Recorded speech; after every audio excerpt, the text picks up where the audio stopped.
This is 25 to Life with Uncle Yashua. Rolling down 109 in a truck. Pull my ride up to the light, that's what's up. Look to my right and it's a ride rolling up. It's Lucci telling me tonight we in the club. He got the 24 road Escalade. He got the Lamborghini doors like they blades. His hammers ring cause that's how he was raised. His palace mob and tonight we get Listen, I'm from the ghetto, the slums, the rats, the roaches, the bums, the metal that stuns, the addicts, the cracks, the crumbs. The level where funds is tragic and lavish is none. With rebels, they runs and rabbits like savages' sons. With did him and bigger and swiftly he shined the mug. That city a pity with 50 took 9 of them slugs. This is 25 to Life with Uncle Yashua.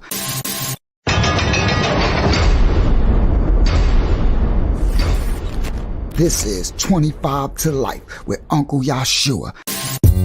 rolling down 109 in a truck. Pull my ride up to the light, that's what's up. Look to my right and it's a ride rolling up. It's Lucci telling me tonight we in the club. He got the 24 road Escalade. He got the Lamborghini doors like they blades. His hammers ring cause that's how he was raised. His palace mob and tonight we get Listen, I'm from the ghetto, the slums, the rats, the roaches, the bums, the metal that stuns, the addicts, the cracks, the crumbs. The level where funds is tragic and lavish is none. With rebels, they runs and rabbits like savages' sons. With did him and bigger and swiftly he shined the mug. That city a pity with 50 took 9 of them slugs. This is 25 to Life with Uncle Yashua.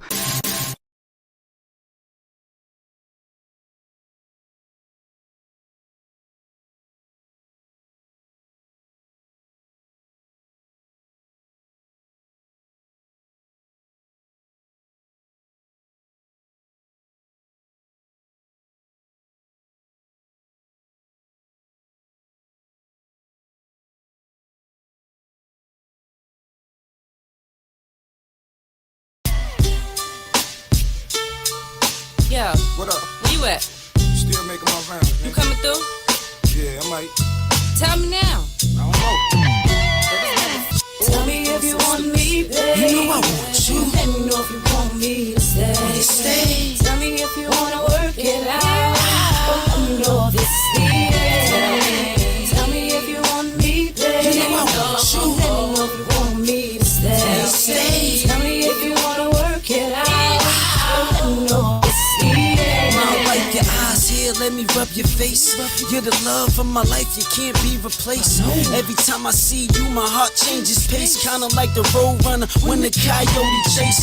So I fell back, had to breathe easy. Too tenderoni, never did a nigga greasy. I remember I used to kiss your lips. You was shiver and crawl up quick. My down ass if love the way you rolled the dick. First time you hopped in the booth, your flow was sick. It's been 9 months since then, now you're having my baby. Should've told me from the start, your sister was crazy. She the one that started the rumor, it wasn't my baby. I wonder why you're flagging me down when I'm in the Mercedes. But that's the past, right now you're my lady. From this day forward, it's me, you and the baby. Tell me if you want me, babe. Let me know if you want me to stay. Tell me if you wanna work it out. Let me know if this is the end. Tell me if you want me, babe. Let me know if you want me to stay. Tell me if you wanna work it out. Let me know if this is the end. Good times and bad. I ain't trying to throw away all the things we had. If I could, I'd probably turn back the hands of time. I swear to God, I gave you my life, made you my wife. But instead, I took the wrong route, left you at your mom's house, all by yourself. While me and the homies hung out, chasing every pretty ass in the skirt. While you was home alone, bagging up all my work. That shit had to hurt. I wasn't there when you needed me. Found out I fucked your best friend, you still wouldn't leave me. Call me back. A good girl, hard to find, so let's talk. Tell me everything on your mind. Listen, I've been feeling kinda strange lately, babe. Trying to figure out the words and how to say all these years and things are going crazy, crazy. I always thought that you're the one for me, but now I see that we cannot be. Now listen, boo, it's just me, my heat, a Mercedes. Mercedes or two, a pound of Z, a key, my baby and you. They all tell niggas bugged, and this man's the snakes. They whole crew be pushing drugs down the interstate. They all like I'm thinking my Mercedes is hot, but she ain't told you jack shit about how the Escalade pop. Still, girl, Lucci, he ain't shit, but at the same time trying to find out why Key ain't shit. She ain't shit. And the girls is hating, cause your world couldn't world greatness while they curb on basics. They all so flaky. Cause while I'm pieing you off, they all want you to take me to court for child support. Trash that thought, cause it's the fact of law. They all mad, cause they trash in the ass is slaw. Trash that thought, cause it's the fact of law. They all mad, cause they trash in the ass slaw. Tell me if you want me, babe. Let me know if you want me to stay. Tell me if you wanna work it out.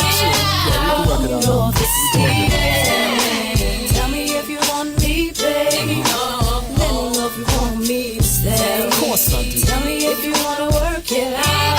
So let me know if it's staying. It's the P.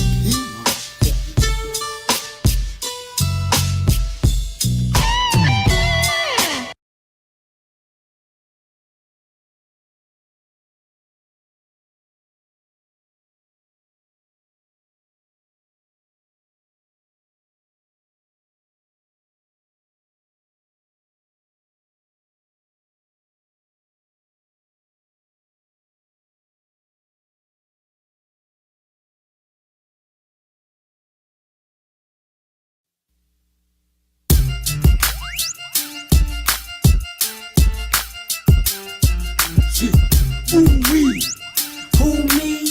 Riding down the block, smoking that ooh-wee. In the drop, poor skinny, looking like ooh-wee. Chain vanilla velour, they be like who's he?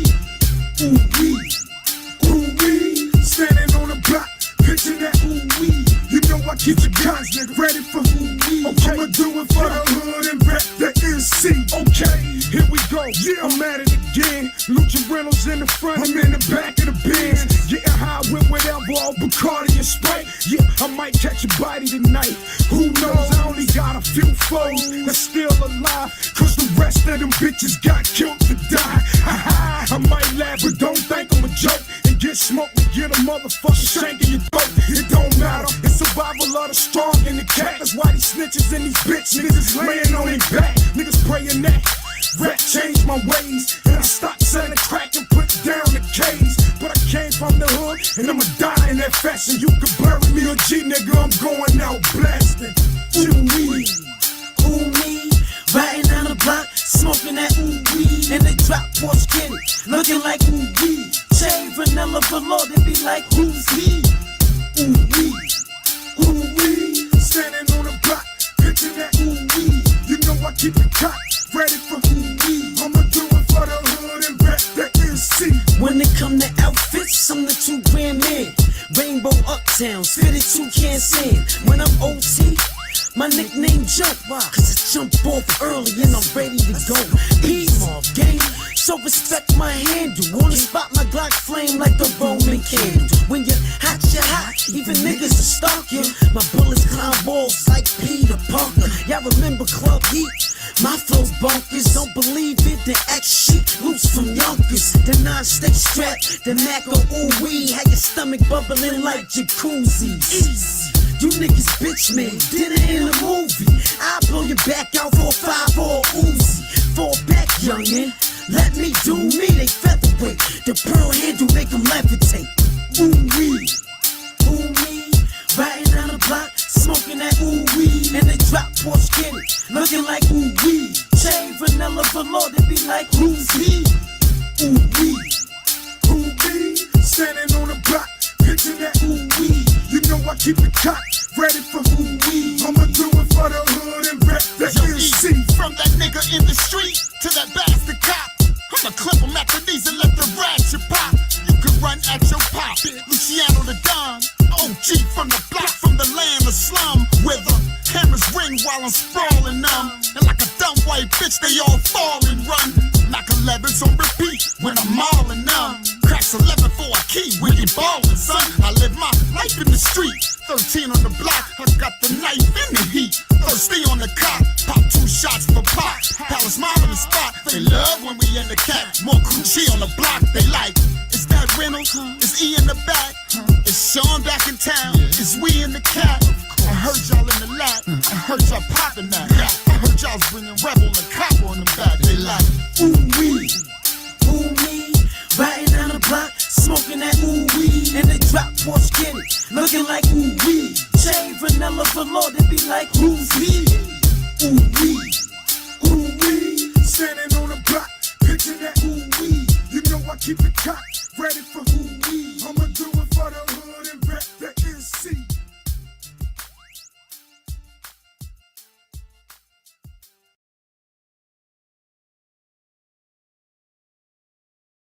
I've been swimming in this ghetto life. I've been living in these ghetto streets.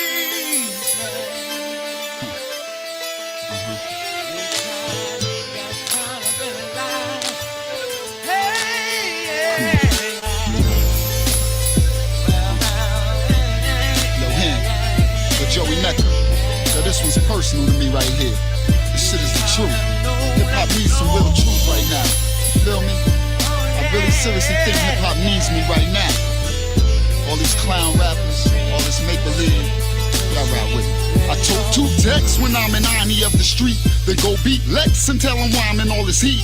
It seems to be a thing that we born within this ghetto. A hot jump shot, a book of rhymes, all this metal. It's a defeatist attitude developed in high school. While those with stable homes look on like they the ones. So brothers be like, fuck it, that's the motto of the hood. Well, y'all apply to college, our projects is where it's wood. I'm living in this trap, only fact I got my gap. Now I'm all strapped up, and little Chuck got it tucked. And we load these, spitting that breeze over weeds. And reload knees, shooting at leaves, toking trees. I violate beer, I drink up on it like it's water. My mind ain't clear, I'm working on it cause my daughter. My life ain't fair, my mama left when I was 1. She's out in Bed-Stuy, I'm on the island in the slums. It ain't my fault, society made me to a thug. In the 90s is grimy, 2000s is blooded up. And low crip too, it's cause of family that is blue. And no blood red, so many dead that is sad. The funeral homes is forcing plenty orphan flipping coffins. While Drug Man Dan is at the orphanage giving orphans. And y'all blame us, while Judge Benson's giving a sentence. Out there ain't us, we in the system getting fenced in. And y'all blame us. I'm swimming in this ghetto life, and I'm living in this ghetto streets. The system got me living that life, and you pop me when I can't drink. It's gotta be a better way to die. It's gotta be a better way to be. Now I gotta be a friend. Sorry guys, can't give you the whole.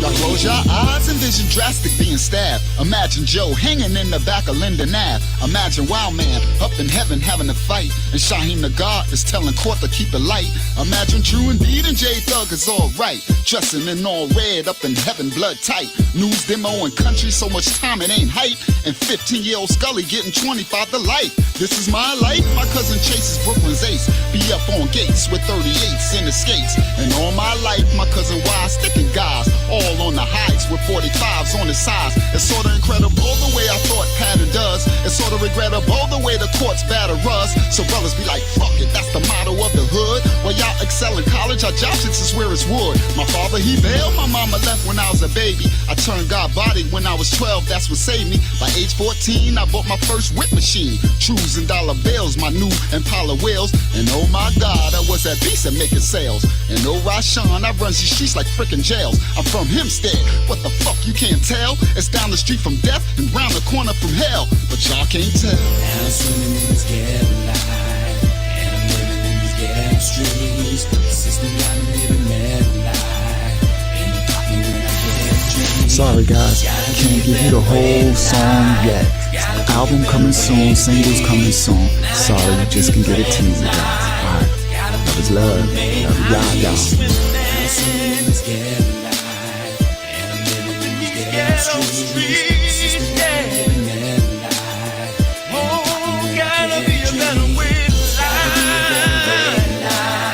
Gotta be a better way to be. Now I gotta be a friend tonight.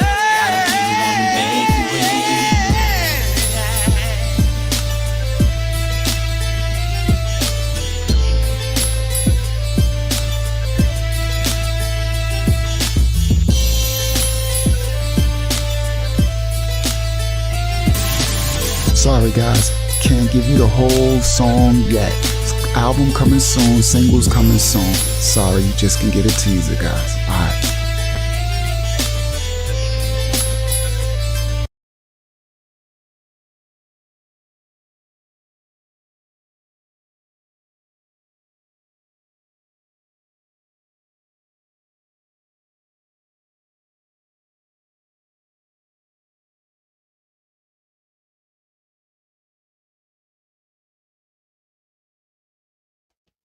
What's good? What's good? 25 to Life Testimony TV. Pardon for all that horrible music. That music is the soundtrack to this channel of my life, my past life. When I was in those streets, as the guy Rashawn, but what y'all just heard was when I was in my phase of Luciano, the rapper, with my crew, the Palace Mob, Platinum Palace, my rap group. And that ain't nothing to be glorified.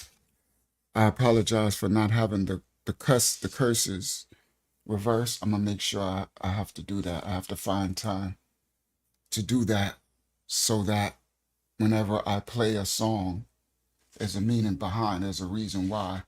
You guys, those who are have cleaned your lives up, don't have to be subject to listening to that type of language. I know most people who are out in the street, they're like, what language? That ain't nothing, you know. But for some of us who've changed our life, I don't be around that kind of language. I don't hear it. I keep myself away from it. So I apologize for all of those that had to be subject to that kind of language.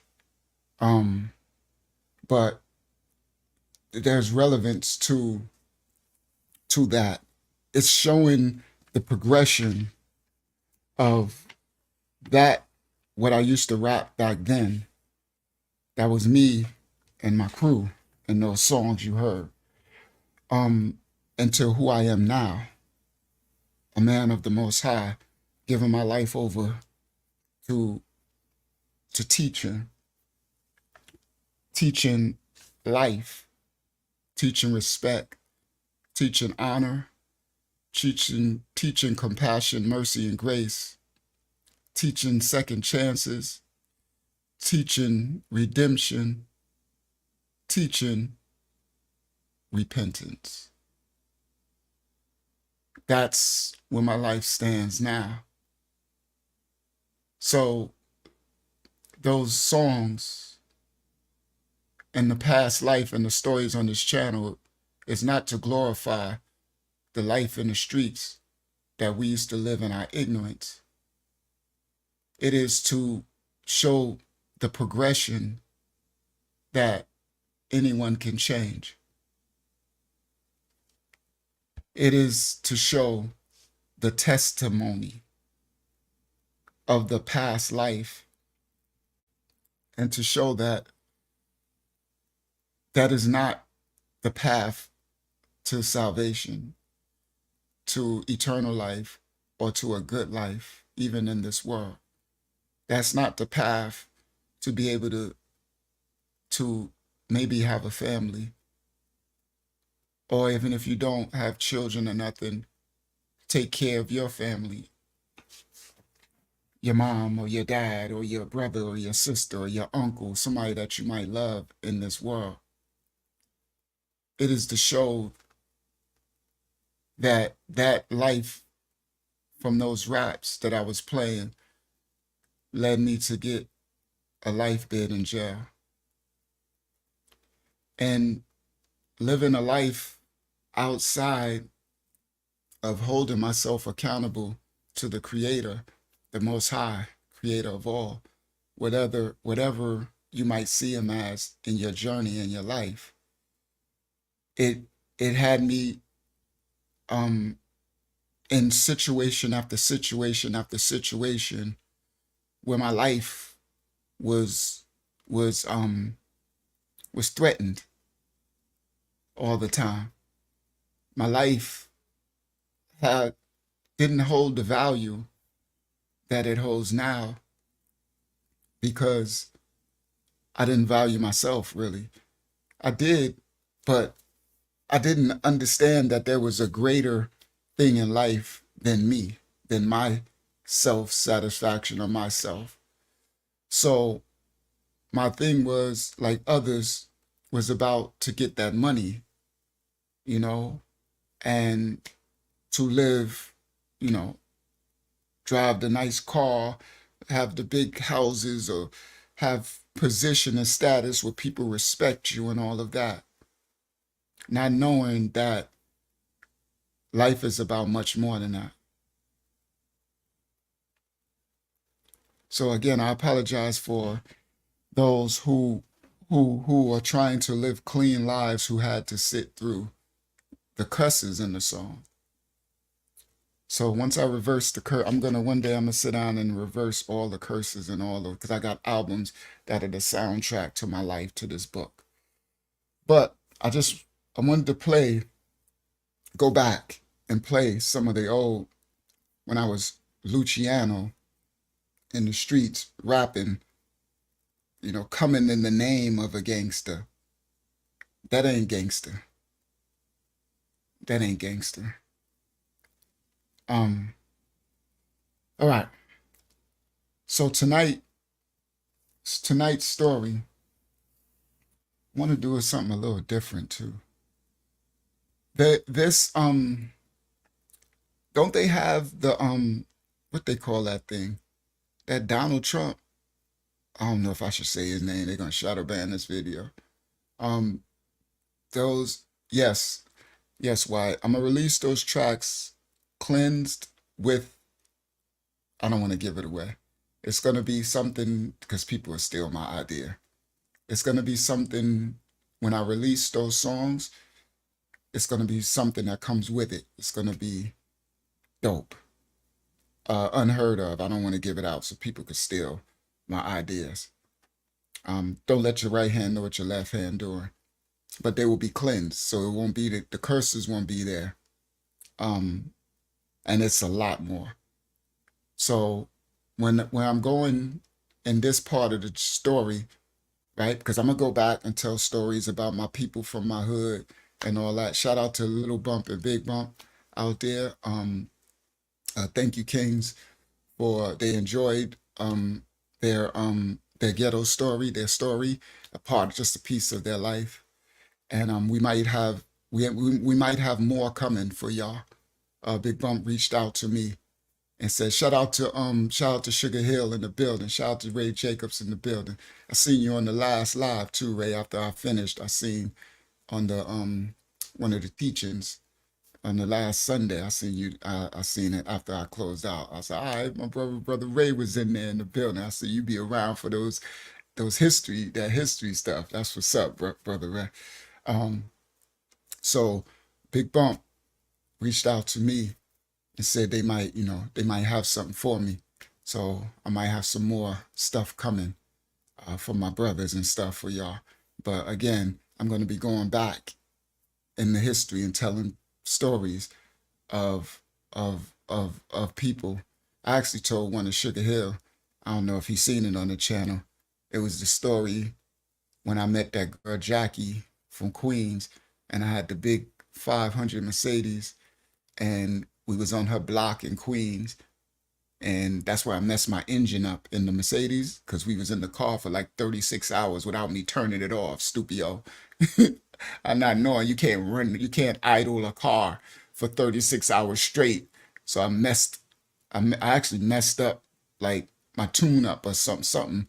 And then that's when I took it to the Hispanic dude on South Franklin, and he messed my bins up. That was Ray. Ray hooked me up with Jackie. Ray had a chick from Queens. We was in White Castle parking lot, and Ray came like, yo, this chick want to meet you, right?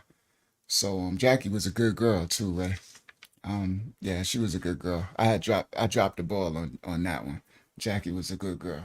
Jackie was definitely like wifey material. Dropped the ball. Sometime we dropped the ball, guys, right? We all of us, right? Some of us, we can look back in our life and realize we had a good one at some time. I had a lot of hot potatoes. You know what a hot potato is? That's some old school stuff. We used to play hot potato when we was little. Hot potato mean it's hot in your hand. You gotta let it. You gotta drop it. Let it drop. Right. So I got a lot of deep devils sent to me, but I had a little bit of good girls. And I know some of you guys out there, somewhere in your life, you might have had a good man or something, a good one, and you you let it go. I mean, you messed it up, right? So shout out to second chances. There you go. Shout out to second chances. All right. So all right, shout out to my brother Sugar Hill. He's a barber out there. He got a barber shop. Sugar Hill. Shout out to Big Taste. Ty Fields in the building. My big bro. Shout out to Taste in the building. All right. So now let's oh, the debate, right? They got some ain't Donald Trump. He said, you know, I opened a bar. Yep, I just said it right before he posted it. So Ray got a barber shop called Sugar Hill. And I seen your pictures. I only knew it because when I didn't know who Sugar Hill was, when I hold on, let me put his joint up there. I didn't know who Sugar Hill was, Ray, when you was in the coming in the chat, and you know you was commenting. Then when I looked, I clicked on the Facebook and I seen your face. I said, that's Ray. And then I seen you cutting. I said, oh, Ray got a barber shop. That's what's up. Congratulations, King. Black businesses, support black businesses, right? Support good people businesses too. But you know, sorry, I gotta call out, you know, not sorry, but I gotta call out my nationalities people, because you know my people got curses over them. So we gotta learn to support one another, because the curses have us destroying one another. And the story tonight is one of those type of stories. All right. As you're gonna see, the theme in this, it's so funny because we're taught, and we think like, right? And I think that barbershop is in Hempstead, Strong Island. So everybody in Hempstead, go support Ray. Go get your hair cut, Sugar Hill, your master barber. All right. So we think Ray, you can, and if you want, you could tell me, put the address. I'll shout it out on here. Let them know if you want them, you know, need some business, if you want some more business. I don't know, you could be full. You could be like, well, I don't need no extra business. No, I'm cutting hair from, you know. All right, so the we're taught, and it used to be that it was the white man that was our most dangerous opponent, right? The white man after us, right? All right, they said it started a few minutes ago. And what channel was it on? How would I pull it up? I don't know, how would I pull it up? Oh, I would probably have to catch somebody's live YouTube video who's like streaming it live or something, because I can't put TV on, because I would like it's on CNN. Okay. So Ray said his barbershop Sugar Hill is in Freeport, New York. Shout out to Freeport. The stories in Freeport. I got some more stories coming about Freeport, some crazy stories.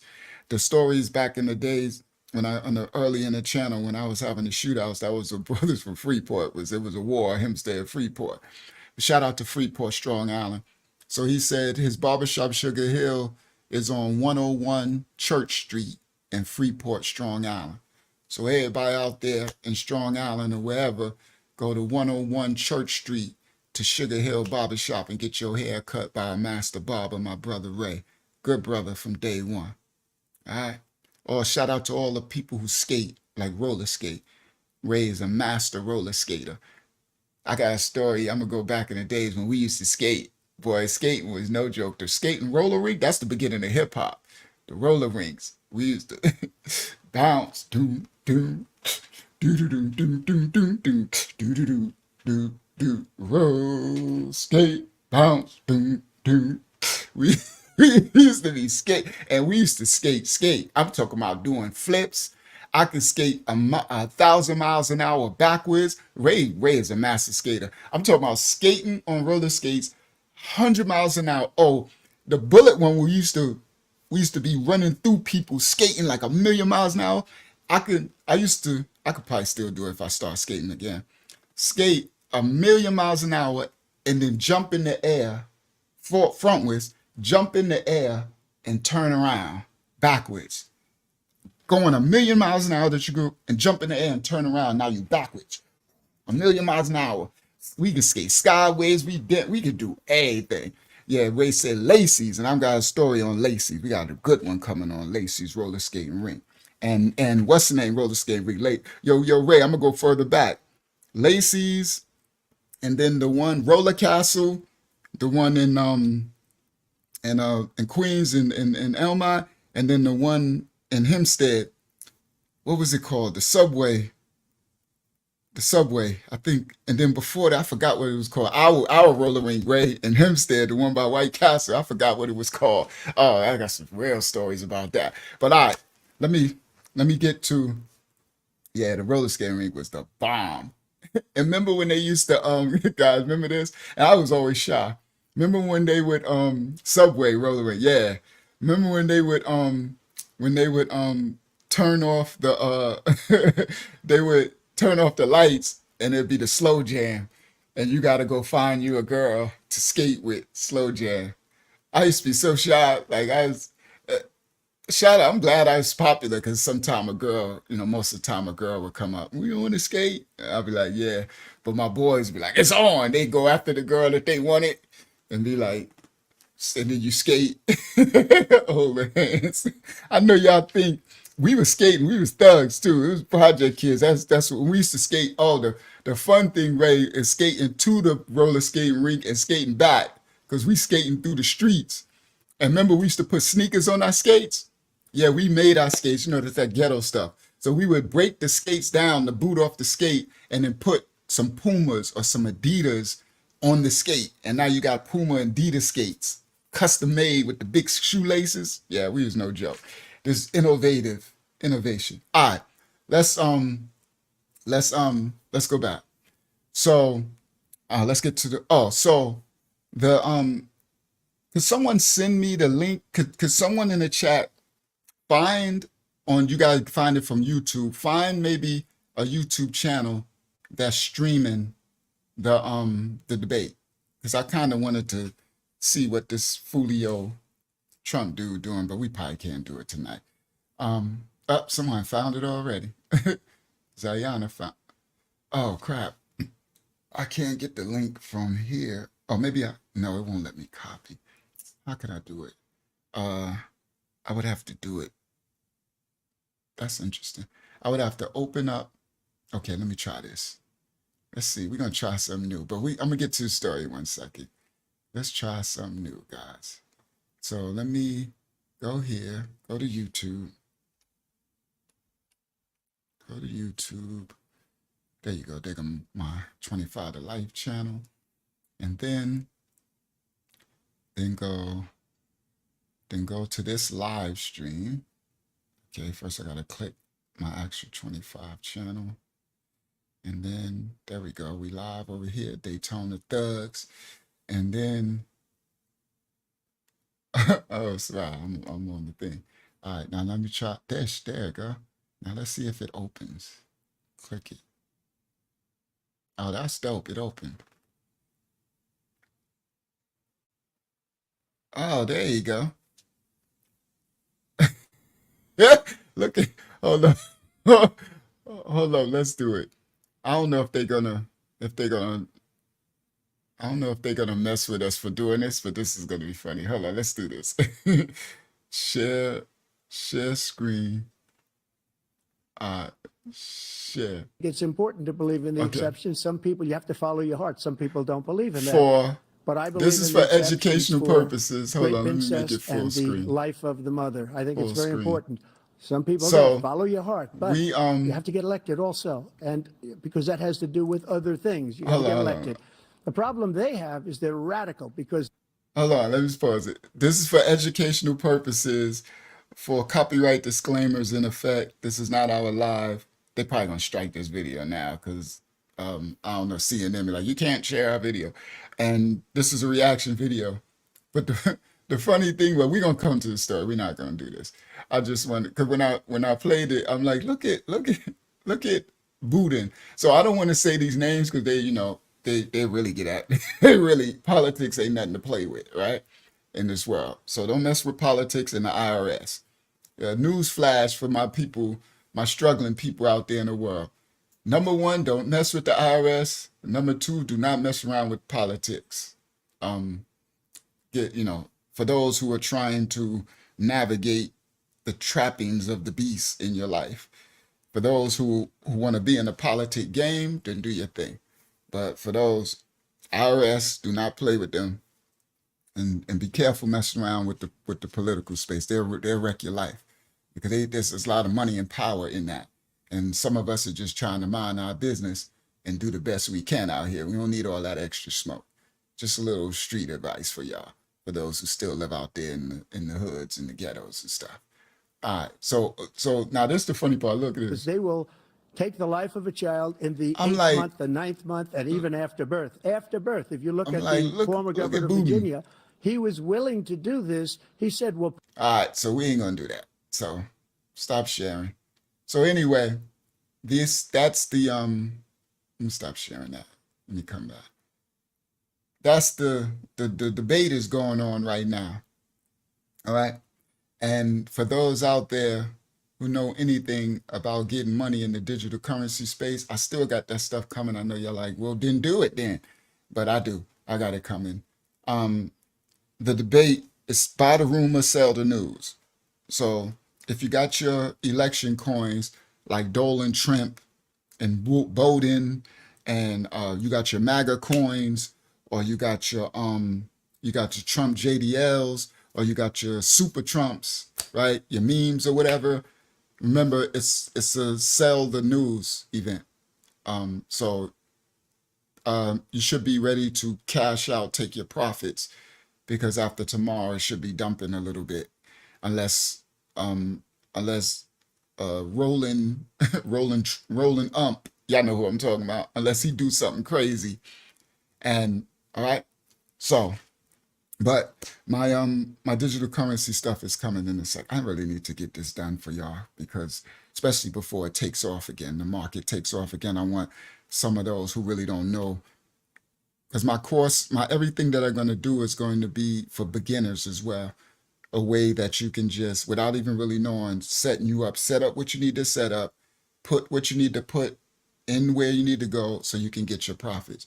You can make life changer money by from now to after the election into 2025, the last leg of the bull market. You could, and I'm gonna teach y'all how to do it. And y'all know me. I'm just for the people. So it ain't about it's about each one teach one and helping one another. And the world is going digital. So if we don't know anything about digital currency, we'll be left behind. You okay? And remember, artificial intelligence, AI is trying to come after our jobs. They won't be able to mess with Ray's job, because unless they can make these robots cutting hair, we a long time away from that. But a lot of the other jobs, they're coming for them. So digital currency, as well as artificial intelligence, right? But the digital currency is very important, because soon they're going to take away your dollar and you're going to be forced to have their digital currency, and you won't have your own cold storage to be able to build your own, have your own, and they'll be able to cut off your money and all that universal basic income stuff and all that stuff. All right. So anyway, let's get started. Let me put the thumbnail on the screen. He full of must had a heavy didn't. All right.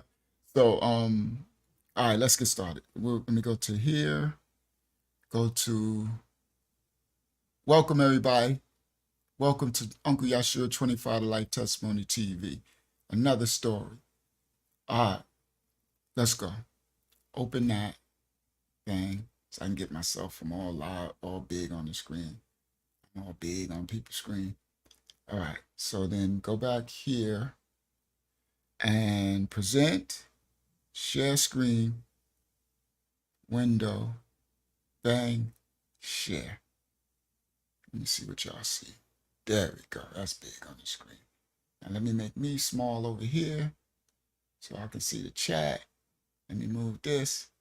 So the thumbnail The title is the video is Daytona Thugs Try to Shoot Me in the Pool. All right. So now what we're doing tonight is I'm continuing. So I'm going to be continuing my timeline until it catches up to present day, right? My journey until it catches up to present day. But in between this journey of telling the timeline of how me becoming Uncle Yashu and getting this second chance at life, I'm going to be going back. I'm even going to go back to the 70s. I'm going to go back to the beginning of hip hop. I'm going to go back to day one stuff. I'm going to go back to the heroin era. And then I'm also be telling stories of my people from where I'm from that I grew up under and with. And most high willing, I'll be having guests as well that I can tell some pieces of their stories. You know what I mean? Things that I can for with my gift of storytelling that I can bring forth and have a message in the stories. Now, tonight is about Daytona, Florida.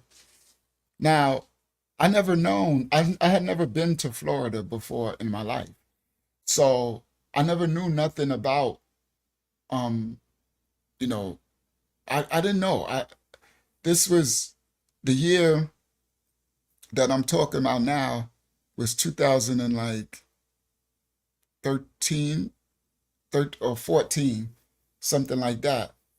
And I didn't know that, especially coming from New York back then. Now we know that all these other places got crazy people and thugs and all that. But back in the days, New Yorkers were really what word that could we call that? Self-absorbed. That's why a lot of people didn't like New Yorkers. What I mean by that is we before social media and the internet spreading, hold on. Let me well, I could do it this. I gotta remember to switch the thing.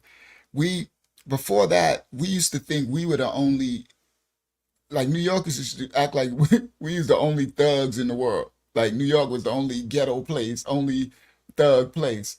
So we just thought everything else was just suburbs, the whole rest of the world. And we be sucked so in ourselves. New York is so crazy that you don't even have to leave New York, right? It will suck you in, right? You people live their whole life and never leave the five boroughs and Long Strong Island and whatever. But even worse than that, never leave their own neighborhood, wherever they're from, right? Their whole life, 50, 60 years, never leave. It's that much excitement and things happening. So we would get self-consumed. What I mean by that is thinking, we not know until social media and the internet and stuff is when we start to find out, like, people in New Orleans, they got projects and ghettos. In Alabama, they got projects and ghettos. In Atlanta, they got projects and ghettos. In Ohio, you know what I mean? In Texas. And we just thought we was just the be all of, because New York used to be the murder capital for a minute and all that, right? So I had never been to Florida. So all I knew, Florida, we would think of Disney World, and they had a Jack the Rapper, this rappers thing, like a Greek fest type of thing every summer, but I never went because when my boys was going, when they would posse up and drive down to Florida with their cars, I would stay on the block because it was a lot more money after they gone. Good, everybody go. Y'all go party because the street's mine for this whole week. I'm getting all this money while y'all go. So I never went. But that's all we knew. I didn't know nothing about, Florida, being, thugs and gangsters and all that type of stuff, right? I knew nothing about that. So, what's the video? Oh, it's last week. Okay, and good. It should be at the space. All right. So now, because I'm here in Florida, and my Fulio butt is running around messing with girls all over the place. I'm looking for my wifey because that's all I know. is that I'm home. I got a second chance in my life from the 25 to life. And I'm like, I gotta find a girl. I gotta find a wifey, right? And not knowing I'm supposed to be putting the most high first and then trying to get myself established in this new life I got now with this felony on my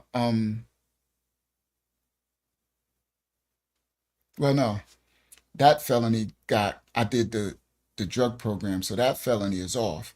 But my record is still crazy from when I was young. So that felony from the 25, because I did the drug program, that got reduced down. But the my record is crazy. So yeah, I still got old I still had old felonies on my record that I have to, you know how you like, did you ever commit a felony? That's the worst thing in the world. You go to you look at the job interview and it's funny when you sit there and stare at the paper. I be sitting there, I done filled out everything, but that part is empty. And if you catch the interviewer person, if she look at you long, she'll know, like, is there a problem? What part? I be sitting there looking at that line, wondering, should I lie or not? Right? Should I say no? And then late, they gonna find out. And then I sit there and like, I remember before I walked out the thing, I'm like, man, that stuff is disheartening, bro. It's like, have you ever been convicted of it? I'm like, oh crap. How you trying to get a job? You competing with other people, right? For the job.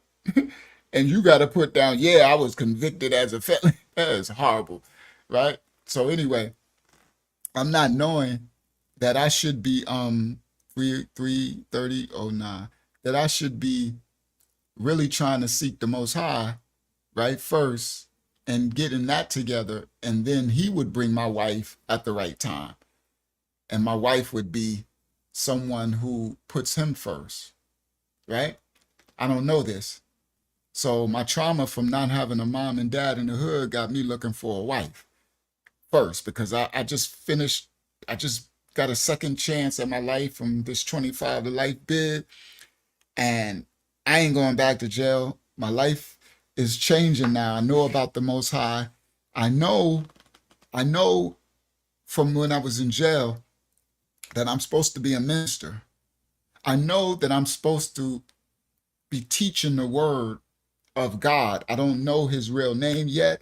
I don't know that we, the so-called black people, that's our history book, the Bible. It's not a religious book. I think it's a religious book. I think I'm in the religion of Christianity. I believe in Jesus. I don't know, that ain't his name. I don't know about no Caesarea Borgia. I don't know about Hey Zeus. I don't know about Zeus. I don't know about the Latin earth pig. I don't know about no letter J coming into existence in the 1500s. I don't know about, that ain't his name. I don't know about the tribe, the 12 tribes, and what they call Jesus, this black person. I didn't know that in Revelation they say his hair was like lamb's wool and his feet was like burnished brass, as if it was burned in a furnace, meaning he was dark black. I didn't know that in the book of Daniel it says the Most High's description, the Ancient of Days had hair like the pure wool. I don't know none of this. I think, all I know is we need to serve Jesus and this God, but I know that I'm called to be a minister. But I think I gotta find I gotta find a foundation. I gotta find me a wifey. So I'm all over Plenty of Fish. This is back then. We in 2013, 14, somewhere around there, right? I think we probably in 14, because we about to go into 15 in a minute. And I'm I'm going from woman to woman, right? I done had the crazy Asian one. I done had a couple of them now. I can't think of them now. But the last story, I just left my baby mama, the Asian one, Joshua, my little man Joshua, and she was crazy as all outdoors. I finally put her out my house, um, but I'm used to crazy, right? So all I know is these women be crazy. They be psycho on me, right? There's a gift and a curse that I was given, right? And that but now I know it was the devil that would possess these women, and they would they would they would turn devils like against me. It would be horrible. But that's all I know. So I'm used to this trauma. So I'm used to nothing but crazy. I'm used to them acting crazy. That's my normal. But what I didn't know is I should be seeking the Most High and putting Him first and trying to find out my purpose. And then when it's time, He'll bring me my wife. So I'm doing it backwards. I'm trying to find my wife, get myself established. Once I get my foundation with my wifey, then I can start pursuing my journey to fulfill this life that I was supposed to, the second chance that He gave me by freeing me and giving me a second chance at my life. All right. So now this right here is where we're at. Right. So let me get a let me catch y'all up. So this right here, hold on, I probably need to make a new window. Let's do that. Let's do that, because that'll be easier. So do new window, bang, right? Now I got two windows. And then come back over here. Just make this really easier for me. Bring that over so I can see y'all over there. Grab that. Come here, buddy. Right there. And then move that over here. Now I need to come back to you guys. Bang. All right. And then now I can share screen, present, share screen. This one, share. So this video right here was called, I'm like, hold on. I'm broke and my girl stinks. Now, on that video, I was doing the timeline. I was telling the story, but I stopped the story to tell this part of the thumbnail because I always want to tell the thumbnail, whatever the thumbnail is, I always want to tell that story in the video. I don't want it to be clickbait type thing. So I had to stop the timeline of the story to tell the part about the girl in Orlando, the girl that she was stinky. Her house stink. She's stinking. And then she tried to lie on me and her brothers, Florida, Orlando gangsters. I think it's the 407. I said 417 before. That's up a highway. 407. That's the area code for Orlando. Them boys, I had to get myself out of situation, right? Because she lying on me, right? Stinky girl. She's stinky, man. House stinky. Smelling real bad too, right? So in that story, this is where I left off. And then now I'm gonna catch y'all up so now we can continue this timeline. And now, on the profile, they put, the key is to put many pictures and angles. So that's why I was smart what I do. I got a side profile, another side profile. I got me standing up. I got me this. I got, because people want to see, because, people trick you. They catfish you. This before catfish, right? So, the shape, she had the nice hips and the angles. So right. So now she was smart. At this story, I got a job I went to the welfare because I got food stamps, right? Because I'm in the Most High got me in dumpsters. I got a truck and I'm doing scrap metal, so I'm in dumpsters. So I'm working for myself, and I'm doing a hard day's labor in the hot sun with no AC and stuff, and and so one of my brother's friends told me about the food stamp card. So I applied because I ain't had no money and they gave me food stamps, right? So I'm doing my thing and I'm on this, I went to the food stamp people, the food stamp thing, because you gotta register for jobs, and they took me to a job fair and I actually got a job working for a media arts, a nonprofit organization to bring arts and education, arts to the school systems throughout Florida. So I got a job in UCF, the University of Central Florida on the east side of Orlando. And I got my partner, me and another girl, this white girl, she me and her run the whole office, and the lady, she be out going to other schools, so we run this office. So I'm trying to find a girl. I'm trying to find. I done put my Asian ex out. Now I'm still trying to find another girl instead of trying to find myself in the Most High. I'm trying to find another girl, right?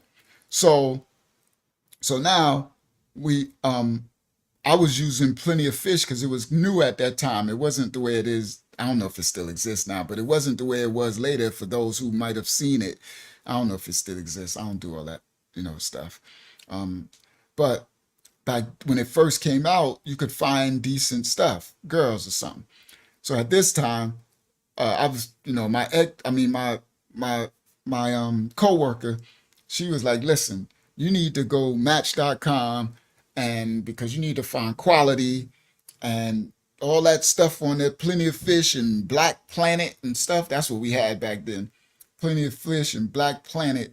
And I think they had another one, probably some, but those two were popping back then, right?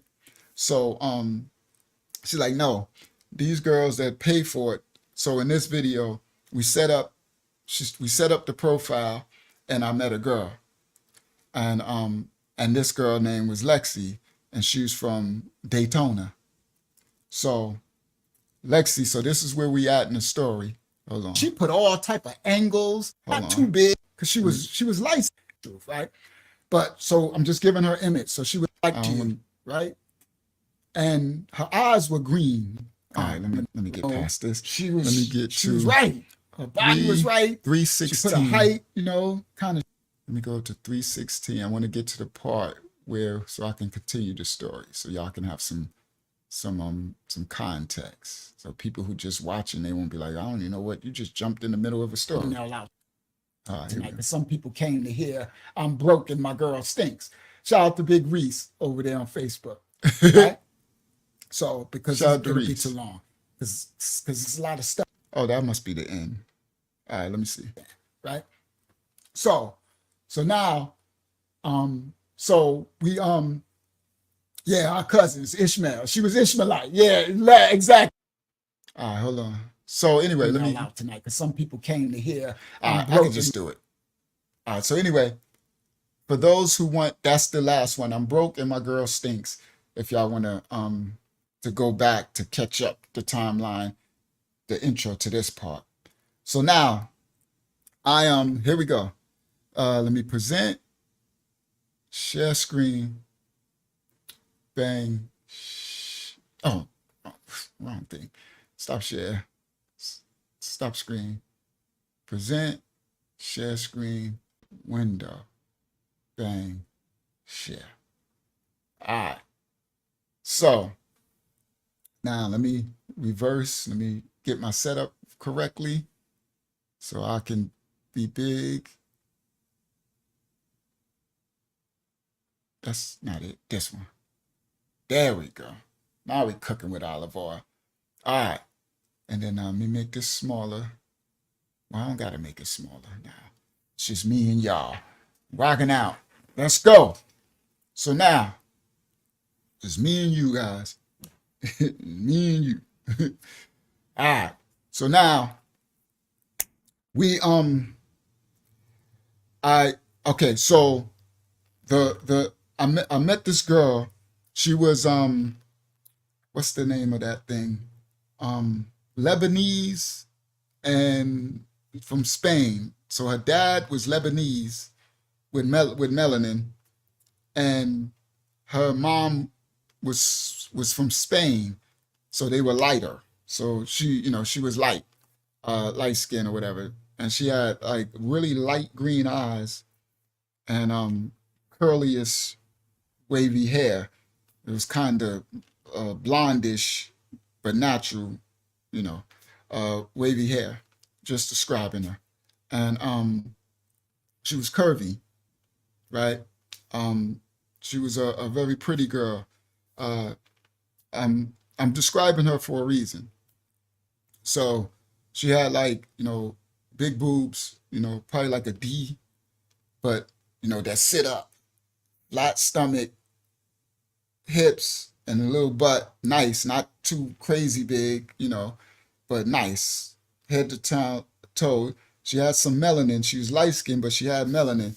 So in Florida, Florida is the sunshine state.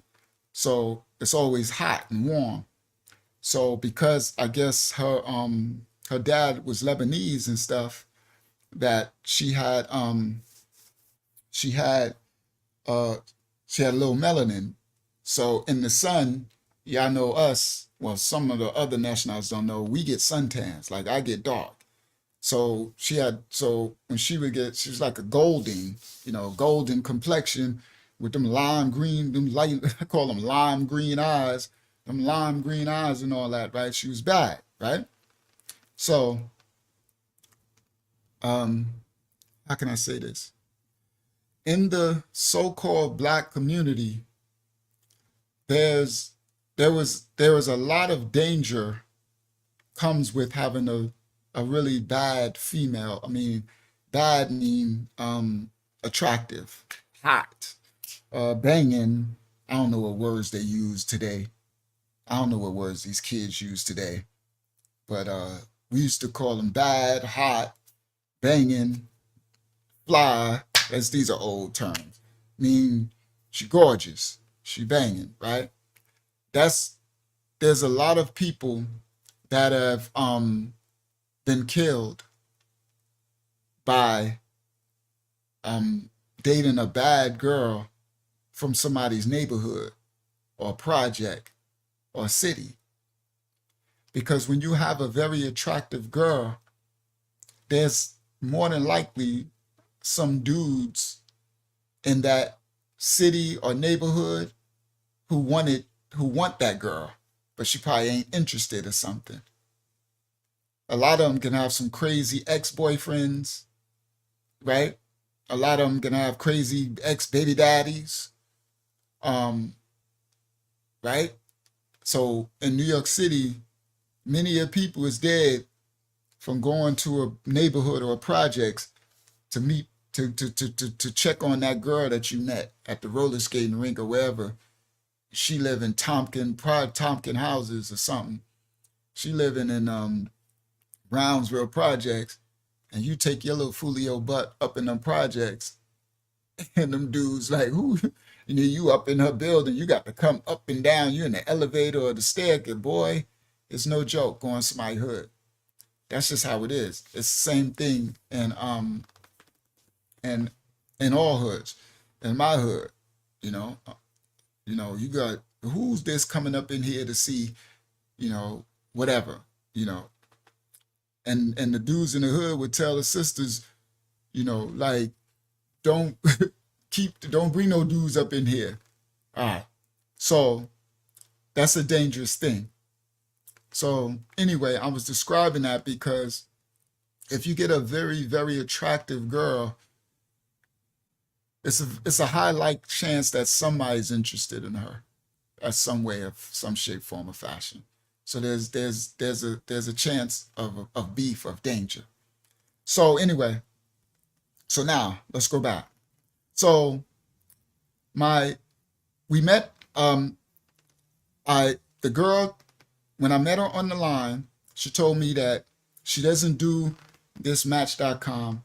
She found what she wanted. If I'm interested, here's her number. Call, because she's going to delete this account immediately because she ain't doing this. One of her friends had put her up to it because she kept meeting thugs. Now, I had never been to Daytona Beach. Daytona Beach is what they call it, the city. It's where the Daytona 500 race car place is. And it's also where Daytona Beach. Now, I heard of Daytona Beach because I heard that it's, shout out to Daytona, Florida, Daytona Beach. I heard of Daytona Beach because of the, what they call that, spring break. Spring break, they used to go to Daytona Beach. And on 106 in Park, there used to be a hip hop show on BET back in the days that we used to watch. our generation from the 90s and the 2000s, the early 2000s and stuff. 106 in Park, right? And the other one I think is on MTV, where they used to go to Daytona Beach and have the rappers 50 Cent, they'd be performing on the beach.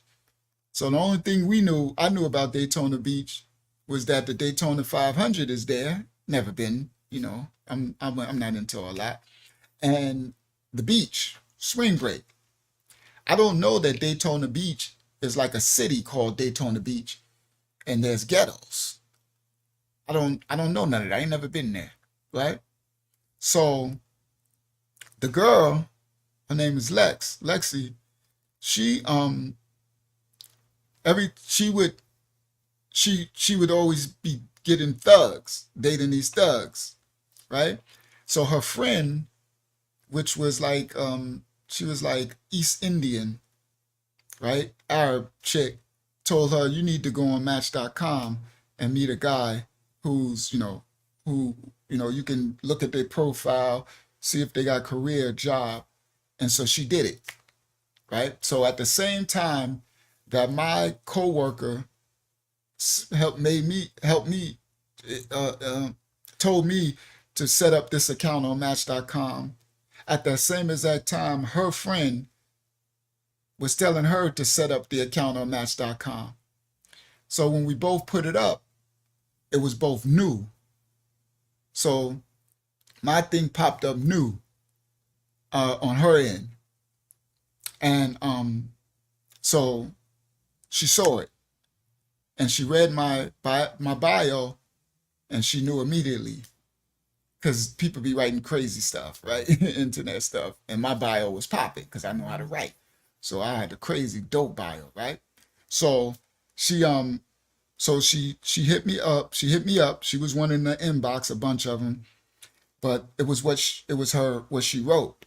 Her bio was dope. And so then my coworker finally, I'm like, let me see the picture. I saw the picture and she was gorgeous. So I'm like, all right. So I hit her up. I answered her back, and she answered me right away. And I'm like, dad, that was quick, because we at work. So I wrote her, and I'm thinking the next day I think I'm writing her now, answering her email to me, and I'm thinking the next day she's gonna write me back. But it was bing. Like, I wrote it, and I went to the next computer because we working in the office, and bing. And then my coworker like, she wrote you back. I'm like, that was fast. I'm like, so I wrote her back. And then she like, bing, she wrote me back. And now we talking. And she was like, listen, I ain't into all this back and forth email. I ain't into this internet dating stuff. My friend told me to make it, this account. I found what I want. I'm interested in you. I'm sending you my number. If you text me so we can call and talk. If not, you'll never see me again, because I'm deleting this profile right after I send you this thing, this number, because I don't do this. She sent the number, and I'm like, she said she's gonna do it. I went to her account. It said this account has been terminated. And I'm like, wow, she was not playing. So I text her, and then she's like, we text back and forth. So now we're texting, so it's private. So that's cool. So I'm working, I'm texting, and then my lunch break was coming up. And she, and she was like, I was like, well, I'm about to go on lunch. I'm like, I'm about to call you. And she's like, oh, so then I called her, and, she got to hear my voice. I got to hear her voice, and then we was kicking it. And then she said, something. I'm like, so what you doing? I'm about to be off work in a couple of hours. And she's like, and I'm like, so I'm coming to Daytona. And she was shocked, because I used to be like on it. Like I wasn't the type. I'm not about to be talking back and forth and back and forth and back and forth. I didn't like wasting my time. I don't do none of that no more. I don't live that life no more. I'm a man of the Most High. So, but back then, this was the life I was living. I didn't like wasting my time, right? Because you can talk back and forth, back and forth. People would do their talk for weeks if you let them before you meet up. Now, this is the thing. We didn't talk back and forth. Half of them been from my conversation game. I'm not pumping myself up. It's just the truth. They be half in love You know, like that's my husband. Like, because you know, conversation goes a long way with a woman. Communication, just for my brothers, your communication skills and conversation, you can bag a woman just through communication and conversation. If you understand women and understand how to converse with them, and you can literally have her like, I'm good. And a lot of times they'll look past what you look like to a certain extent as well. Once you really get them, because you can get into their heart. You get a woman through her mind. You understand that? Most people are looking to try to get them through physical means, meaning, and when I mean get them, I mean to get in, to have their heart, to have them care about you and not just try to use you. So most people try to get the woman through the bag, through their looks, through their possessions, through their, but the real person gets a woman, you get her mind. That's how you get to her heart. You get inside. So that works in the reverse too. People who manipulate the woman's mind.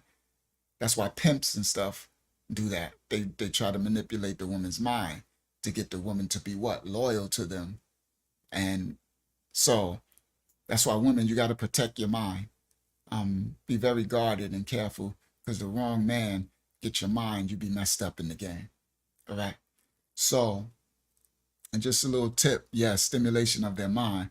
A little tip for the brothers who really want to find a good woman, and how to keep your woman. If you found a good one, you have to stimulate her mind, and you have to keep things exciting, but her mind, you get you get a woman's mind. All right. That's the key. All right. So now, so that's why my bio, even when I was on the internet, that's why I was getting so money, and I could, because my conversation, even through the written word, would stimulate their mind. So I didn't like going back and forth on the phone all the time, because if I keep doing that, I mean, she all in from the conversation, and then 2 weeks later, I finally meet her and realize I ain't attracted to her. See, a man it has to be visual with a man.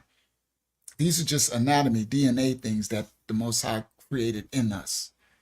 All right? The man has to be attracted. Now, it doesn't mean you have to have the attraction what the world says is attractive, right? I mean, you could be 350 pounds, 5'2", with a nose on your forehead.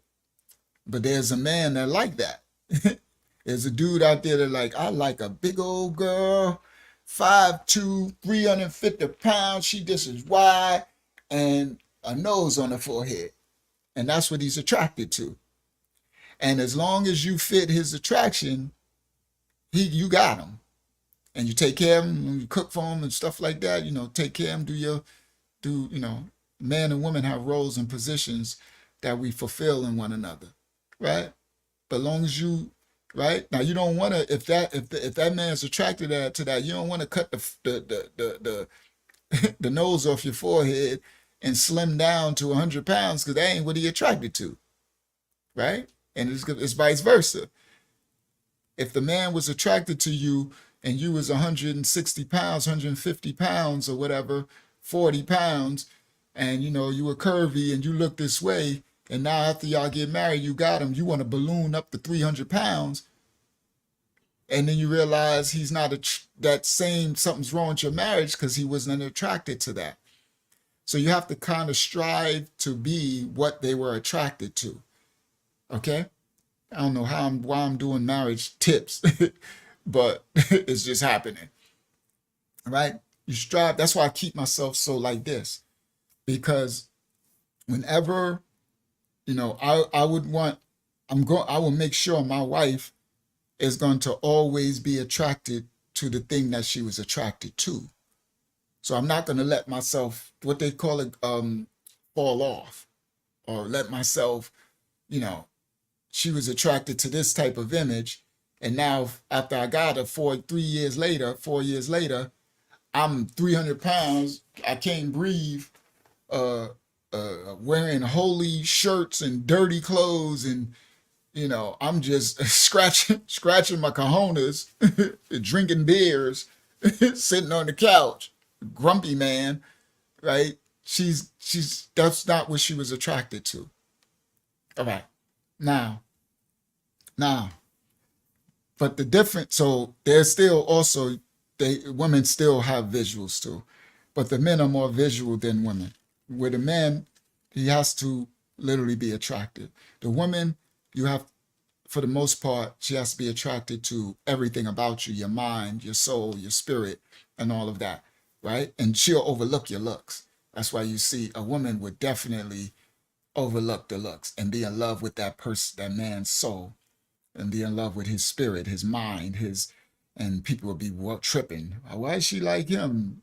Because she like she like him, his spirit. She like that man. All right. So anyway, what was I saying this stuff? So anyway, let me get back to the story.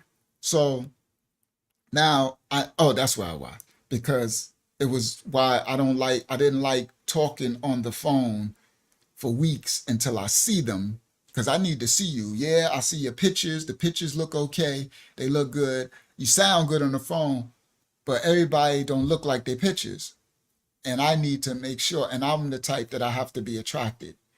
Y'all learned that from the last one, the stinky girl, that I wasn't attracted to her, and I tried to date, and I couldn't do it. And then I found out the Holy Spirit told me, like, bro, everyone has things that they desire, right? And so everyone ain't attracted to me, right? Some people don't like melanated people. Some people don't like, our nose. Some people don't like my hair long or my locks. Some people don't like whatever. I'm not attracted to attractive to everyone. And he's like, so why did you think you don't, So I stopped beating myself up, and I realized, okay, there's nothing wrong with me making sure that the woman that I'm with, I'm attracted to her, because I need to desire her. I know that about myself, right? So that's why I need to see you quickly, because if I stay on this phone, you're probably going to be in love. And then by the time we meet, if I ain't attracted to you, now I'm going to break your heart. Because now we didn't talk for 3 weeks, a month on the phone, and I'm like your husband on the phone, and then you meet me, and you like, oh, it's on, and I'm looking at you like, oh man, I can't do this, and now I got to break up. That's horrible. So anyway, she was like, I'm like, yo, what you doing after work? And she was like, nothing. I'm like, well, I'm coming to Daytona. And she like, huh? So I'm like, thank you, Delaware Shah. So I'm like, okay. Like, I mean, she like, huh? So I'm like, yeah. She's like, nah, I know you're not. Like, yes, I am. I don't play no games. I need to make sure you look like, she said, well, good, because I want to make sure you look like you look like. I'm like, yeah, I'm about it. Right? Bussy, you know what it is. Right? So she gave me the address, right? And I'm like, all right, this is what I'm going to do. Because the east side is about an hour from my house. I'm going to drive home, and I'm going to take a shower and everything, and then I'm going to drive to Daytona. And so I said, so she gave me the address, and I put it in the GPS coming from my house, and it took me some crazy way, some back streets. So from where I lived in Orlando, it was a part called Claremont. It's a suburb of Orlando. And where it's at, it's in a different part. So it's a suburb. Orlando is huge, and it got a bunch of suburbs around it. Orlando is a big city. So it's like, most people don't know that Orlando is a city filled with other cities. So everybody so Disney World ain't even in Orlando. And most people don't know that, right? So everybody think Disney World, they think Orlando. I'm going to Orlando. Disney World is in Kissimmee. Kissimmee is another city, right? So it's full of cities. Winter Haven, Winter Garden, Ocoee, Claremont, Winter Springs, Kissimmee. I mean, I could name hundreds of cities, and they call it Orlando when you're from here. So for the outside world, it's all Orlando. But for those who are here, somebody be like, where you at? I'm in Winter Garden, right? Right? So I'm in the east side, or Now you do have a literal Orlando. That's where the Orlando Magic play. That's where the downtown, where the clubs at, the city. You literally have a literal Orlando. You got to go there, and there's ghettos and stuff, right? So you have an Orlando, actual Orlando, where people like I actually live in Orlando. But people here, like I'll tell y'all, like right now I'm saying I live in Orlando. I don't live in Orlando, right? I'm in one of the suburbs, and it's hundreds of them. But if I told you, you wouldn't know what that is. I could say I live in Winter Springs, and you'd be like, Winter Springs? You won't know where that is. But if I say I live in Orlando, once you come to Orlando, you just got to drive to Winter Springs. You get off Orlando International Airport, right? To get. So I'll just teach y'all a little of the landscape. So the job was on the east side of Orlando. Orlando is huge too. It's really big. Reminds me of New York. So I got to drive an hour and some change from the east side of Orlando to my house in Claremont, right? Suburb of Orlando. And so where my house is, she told me to go to Daytona. When I put it in the what they call that, the Garmin. We didn't have back then. It wasn't the Waze and stuff on your phone. The phone, we didn't have these phones. We had like, I don't know if we still had flip phones or something. Oh, BlackBerry. I should know what phones. This is when Blackberries was just really popping. BlackBerry was the thing. It was the best phone to have a BlackBerry. It was a phone like this square, and it had buttons that you can text, so you can text fast. It was none of this. This stuff didn't exist. So we were just coming out of the flip phone, right? So you got flip phones, but those who were really popping had a BlackBerry, and I had a BlackBerry because I found it. I found a BlackBerry coming out of the gym. So I used to work out in the gym, and somebody dropped their BlackBerry, and I found it. And when I went to take it to my phone thing, they was able to switch it and put my number. So I had a BlackBerry. It was given to, I found it. So I was happy. So I'm dope, right? Because before that I kept a little phone, but now I got a BlackBerry. And remember, I'm scrapping, I'm in the dumpsters. So I ain't got, all this extra money like I used to be when I was Luciano and stuff, and the guy Rashawn from New York. Remember, this after my 25 of life. So I can't do no crime or nothing. I'm a man of the Most High, but I'm not, in my fullness of serving him yet, right? Sorry, all this new growth looking crazy sticking out my head. Hold on, let me fix my head. I'm like, that's this new growth. See what I mean by, watch this. Let me tie it around. Tie it around the head. And I was rushing. I usually wet it so it'd be kind of like this one is sticking up. Let me tuck that under this lock. There we go. Tuck this one under this lock. I can see myself. I'm like, it's looking kind of crazy outside. Look, let me wrap this new growth around this lock a little bit. There we go. Now I'm looking a little more. I'm looking kind of crazy out here in these streets. All right, hold on. There we go. That's better. All right. Now I ain't looking all crazy. I've been seeing this afterwards. Like, boy, you looking crazy outside in the streets. Shout out to new growth. My hair's still growing. And I'm thankful for it. You got people who be going all, no, shout out to my brothers who go bald. Just shave it all off. You know what I mean? You don't gotta put in all that black spray paint looking crazy. Just shave it off. But I'm thankful that my hair still grows, right?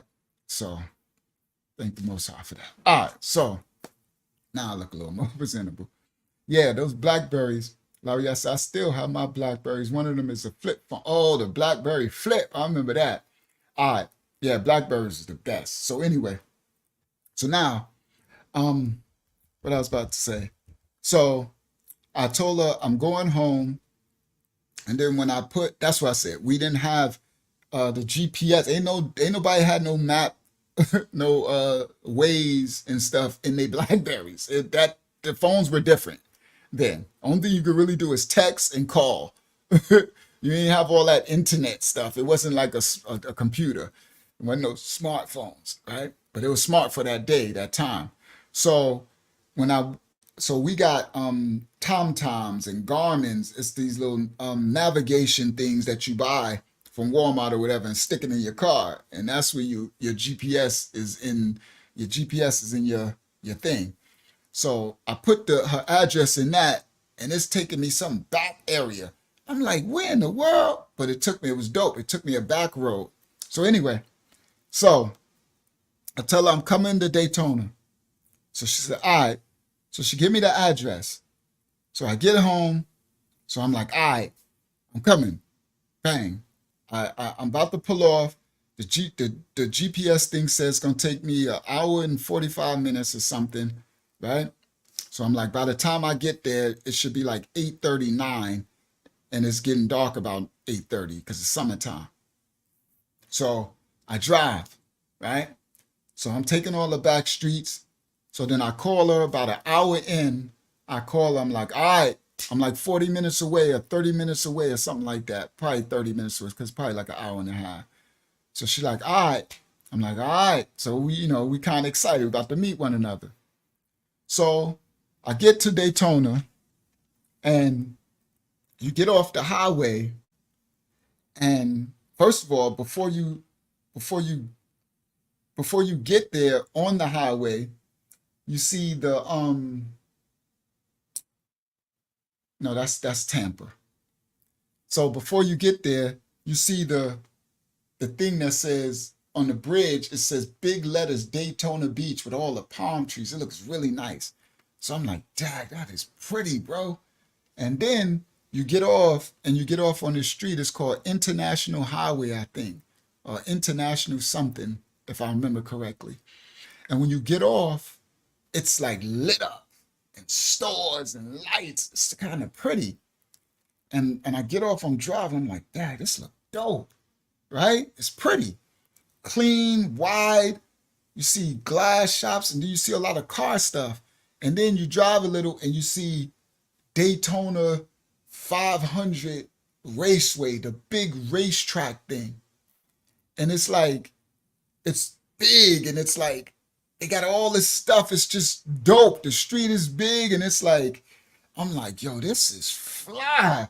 I'm like, wow, so this is the Daytona 500. You see the big, they got all the lights and all this, where all the people come and all the stores. And I'm like, okay. So I hit her up. I'm like, yo, I'm here. I'm on international whatever. And I'm like, I'm going past the Daytona thing. So she's like, all right. So she's like, all right, I'll be here. So I'm driving, and I get, I'm driving, I'm following the GPS, right? Turn left, turn right, turn left. So I turn, but I do notice that the scenery changed. It was so beautiful and nice and shiny and clean, Daytona, the International, but all of a sudden, it's starting to change.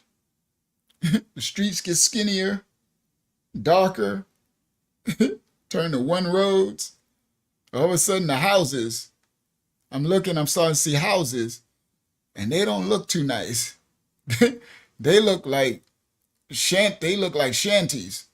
They look like, and I'm from the street, so I know the hood when I see the hood. Yeah, I know the hoodie hood when I see hoodie hood. And I'm like, uh-oh, this starting to turn to hoodie hood. Now, it ain't got projects and stuff, but I have been through now by this time. I done been to Tallahassee with the T-Pains, right? I done been places through Florida. So now I already know, right? So by then, I'm like, all right, I don't know about Daytona Beach. I'm thinking the beach. That's all I know. And when I got off the highway, I saw all the pretty race car stuff. So now I'm like, uh-oh, hoodie hood, right? You could tell, ran down houses, streets all skinny, no more palm trees. I'm like, where the palm trees go? They all on International Highway by the Daytona for all the tourists. Ain't no palm trees in this doggone neighborhood. I'm like, uh-oh, they got ghetto grass, the dirt front and all that. So I'm driving through. I'm like, okay, well, this changed pretty quick, right?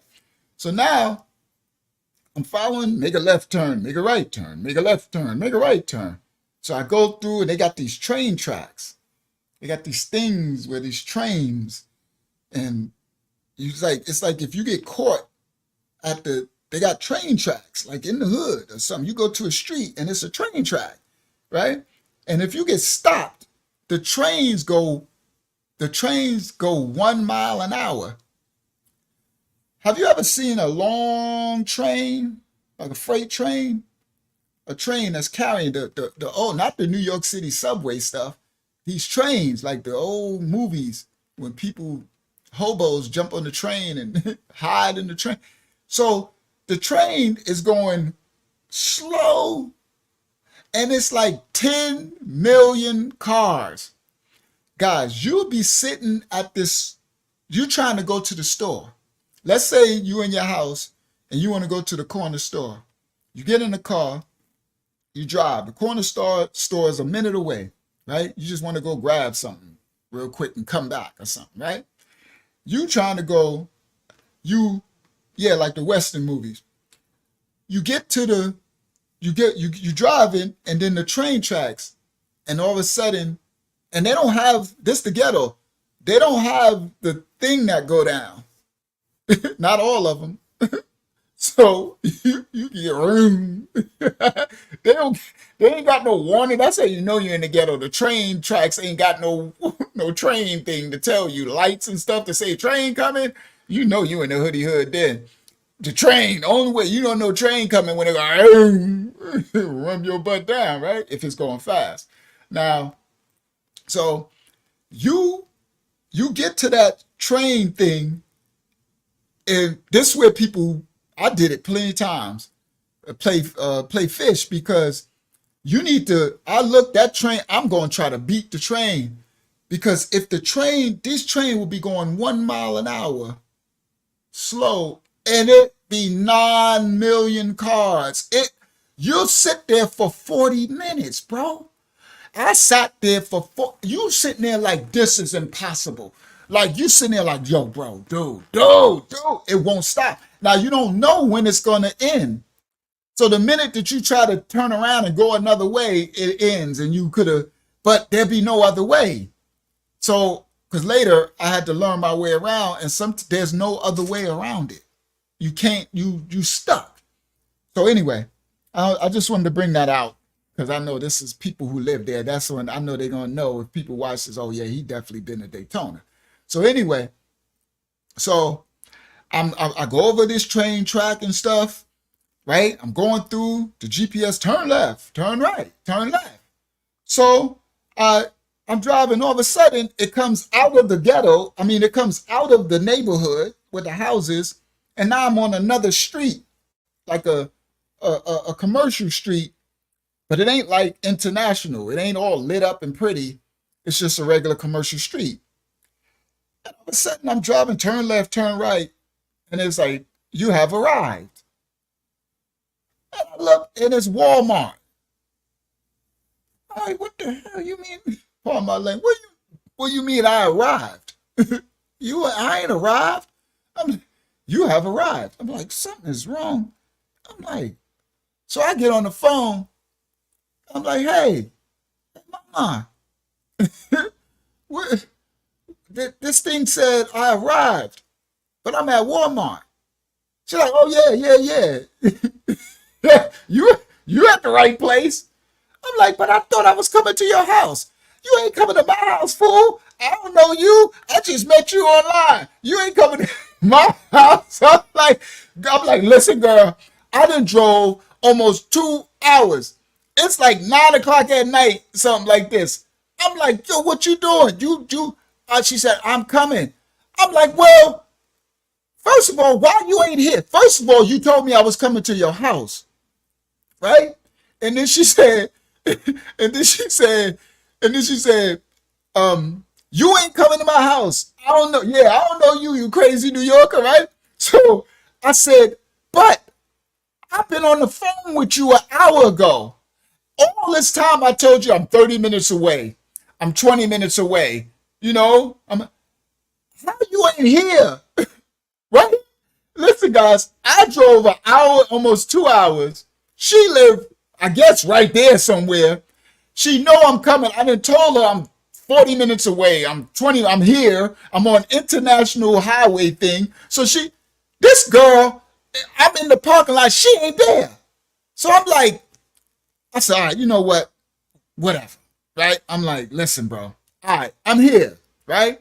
She's like, all right, I'm on my way. So I'm like, all right, cool. So I'm like, this girl got me in Walmart, right?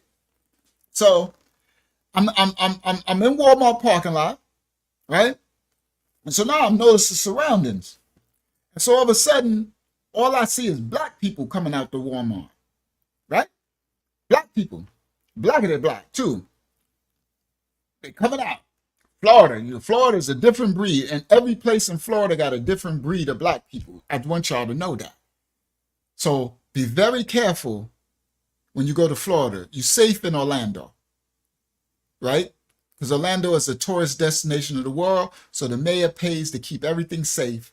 You're really safe in Orlando. You really got to find the hoodie hood, and even then, they ain't going to really mess with you. Just mind your business.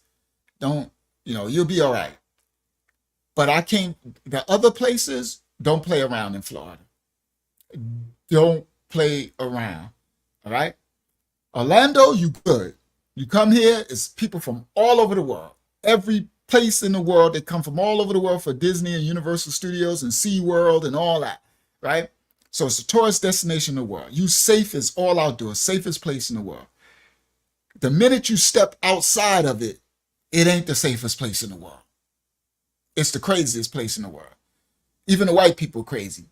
That's where the Florida man stuff come from. These people crazy. You see, what's the name flags, Confederate flags and everything flying on houses. You get into and then with the black people, so it's different black people. All black people ain't the same. Different breeds. They talk different. They dress different. They look crazy. Some of them, just like you go down to Miami, down in the South Boys, they got those big locks and Congos. One lock. You see a dude with a rhino lock. a rhinoceros horn, it'd be a big dreadlock. you have a dude take all his hair and put it into one dreadlock and have it on the top of his head, talking about with his pants sagging. Florida crazy. And everywhere is different. I'm telling you, they all different everywhere you go. So you got to adapt to wherever. That's what I said. The heat must be frying their brains. You got to adapt to wherever part of Florida you in. You need to adapt to it and understand it's going to be a whole different energy. You need to learn the environment you in. Like I said, Tallahassee, they all look like T-Pain. I'm talking about every last person looked like T-Pain. Everybody, little kids, T-Pain, black is, no disrespect, shout out to my deeply melanated brothers and sisters. But black is Mashiach, the Messiah, what they call Jesus, because Jesus was blue-black. As burnt brass as if it was burned in a furnace. Everybody in Tallahassee looked like they was burned in the furnace. And they all look like T-Pain, like they just T-Pain City. So everywhere is different. All right, so I'm in the parking lot, and all I see is black coming out. And it's ghetto black. Y'all know what I'm talking. I ain't talking about black with Buckhead, Atlanta, or black in a nice neighborhood with civilized people with jobs and stuff. No, I'm talking about hoodie hood. Y'all know what I'm talking about. When they come out pushing a shopping cart and the girl got a bonnet on her head and stomach all out, little shorts and slippers. Yeah, the pink fuzzy slippers. And in Walmart, in the store, got the kids hanging all off the cart, trying to open us up, cursing and yelling. And the dude, it'd be like the dude be pushing the cart. The dude be like the woman, no disrespect, but the woman is looking all crazy and they all loud and just ghetto guy. I know hoodie hood, right? So I'm sitting in the parking lot and I'm observing this is what's coming out, the Walmart, right? Person after person after person. So I'm like, okay, this the hood. So I'm like, but I thought Daytona Beach was spring break. I never knew. I didn't even think of it, right? I'm like, so Daytona Beach is a hood, huh? So this is the hood. So they coming out and they ghettoed all outdoors. A bunch of group of them, but it's black. It's really black, like all black, like The city is a black Air Force One. So everything that's coming, all I see, every shopping cart come out is one big black Air Force One sneaker coming out pushing it. That's what I see. For those who know what black Air Force One means in the hood, right? So I'm like, all I'm seeing is the whole. It's just, I'm like, dang, because Orlando is mixed. So you're gonna see everything. You're gonna see Hispanic, Asian, black. You're gonna see everything. Caribbean. This ain't mixed. This is blacker than black, right? So they just flooding out. Everybody going out. Then a car pull up. It's a old school car with big rims. Now I know that from North Carolina. It's a donk and a box and a bubble. A donk pull up with big 90-inch rims. y'all know these cars in the South. They got 1,000-inch rims. The car is this high off the ground, like the rim is like this. That things look crazy. It looked like it looked cute because it looked like a toy car, right? And they'll put it on the car, a little car, but the rims be like the rims be bigger than the car. It's just the craziest thing in the world. So the car is like a truck up 10,000 feet, and the rims is like a 2,000-inch rims, and it looked crazy too. That thing looked crazy. I don't know. It just looked funny. And so they pull up with the music. Oh my goodness, the music be so loud that their systems is no joke. So the car pull up, the rims as big as a house, and, and the car looked like it cost about $500, but the rims look like they cost $10,000. That thing. So the car pull up and boom, loud. I'm like, oh yeah, hood, right? So then I'm like, and here we go. Police. I see the police pull in. Now, guys, I just beat 25 to life. I'm not acclimated to society. I still ain't. I don't think I ever get really back. I'd rather not even see police. Shout out to the good cops. We need more good cops. But I ain't trying to mess around with the police. Stay out of their sight, stay out of mine, follow the laws of the land that I live in. Don't do no crimes, because I don't need to be doing nobody's times. I don't need to be in nobody's jail. I ain't with that jail life. That is a loser life. Jail is not the place to be, young brothers and sisters. Anybody want to be thug, that is not the place to be. So my thing is to stay out of their way. I don't want to be nowhere where the police can even see me. You understand? When I drive, I got the seat, the little divider thing with a window. My seat back, so I'm like, I even drive hiding behind the post, the pillar post on the car. Facts. I don't even want to be seen.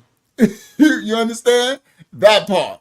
So I'm trying not to even do nothing. I don't even like being in their presence. So the police pulls through. And he comes through the parking lot, and I'm watching him. Because where I live in Orlando, it's Smallville. It's Pleasantville. I still don't want to see no police, but it ain't nothing happening. But now I'm in the hood. So the police is scanning the parking lot, and I see him. And I'm like, oh, crap. He going down each row looking in the cars. And I'm like, oh, shoot. Right? So I'm like, oh, man. So he come down my arm. And he said, Zayala said, the length don't match the width. I know in the cars, right? It look crazy. It really look crazy. So, it be high. It don't match the height either. The length don't match the height or the width. It's just off kilter. That's why I say it look like a toy car. Like somebody, you play with cars. So anyway, so the cop, he going down row by row. He get to my row, he come, and he all in people's car. He get to mine, and he look, and I'm sitting in the car. And he stopped the car right in front of me. And I'm like, oh, shoot. Right? Now, I had 25 to life. So I'm shook of any police actor. I don't want to see nothing. I'm living my life like I'm doing scrapping metal. So I'm running around my junkie truck. They ain't messing with me. They know it's working man. I look like I'm working dirty, but now I'm looking clean because I'm coming to meet the girl. I done took a shower. I'm fly. I'm in there looking just as laced, right? And I'm not in my brother's Escalade. I'm in my no. I might have been in my brother's Escalade because I think I was trying to impress her. Yeah, I might have been in my brother's Escalade. I don't remember because I don't think I would have. I don't think I was in my little Mazda. So it stops in front of me, the police, and I'm like, oh, he stopped and he's looking in my face, and I'm sitting there in the car and I'm like, now I don't know what to do. I'm uncomfortable. He's just sitting there, he's sideways. So I'm parked this way. He stopped his car in the middle of the lane this way, and he's looking through from the driver's side through his passenger side in my face. And I'm just sitting there in the car. I don't know what to say. Hi. I don't know what to do. So I'm just sitting there. And he's just looking at me. And I'm sitting there. And he's just looking at me. And I'm sitting there. And he's just looking at me. And I'm like, what is you doing, bro? So I'm like, okay, I need to do something. So I roll the window down. I'm like, hey, officer. I said, yeah, I'm just waiting for somebody. He said, oh, you waiting for somebody? I'm like, yes. He said, all right, don't wait too long. I'm like, okay, what do you mean don't wait? Boy, I'm in Walmart parking lot. I'm what do you mean don't wait too long? Where am I at? So then he pulls off slow and he's going around. So I get on the phone. Ring. Hello? Where you at? I'm coming. Now guys, it's like 20 minutes. I've been parked there. And because I was watching the Hoodie Hood show, the people come out. So, I was enjoying myself. Look at these crazy Daytona Beach black people yelling and arguing and fighting and stuff. They coming out arguing with one of girls. And so I'm like, yo, I'm coming. I'm like, what do you mean you coming? Bro, I drove 2 hours. I'm like, where do you live? How far you live? I live around the corner. I said, so where you at? I'm coming. I said, you still in the house? Yes, I'm coming. I'm like, yo, bro, I've been here 20 minutes. She's like, I'll be there. I'll be there in a minute, right? So I hang up the phone. Now I'm sitting there. I'm watching. All of a sudden, 2 cops come. I see a cop come through this entrance, and I'm watching. I always watch my rear view and my side mirrors because I keep my head on swivel no matter what. So I watch everything. So as I could see from the back, the thing, and I could smell cops, right? I got cop intuition. I smell police. I always was like that. So I could see, and you know how you could see, I'm like, I think I see lights on the top. In the distance, I could smell cops, right? So I'm looking, I'm like, that's a cop.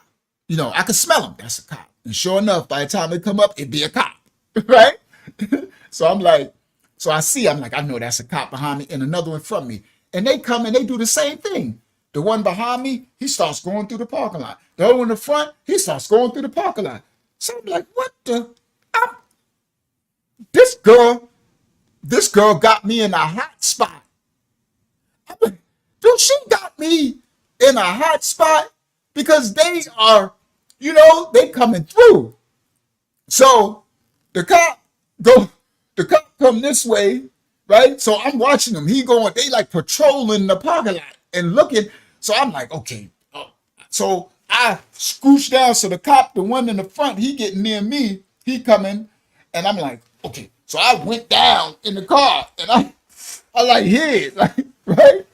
And so I hid and he went past, right? And then I inch up and I seen him. He passed me. He in the back now.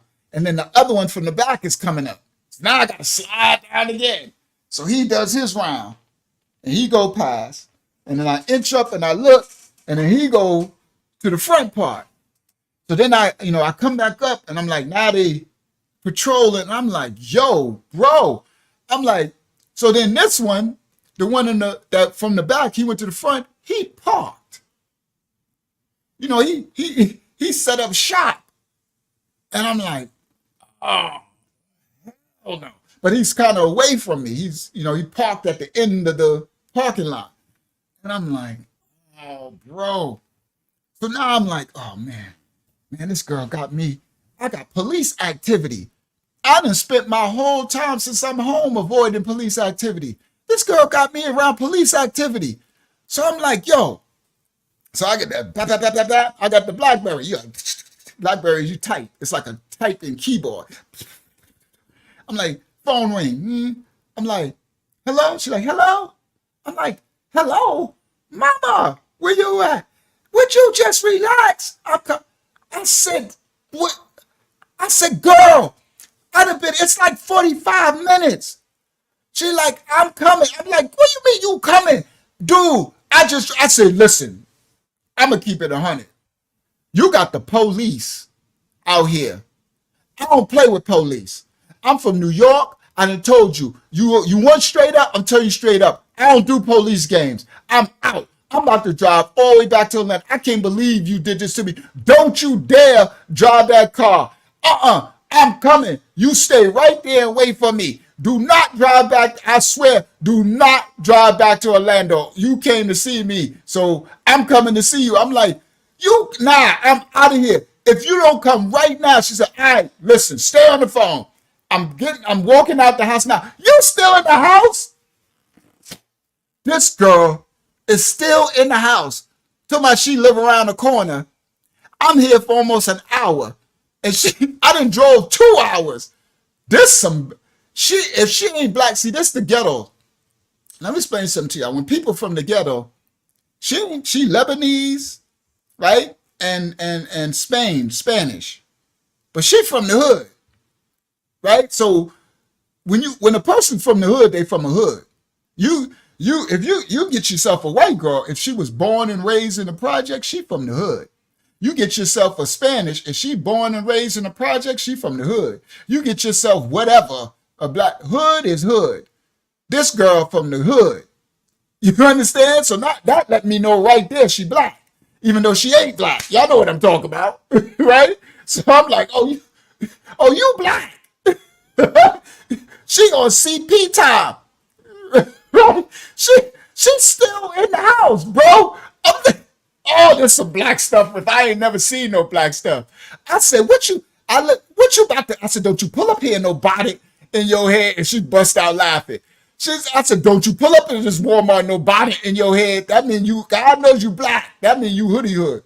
And she bust out laughing. I said, listen, stop playing with me, bro. She said, no, I'm coming. Stay on the phone. I'm coming.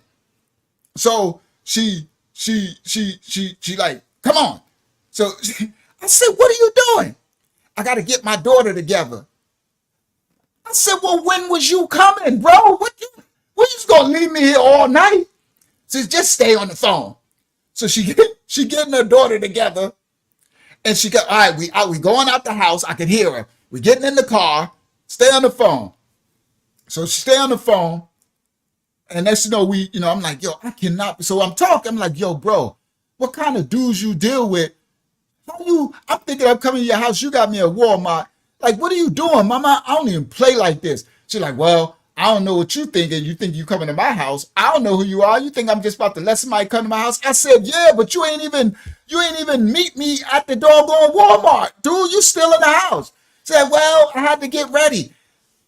I said, get ready, bro. You knew I was leaving from work. That was 4 hours ago. What kind of Negro? This is some black stuff. You ain't got to be black to be black. Black is a culture. That's his igger stuff. That's what that is. This iggers. You ain't got to be black to be an igger. That's a better word. You ain't got to be a black to be an igger. This igger stuff, you on igger time. So next thing you know, so she on the phone. It had to be all of 3 minutes. She like, all right, where you at? I said, you here already? I said, you could have walked to the doggone Walmart. How you got me in this parking lot all this time? So she like, where you at? I'm like, where you at? So she like, I'm in a gold truck. She had a gold Cherokee Jeep. And she said, you should hear my system. All of a sudden I hear boo, boo, boo, boo, boo. It was knocking. I said, is that your system? She said, oh yeah, you're going to hear me down the street. I said, oh my goodness. This girl pull up in a gold Cherokee with a system. She had 4 15s in her truck, 4 15-inch woofers. She had like 3 amps. This girl had a $10,000 system in a $3,000 truck. This girl's system was, I was like, and it was crystal clear, boy. It was, you know how you hear every treble, the bass was just right, the treble was, boy, and the music, it's like she might as well pulled up playing Computer Love, like boom, boom, boom, boom, boom, boom, boom. She might as well have Computer Love. I was like, yo, system is popping.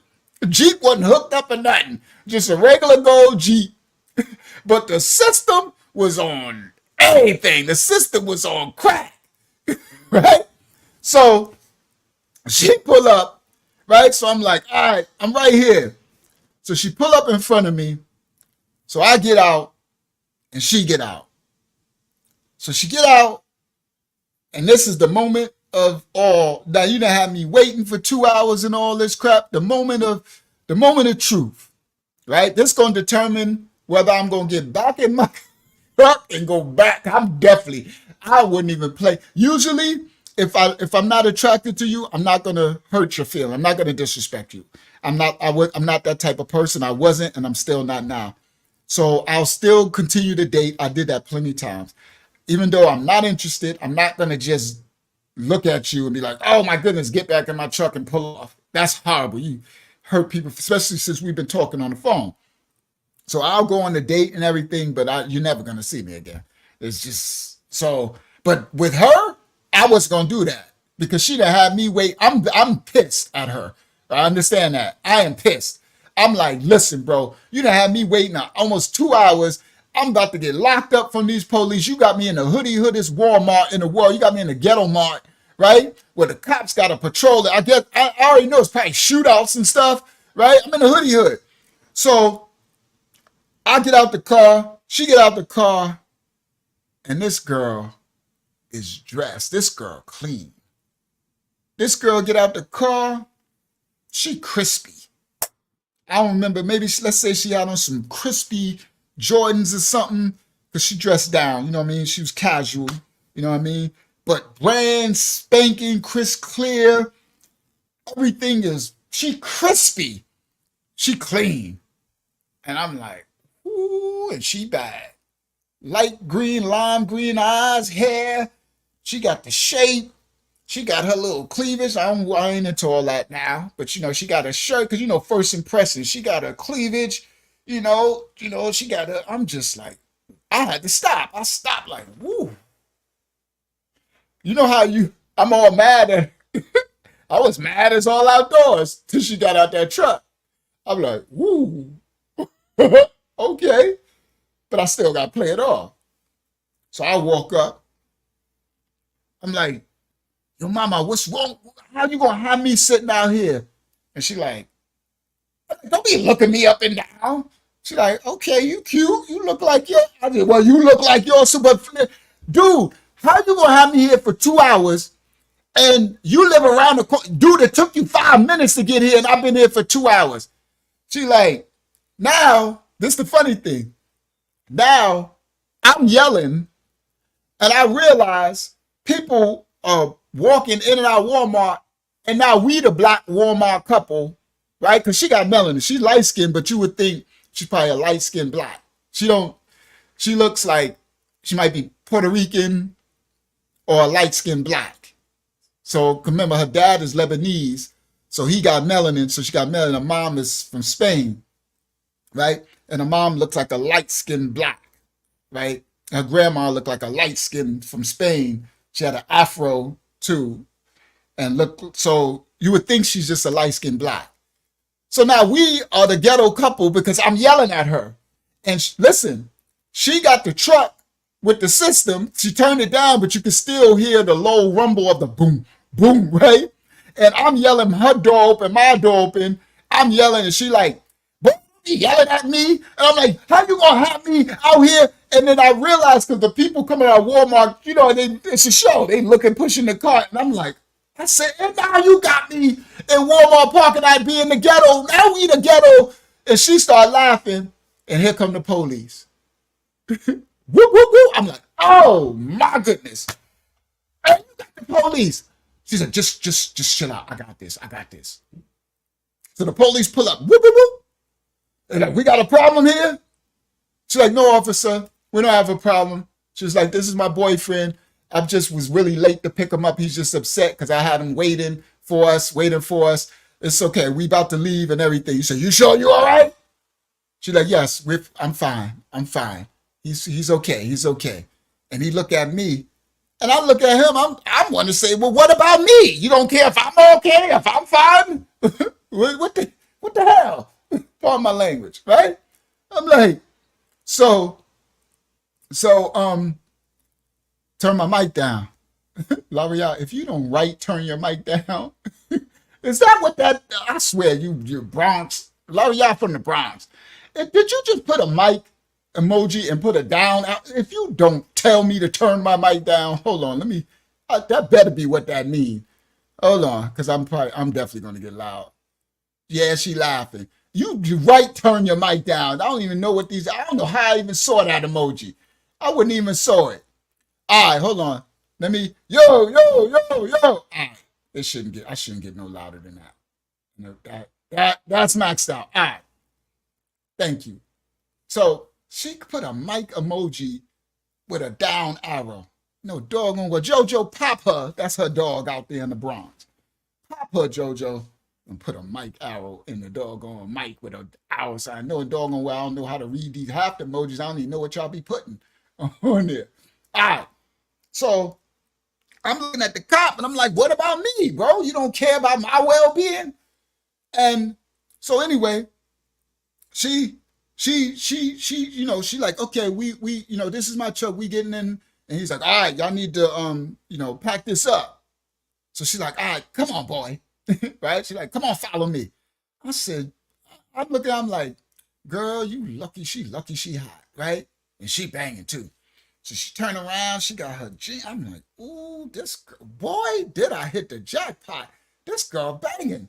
So I was like, all right, let's go. And she got some stuff with her, right?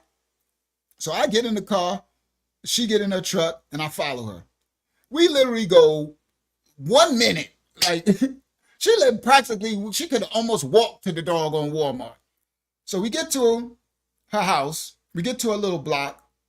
It's ghetto, but not as dirty ghetto as some of the other blocks I went through. So it's like a decent ghetto, right? Little houses. So we pull up into a driveway, and next door is an Impala. Yeah. It got probably 24-inch rims, big rims, but it was like lime green with the lime green, and I'm like gold grill, you know. And then it got another, like a Cutlass 87 with rims and lift. I said, what the? I said, well, who lived next door? You got a hustler next door? She said, no. And then it's a tow truck. She said, no, that's my next door neighbor. He owned a tow truck service. She said, that's a white boy. I said, a white boy got that? Oh, a white boy got them cars? She said, oh yeah, he a thug white boy. He a hood white boy. So we get out the truck And she pulls her daughter out. Her daughter is like 4 years old. So she pulls her daughter out, and she, she introduced me to her daughter. Her little daughter's cute. So her baby daddy was black. So the little girl is black, Lebanese, and Spanish. So, she's a cute little girl, a mixed little girl, whatever. So then we get out, and then the dude come out. He remind me of Bubba Sparks. Big heavies, that's exactly what he looked like. For those who remember that rapper, the white rapper, Bubba Sparks. He was a white country rapper dude. Fat, bald head, he come out. He's like, yo, what up? She like, what up? And he got into his tow truck. I'm like, man, them cars is fly. Y'all know me, I love cars. Y'all know I'm a car dude. So you already know, I told her, give me a second, shorty. Give me a second, shorty. I'll be back with you in a minute. I got to go check out these cars. You done lost your mind. I love cars. I'm like, listen, you got to wait for a second. She said, where you going? I said, I got these things is fly. I went over there. I'm like, look at this boy cars was smoking. He had 3 of them, 3 old schools, 2 donks and a bubble. I'm like, boy, this boy car game is on fire. She said, yeah, he work on cars. He work on engines. He fix people's stuff. He got the tow truck. I'm like, all right. So bang, we go in the house. Now let me get to the story so I don't drag this out. So I'll come back another time and tell her story. Because her story is a whole separate thing, my relationship with Lexi. So we go in her house. She got a 2-bedroom, I think 3-bedroom house. So it's clean, right? The house she was written in. So we pull up, we get in, we open the door, and it's clean. And it smells good. Right? We go in, the house is clean. She clean. Yeah, he was chill as all outdoors. Bubba Sparks. He was chill as all outdoors. The white dude next door. Tow truck dude. He was chill as all outdoors. So I'm assessing the house clean. She clean. The baby clean. Sneakers clean, clean clothes. Go in, the house is clean. And it smells good. So I'm like, okay, bro. Now we talking, right? We talking. So we go in. She got nice furniture, fully decorated, all that. And I'm like, it smell good, but guys, it don't smell good like perfume. It smell good like food. Bust it, you know what it is. It smell good like food. I mean good. You know when you dudes, brothers, bros, bruh. You know when you open the door, bruh, and it smell like food, good food, like you smell seasonings and stuff. That's a whole different smell good from potpourri, air freshener. It smell good like food. That kind of smell good. I'm like, oh, immediately the stomach got my stomach like, hey, let's see. Right? So I'm like, bro, I'm like, yo, it smells good in here. She said, oh yeah. I'm making you dinner. Stop the process. She like, I'm making you dinner. I'm like, you making who dinner? She said, yeah. That's what I was doing. That's what was taking me so long. I said, girl, don't you start nothing, won't be nothing. Girl, you messing around. Don't play. Don't play with me. Don't play with me. She she like I was cook. I said, so you was why didn't you tell me? She said, because I wanted to surprise you. I said, but you got me sitting there waiting in the doggone parking lot and all that. I'm like, bro. I'm like, what you cooking? She's like, don't worry about it. It's a surprise. I'm like, it smells good.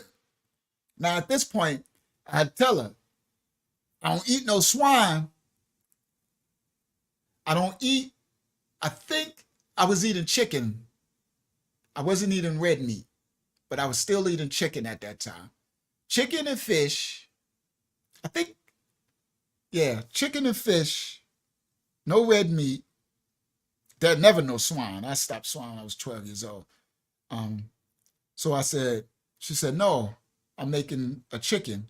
It's a chicken meal. I'm like, no swine though. Nothing in the, she making rice and all. And I'm like, okay, so you know how to cook? She said, oh no, I don't know how to cook. I gets down in the kitchen.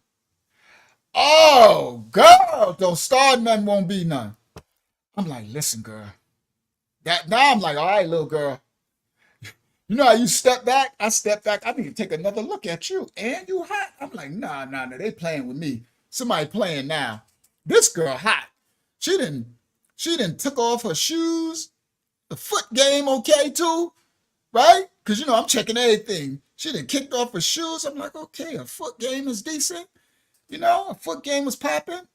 She, you know, she had a pedicure and all that. That's what the French thing won. With the French one with the white tip, all that. Everything popping. I'm like, okay, God, you gotta be kidding me. So the little girl, she goes and she like, you know, she's a nice little girl, her daughter. So she like, you want to see my room? And I'm like, oh, okay, let me see your room. She's nice. She wasn't a little bratty little girl. You know how you get them little kids that are brats. She was a nice little girl. You want to see my room? Right? And I love kids. Unc love the kids. I love the kids. So unless they good kids, they bad kids, I'll knock your nose to the back of your throat. Get out of my face. I don't care about your mama. You gonna call your mama, your daddy, the police. Act up, you're gonna get, I'll knock you to next what? I don't play with kids. I ain't playing with those iggers. I don't play with little iggers, big iggers. I ain't playing with no iggers. I ain't scared of little kids. I ain't scared of y'all. I'm Bernie Mac on them. I don't play no games with kids. I get it straight right off the rip and I let the mama know. If you one of those that you don't want your kids disciplined, then I ain't the man for you because I ain't having it. I don't play that.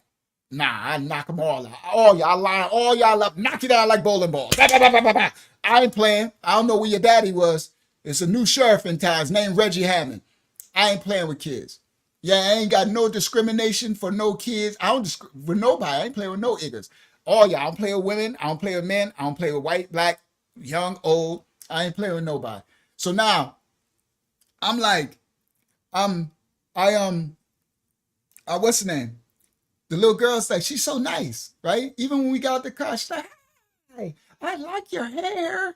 I like your hair. I'm like, thank you. And she all pretty, you know, little black and what is it? Black Lebanese in Spain. You know, they're pretty little girl, right? Got her little melanin too, you know. And some melanin guys, boy, when you get the little melanin in there, you mix, boy, you know, you be a little exotic little thing, right? Boy or girl, whatever, right?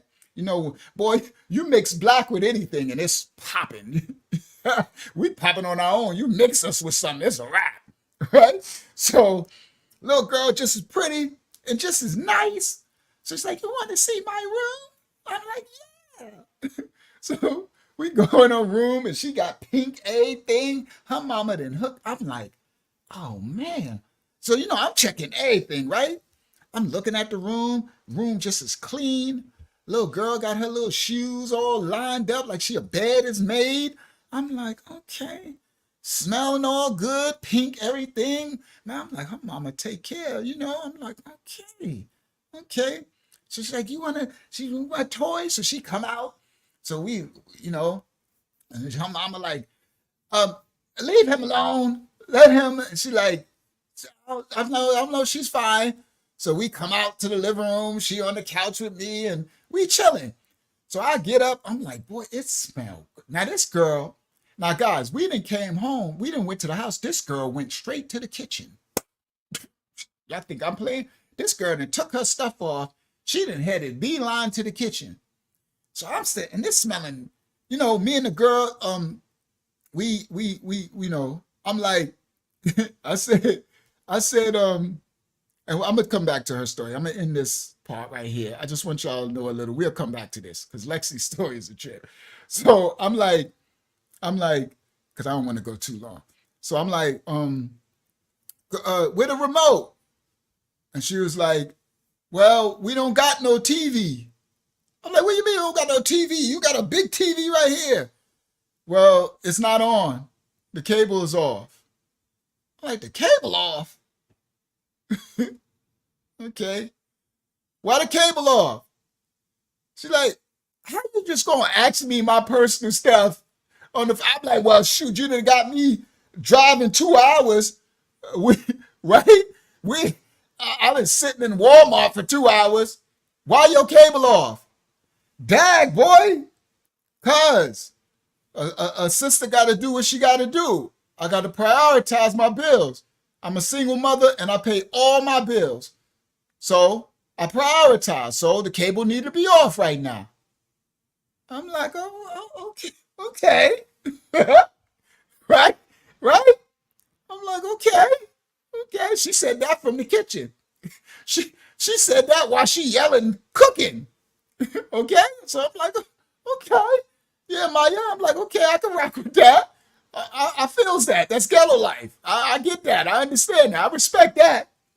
She like, it'll be back on when, it is what it is. I got to do what I got to do. So I'm like, you work? She said, yeah. She said, I work. The dude next door, the white dude, hooked me up with a tow truck company.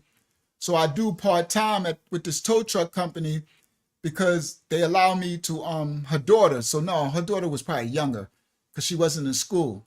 So she's probably like 3 or something. They allow me to bring my daughter. They allow me to bring my daughter with me to work because I can't afford to pay a babysitter because y'all know babysitters is, they like $1,000. A babysitter is a mortgage. Paying a babysitter is another apartment. So I already know that part. So I know ghetto life, right? So she said, so I try to get it hours where I can and I just make it work. Long as we got heat, AC, well, you need AC, Florida. As long as we got air conditioning and clean. And she said, I don't know if you bougie, but I got food stamps. So my refrigerator stayed full. And she's saying all this from the kitchen while she cooking. I said, this girl is gangster. Right? She ain't got no shame in the game. She's like, I don't know if you bougie, but I got food stamps. And keep our fridge stacked. I said, guess what, baby? That's mama. She said, what? I said, I got food stamps too. And she bust out laughing. She said, what you doing food stamps? I said, one of my boys, my brother friend, turned me on. I said, listen, when you find out my story, because she learned a little bit about it, right? From the phone conversation. We talked a little, because I don't play no games. I let them know right off the rip. I'm from the rats, the ghetto, the slums. I just had 25 to life. I got a second chance in my life. So I don't play no games, right? I let them know right off the rip, right? So if you the type, you ain't into someone with past, I come from past. Now, I was balling in my past life. You know what I mean? I was one of those rich dudes in the hood and I'm not just talking it. You know what I mean? Because I know a lot of people front. I said, now I'll prove it to you. I got pictures, receipts. You'll hear my family, my kids tell you I was about that life, but I got 25 to life and now I got a second chance in my life. So I can't do no crimes. I don't do, and that's what they want to hear. I'm a work every day and I didn't tell them what I do. I gotta wait. I ain't gonna, you don't give TMI. I gotta wait to see if I'm gonna rock with you.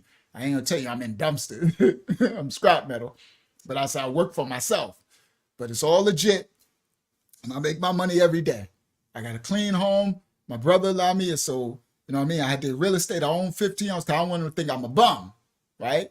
So I don't let them think I'm not this age, right? And I don't got nothing. Now I own 50 homes, nightclubs, this. At that point, I still had my Benz was still in New York. I said, I'm trying to get it down here. So, you got to let them know I'm a industrious man. I'm not a loser. I'm not this age and ain't got nothing. I ain't a bum, right? But I was in those streets, right? And doing well in those streets. So anyway, so I'm like, yo, I got food stamps too. And she what you doing? I'm like, cuz. So she like, I said, so you probably get a lot because you got the kids. She said, oh yeah, they blast me off because she got another kid. So she had 2 kids. The other kid was with the dad. So I'm like, uh-oh, you got a crazy daddy? She said, no. She said, I don't even see him. He be trying to take my daughter. I'm going to court now, trying to get custody back of my daughter. And she got drama with her baby daddy. He done called CPS on her, right? He beat her. He beat her daddy, the black dude. He beat her to the punch and called CPS on her and told them that they got weed because he knows she smoked weed. So they came in because he called them on her and caught her with weed and took the kid and gave it to the dad. And I'm not laughing at it. That's not funny. That's not funny. Let me take that back. I repent for that. I apologize. It's not funny playing with, because there is nothing funny about that. Taking people's kids. Women, y'all need to know that because y'all don't seem to care. Y'all take our kids from us. I'm laughing because somebody finally taking the kid from y'all. You getting to know how I feel. And she was going crazy too. She was driving her nuts that he got the custody and he kept switching states. So she got to go to court. He's switching states. This dude was like, he wanted his custody, his child. And I'm like, so where's the drama? So I find out later the drama is on her part. Remember, I'm looking for him to be crazy. Uh-oh. Bingo. Guys, guess who the crazy one is? Bust it. You know what it is. I'm looking for him, the crazy dude. And I start putting it together. I'm like, are you the crazy one? I ain't crazy. Ain't nobody gonna be cheating on me. That's later. All right, so anyway, I'll go into her story another time. I want to get the thumbnail. So, all right, I'm doing the thumbnail tonight, and then I need to do more of Lexi another time. All right. So, let me walk down the thumbnail. So anyway, let me get the pieces that's relevant to tonight's story. So this first night, so she in, Maya said, uh-oh, yeah, it never fails. So she in the kitchen, right? And I'm talking from the living room. She in the kitchen, right? So I'm like, all right. So I'm like, this stuff it smelled too good. So I'm like, girl, what you cooking? She's like, don't worry about it. I cook all the time. I said, you cook all the time? Every day, breakfast, lunch, and dinner. She said, you like breakfast? I'm like, you talking breakfast? And she laughed. I'm like, yeah. She like, listen, bro, you already done passed the test, so you might as well get yourself comfortable. You home. You ain't going nowhere. I said, I like that. One thing I do like, I like assertiveness, right? I like that, right? Just own your stuff. If that's own it. I like that. That's that stuff, right? She said, you ain't going nowhere. You home. I said, girl, stop playing. I said, girl, play, baby, play, right? I like that, right? So I laugh because it's funny. She's what you call it? Confidence, right? She know, because she knows she fly. She know, like, he seen me. And I'm cooking in here, my house clean, I'm fly, got my own car, my own house, make my own money, right? I'm like, she like, you ain't going nowhere. I'm like, oh, yeah, you right. I ain't going nowhere. The devil's a lie. The devil have to pull me out of here, especially what I'm smelling in that kitchen. The devil's a lie. I'll be fighting the devil to pull me out of here. So I laugh, right? So here I go. I'm like, what is going on? So I start walking to the kitchen. I get to the kitchen, and the kitchen is kind of long. So the stove was, so I get to the kitchen and I look, and she don't know I'm walking, right? Because she got carpet. So I'm walking and I get to the kitchen. I tell the baby girl, like, shh, right? Me and her already rocking out. Like, shh. So I walk to the kitchen, and she got her her the chef thing. The chef, she done put her hair back in the ponytail because her hair was down, curly hair. Put it back in the ponytail, and she got her little chef thing on, and she got this burner. She got all 4 burners, got food on it, right? Your apron, and she got stuff in the oven. This girl is cooking the whole meal. This girl is spices, food, the little chop, chop, chop, chop, chop, chop, you know, the cutting board with the peppers and the chop, chop, chop. She got I'm in like a restaurant. I stand there and look, and she like, she grabbed this, sprinkle this, she open the oven, she pulling that out, looking at this bacon. She got cornbread and stuff. I'm looking at her like, and she don't even see me because she's a cooker. You know, when people love to cook, she's sucked in. I'm sitting there and she just going through, and I'm sitting there like, oh my. Now I've been wanting that since I came from jail. Because everybody I've been with, the Asian ex, Sarah made the same thing every day. Rice and some dried out chicken. I said, girl, you gotta put some juice in the chicken. I need some sauce or something with the seasoning. Just put some water in the pot and the seasoning. Now it's the blood. That's the blood that make. I don't eat that no more. But man, make some this dried up chicken and the rice every night. I'm like, bro, the kids be ask me to cook. Could you cook your lasagna? Could you cook your fried chicken? I'm like, I can't get nobody to cook me a doggone. This girl in there, she's going in. This stuff smelling so good.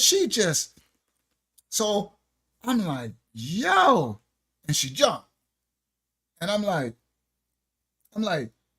and she like, get out of the kitchen.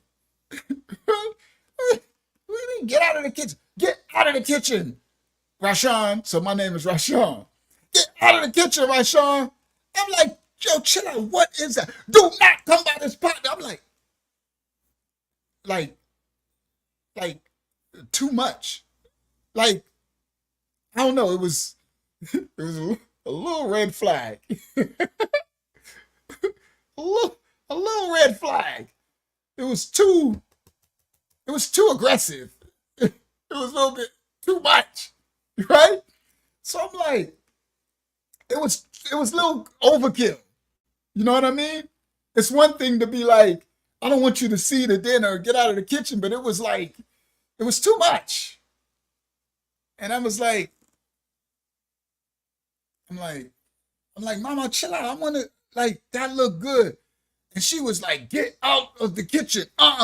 Get out. Do not. Just go and sit down and wait for me to bring the dinner. And I'm like, and so the little girl, when I had got up and went, the little girl got up, with a growl, very aggressive with a growl, fast. And the little girl was behind me, because you know kids, they like, hee hee hee. So she like, I think the little girl name was Maya, too.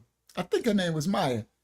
So I think she's like, Maya, you know better than be in this kitchen when mommy cooking. You know, go in that living room and you wait for me to bring the food. So I'm like, okay. She's like, that's one of the rules of my house, of the house. She didn't say my house. She said, that's one of the rules of the house. You need to know that now. When I'm cooking, stay out of my way and let me cook the food and I'll serve you. I'll bring you the food. And I'm like, okay. That was way too aggressive. That was way too overkill, right? I'm like, okay. But everybody got their stuff. And remember, I'm used to crazy, right? All I know is crazy. So I got to find what kind of crazy you coming with. This is a new crazy. This is a kitchen cooking crazy. I ain't never had kitchen cooking crazy because Pam couldn't even cook either. I've been Pam for 18 years. Pam, she learned to make a hell of a a hell of a hamburger helper. After a minute, she learned to make a hell of a hamburger helper. So I would make sure we get every hamburger helper, the cheeseburger macaroni one, or they start making a lasagna hamburger helper. We were the hamburger helper kings. They made a chicken fried rice hamburger helper, right? So I star, right? Sure. Unless I would cook my little famous fried chicken or lasagna and stuff, we was the hamburger helper house. Shout out to hamburger helper. Once I realized, because Pam couldn't cook either. I don't know. She started to learn a little more later, but I ain't never had a chick that could cook.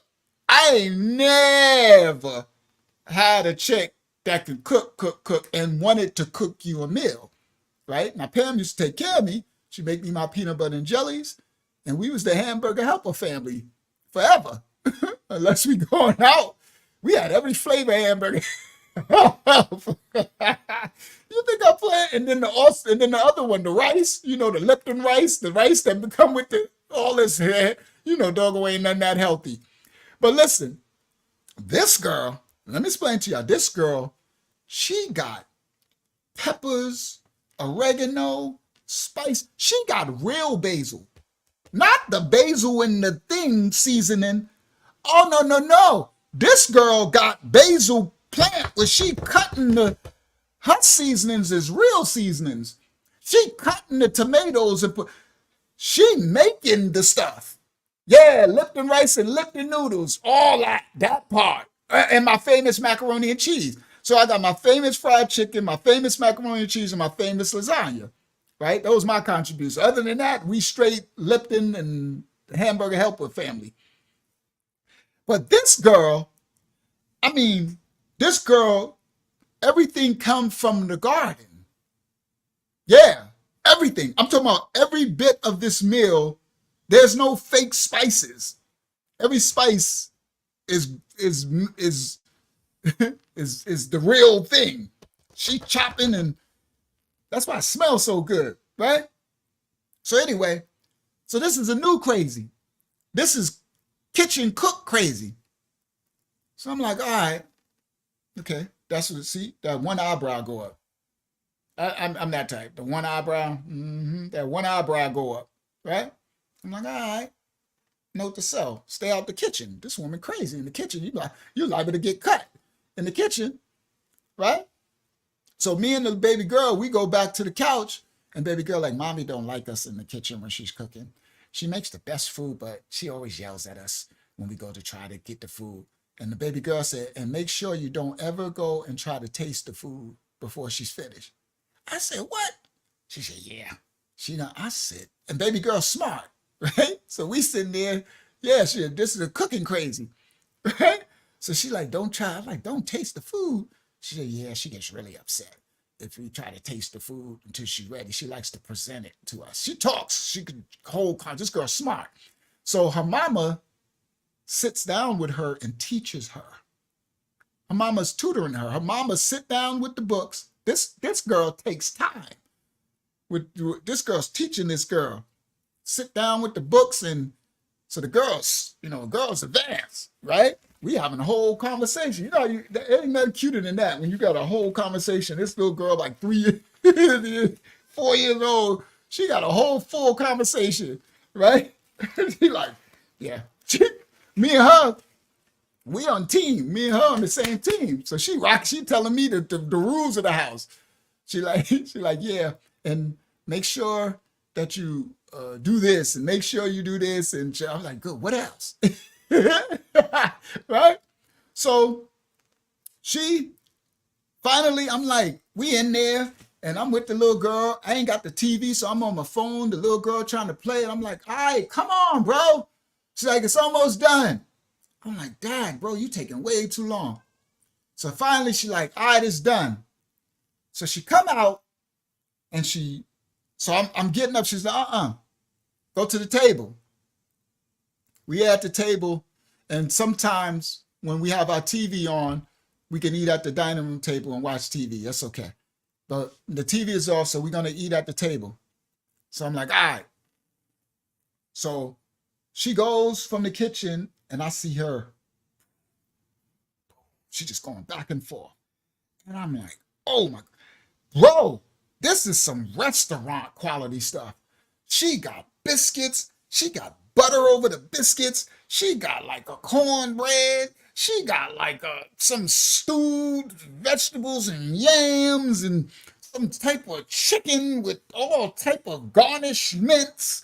Or she got the plates looking like I was on Top Chef. I'm talking about the presentation and everything.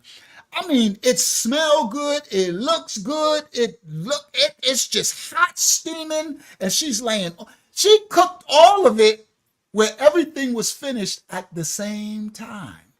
Y'all know that's cooking. That's Master Chef stuff. That's it, Master Chef. She got everything is hot and ready at the same time. I said, what? I don't know what in the world's going on. Oh, that's right. No, I hit it before. Because April from the T-Pain, this was my second round. April was Master Chef, Top Chef. April had, boy, I think I told that story already. April had Thanksgiving dinner every night. 19-course meals. This girl cooking. I got another one. But April wasn't crazy in the kitchen. April be like, come in here. We be tasting the food. We'll party in the kitchen with April. This girl crazy. This girl like, get out of the kitchen. Get out of the kitchen. I'm like, what the world? So she put all the food is on the table.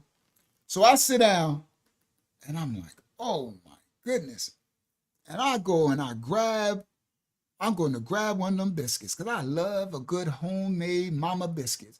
That my mama biscuits, she got my mama biscuits on the table, buttery. It looked like there's some cheese glistening all over the biscuit. I'm like, oh my God, I can't. My stomach been growling for an hour and a half or something. I don't know how long it's been. It feel like 10 years. I go grab a biscuit and the little girl grabbed my arm and like, you don't want to do that. Right? I look at the little girl. I'm like, little girl, you're going to draw back a nub. You're going to draw back a nub. Not right now, partner. Not right now. My stomach is growling, and this little cheesy, biscuit, buttery looking thing, my mama biscuits, is on the table. I said, little girl, she like, you might not want to do that. I'm like, you might not want to do that, little girl. You're going to draw back a nub. I said, not right now. I grab that biscuit. I'm like, oh my. I take it and I pull it and the cheese pulls. I said, ooh. Soon as I got to my mouth, I hear, you must have lost your mouth. Put that biscuit down. I like to drop the biscuit. I'm like, oh. She like, put that biscuit down. Don't you touch that. I said, hey, mama, chill. Put the biscuit down. I said, whoa, we about to fight. I'm like, yo, what is going on, bro? You tripping? Rashawn. Nobody touches the food until we sit down. We got to sit down and we got to say our prayer over the food before I said, but mama, come on, I'm stuck. Put it down. I'm looking at her and I'm looking at the biscuit. And she's standing there. And I'm looking at her. And she said, put it down. I'm like, and I'm looking at her. I'm like, and I look at the little girl, look at her. I told you. The little girl got the look like, I told you. And I'm like, she said, we got to pray over the food. And I put the biscuit down. She says, thank you. All right. So she goes back. She gets the other stuff. She gets the presentation. She says, all right. And then she said, all right, you want to say the prayer? She said, you're the man. You're the man in this right now. You're the man in the house. So you say the prayer over the food. And I'm like, yeah, baby girl got that look. I tried to tell you. You know how the little girl, she looking like, I tried to tell you. Right? So I'm like, okay. Then I'm like, okay, well, and time to say a prayer. I ain't did it in a long time either. So I'm like, okay. So I say the prayer over the food. She said, all right, now we can eat. So we start eating.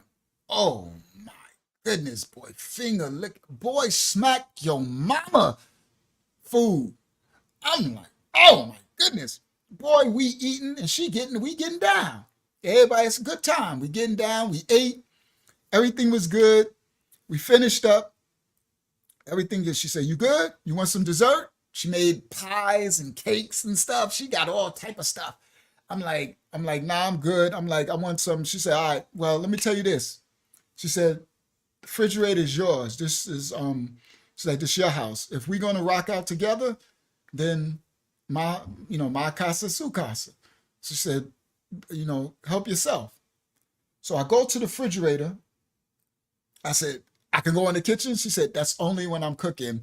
When I'm cooking dinner and I'm trying to surprise you, just give me my space in the kitchen. That's all. You could come in there, but just let me know and give me my space, because sometime I want to surprise you with the meal. I don't want you to see what I'm cooking. So if you want to come in, just let me know. If I'm cooking dinner or something, I'll cover the thing and you go get what you want. I'm like, all right, you know what I mean? Whatever. I'm used to crazy, right? It's just a different crazy. It's cooking crazy. I'll take cooking crazy over non-cooking crazy any day, right? What you call that? The lesser of two evils. Pick your poison, right? Because the second world is full of poison. So I'm like, I'll take cooking crazy over the crazies I was dealing with. They was crazy like this trying to kill me, but they ain't cooking. I'd rather if you're going to try to kill me, at least be cooking too. I don't know, if I'm going to deal with it, right? So I can work with cooking crazy, right? It is what it is. So I go into the refrigerator. I go to the refrigerator. I pull up the door. Bang! Bang! Open the door. Bang! Damn! I said, what? This refrigerator is so full of food. The food is falling out the shelves. I open the thing. It reminds me of April, boy. The women who get those foods, that's how I think my other brother, he like a woman on some welfare and stuff. He like a woman on food stamps. Boy, I said, oh my, you got all type of juices and Tropicana and Minute Maid and canned juices, and you got fruit roll-ups, and you got candies and fruits and Reese's cups, and you got vegetables and grapes and oranges, and you got bananas on top and 9,000 cereals. It's loaded, bro. I said, oh, what? Play. And my refrigerator back at home was empty. That's why I started getting food stamps. I was practically starving. Dude, that's why I needed food stamps. I was eating toast and oatmeal for about 6 months straight. Every day, literally. I lived off toast and oatmeal for a minute before the Mossad allowed me to get more money and then told me about the food stamps. But then mine was run out quick. This thing, she lived practically next door to Walmart, and Walmart is in her kitchen. I'm like, this thing full. So I start grabbing juice. I got my choice of juices and stuff. You got all type of natural fruit juices, 100% organics. You got all the kids stuff, the little Capri Suns. I used to rock out with the little Capri Suns, nice and cold. You stick the little straw in. Me and baby girl sitting there, we sipping on Capri Suns. And, me and baby girl rocking out. This girl like, help yourself, food. The fridge stay packed. She like, oh, we keep food. We don't play around in this house. So anyway, I come back, right? We go back to the table. We eating, everybody, we talking and joking and laughing. Little baby girl funny, and I got a sense of humor. So we laugh and everything. Me and her looking at this girl's bad. So I'm looking at her like, man, I hit the jackpot. So then, it's getting late. She's like, all right, about time for you to go to bed. Go take a bath. Go take your bath and get ready for bed. So baby girl go take a bath. And I'm like, all right. So I get up and I'm like, all right. And she said, what you doing? I said, well, I'm about to help you clean up. She's like, no, I'm good. She said, you go relax. Go wash up. and go relax. You just ate. She said, go put your feet up. She said, I wish I had the TV on so you could just watch TV. I got you. I'm like, okay. You sure? I'm like, she's like, no, I'm sure I got it. So she gets up and she puts everything, and then she she's in the kitchen. I'm like, it's all right if I come in the kitchen? She said, yeah, it's fine. I'm only when I'm trying to make you dinner if I'm surprising you. I said, all right. So I go in the kitchen and she's soaking the dishes, and she filled the sink and doing all that. She's washing the dishes. And I'm like, I'm about to help you. I said, here, give me that. So as she washed, I started drying. And she looked at me. She said, you don't got to? I said, Mama, you just made all this food. I got you. She looked like, she did that look like, good job. Point for you. Point for you. So I'm drying, she washing, and we finished cleaning up everything. And then she started cleaning up the stove, cleaning up the kitchen. I helped clean up, and we clean out the kitchen. So we come, put baby girl to bed, and I'll come back to the story. All right. So I'm used to smashing on the first night in my past life. I don't live that life anymore. I'm a man of the Most High. I smash everybody the first time. So I tried. She didn't let me smash. I was mad at her too. Especially since we been on it for bro. So we did everything. We had the dinner. We in the living room. Baby girl went to bed. We talking, getting to know one another. I let her know about Sarah, the Asian, because she want to know. Well, you got crazy ex, what's going on? Let her know about Sarah. So we getting everything else out the way. Because we ain't talk on the phone crazy like that, because we talked a little bit. We text. So we face to face now. So we by the end, we stayed up. It's like 1 o'clock in the morning. She don't got to go to work the next day because she work only 2 or 3 times a week. And so she like, all right, you staying, right? I'm like, I was hope you say that because I sure enough ain't trying to, I'm full, you got the itis. I'm sure enough not trying to drive back 2 hours. She said, nah, you can stay. I said, where I'm sleeping on the couch? She said, you can come in the room, but you ain't getting none. I was like, Dad, right? Now this is in the world. I don't live like that now. So I'm like, Dad, bro, you just all alpha. She said, you are not getting none. You think I'm about to give you some, and this the first night, and this is not happening. This is not that type of party. I'm like, okay, I respect it. I don't want to hear it, but I respect it. But I still think that's what you think. I'm the type, I like, that's what your mouth, I was the type, that's what your mouth said, right? By the time we get in that room, and I work my sin, because that's sin, my sinful magic that I was on back then, not no more. I work my sin. Yeah, we gonna see who ain't getting none before this night over. So we go in her room. I finally see her room. Her room is clean. She got the big bed and everything. She like, all right, your side, my side. You not getting none. I'm like, oh no, I'm not getting none. I know. So we in the bed. We ain't got nothing. We talking. We on the phone. We ain't got no TV. I'm like, so we talk everything, and I try. And she kissed me. She's like, the only thing you can get is a kiss. So, but that was it. And I keep trying, and she keeps shutting me down. So we get to rub on each, not really too much, but she dressed down in a little nightgown so she said, I'll show you what you work. I'll let you see what you're working with, right? But you can't touch. You're not about to be tempting me. So, right? So I got to see what I'm working with, her little nightgown. And I'm like, and she stuck to it. Just to end this and move on, I think Lex held out, the longest out of everybody. I think it was about 4 days. I was practically pulling my hair out. I'm like, I'm going home. Because I stayed. I'm like, listen, I'm going home. She's like, is it that serious, boy? You act like you You know, you act like a little kid moping. I'm like a little kid moping. She won't give me none. You know, that's in the world. I don't do that no more. Right? You know, you moping, right? She like, I'm like, I'm going home. She's like, that grow up.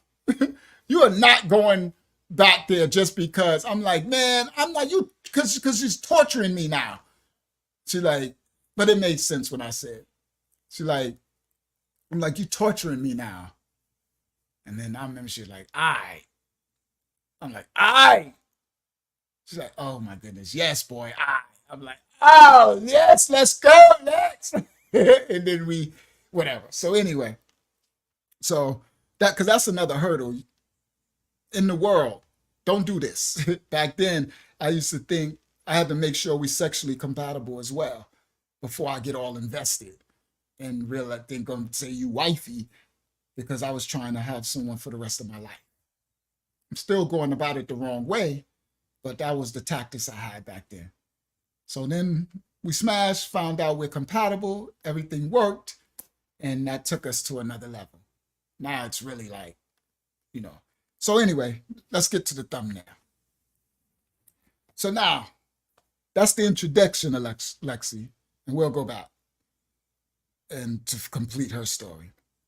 So now Lexi, in Florida, they have this thing, guys, where Florida is always hot, and certain places are beach cities. The name of this video is Daytona Beach. So Lexi had this thing, shout out to Lexi, where she always want to be at the water in the pools or the beach every day. They live in Daytona Beach. So her thing was, we going to the beach or a pool every day, like every day. I come from the concrete jungle. We go to the pool sometime in the summertime. We go to the beach once in a while in the summertime. But this is like an everyday thing. So her thing was the water, the beach, the pool, every day. So baby girl know that. So they wake up and they going, now Lexi had this thing where the thumbnail starts here. Sorry, it's 3 hours in and I'm just doing the thumbnail. So Lexi had this thing where the, what you call it? Okay, so Lexi was popular, meaning because she's from Daytona. She went to Daytona High School, and Daytona is the hood. I didn't know that. Them dudes is ghetto fabulous. Them dudes ratchet. So the girl, the East Indian girl who had her sign up for the Match.com, she lived in a hoodie hood. And her boyfriend was a hoodie hood dude. And they were shooting up the houses. Now, Lexi lived away from the hoodie hood. She lived in a decent neighborhood, right? So she didn't live in the hoodie hood. It was a normal, quiet block. But her best friend lived in the hoodie hood. And so we went over there one time. And when we went over there, I was like, bro, these dudes, this is real gangster stuff going on. Like you could hear shootings and stuff. They be having bullet holes in their door type of thing. I get to the door and there's bullet holes in the door. I'm like, is that bullet holes? She's like, oh yeah, people, they be doing drive-bys and shit. I'm like, what the hell? Where am I? What? I thought this was Daytona Beach. The spring break, right? 106 in Park. Spring break. And the other thing, the MTV show or whatever they used to have. She's like, oh no, that's the tourist. That's the spring break. This is Daytona Beach. Daytona Beach is the hoodie hood. It was hoodie hood.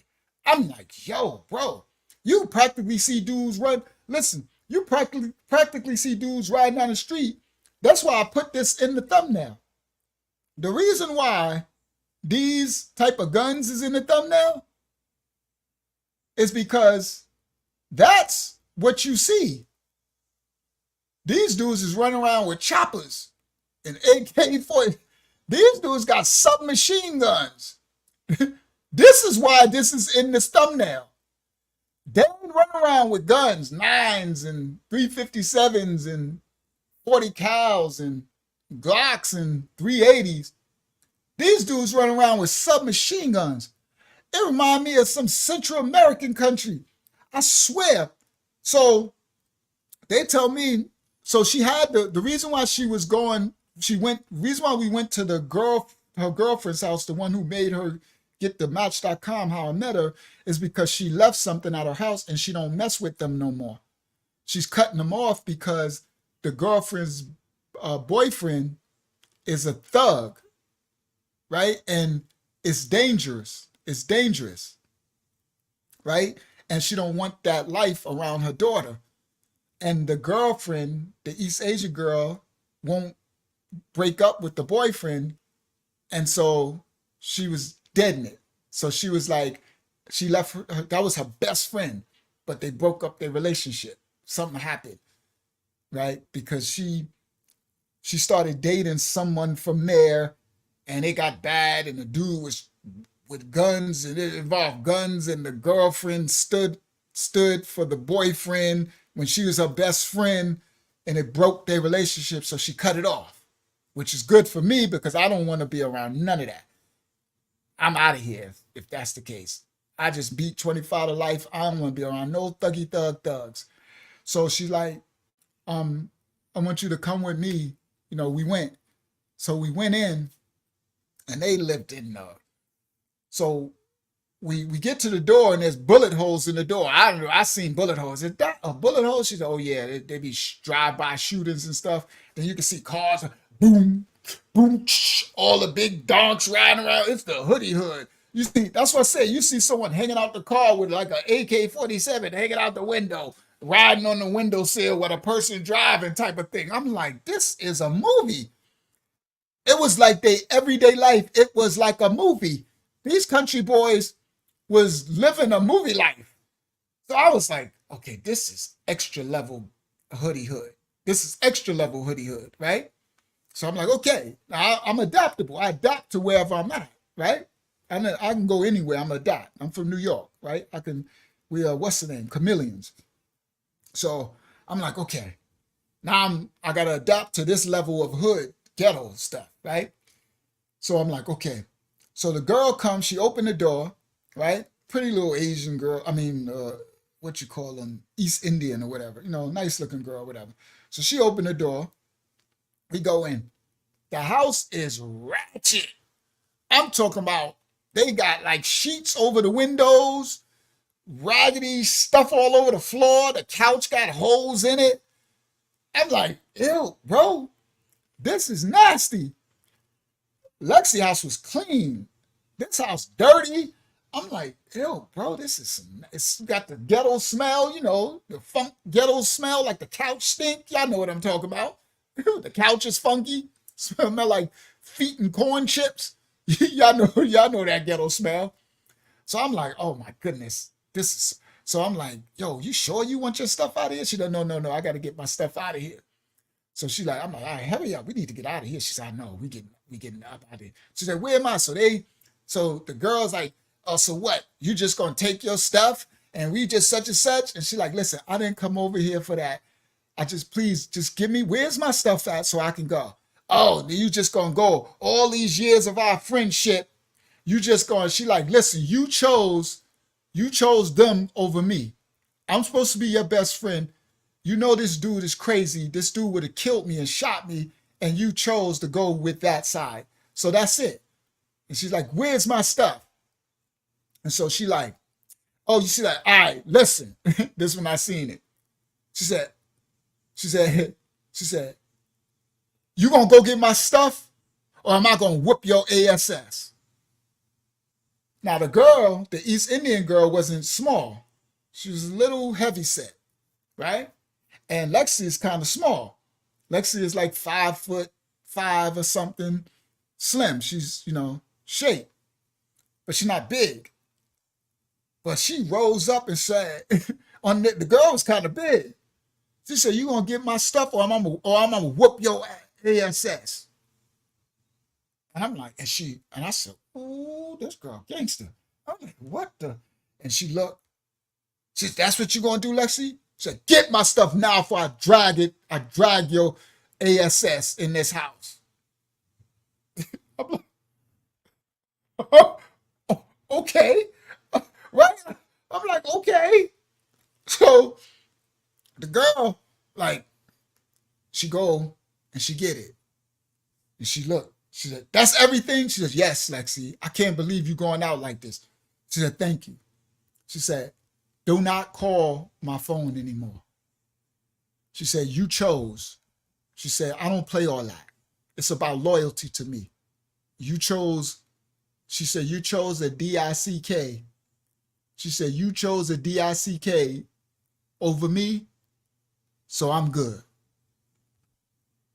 And then she said, and then she grabbed her stuff. She turned around. She said, "Come on, babe." She already calling me babe, right? She said, "Come on, babe." Now this before we smashed. So, but we had already slept, spend the night and stuff.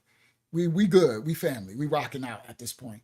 So we turned to walk, and we turned to get to the door. Me, her, and little baby girl, and baby girl with me. She holding my hand and stuff. So we turned to walk to the door, and she said, "And oh, by the way, thank you for my man. This the one that you got me off Match.com." And I looked, and she looked, and she's like, "Oh, that's what you gonna say?" She said, "No, thank you for my man." And she turned around, "Come on," and we walked out. So we walked out, and when we walked out, cars are outside. Uh, Cars like these Daytona, these thugs, these Florida thugs. It's cars outside or big donks and and they all on the car, loud systems. So some dude like, "Yo, what up, Lex?" And she said, "What up?" He's like, "Yo, Lex, come here." And she's like, "Don't play me. Don't play me. Don't even play yourself." So she looked at me, and I'm like, "Oh, here we go." Right? I'm like, "Oh, here we go." Because I know hood logic, right? I know hood. So I'm like, ugh. So now I got to put it on, right? So I put the face on, and I look at him. So now I got to move aggressive, right? I gotta, I gotta, I gotta, I gotta put the energy, right? So I'm like, "Oh, you take baby girl," right? So I turn, I look at him, and he like, "Yo, Lex, come here, man." And she like, "Don't play yourself. Don't play yourself."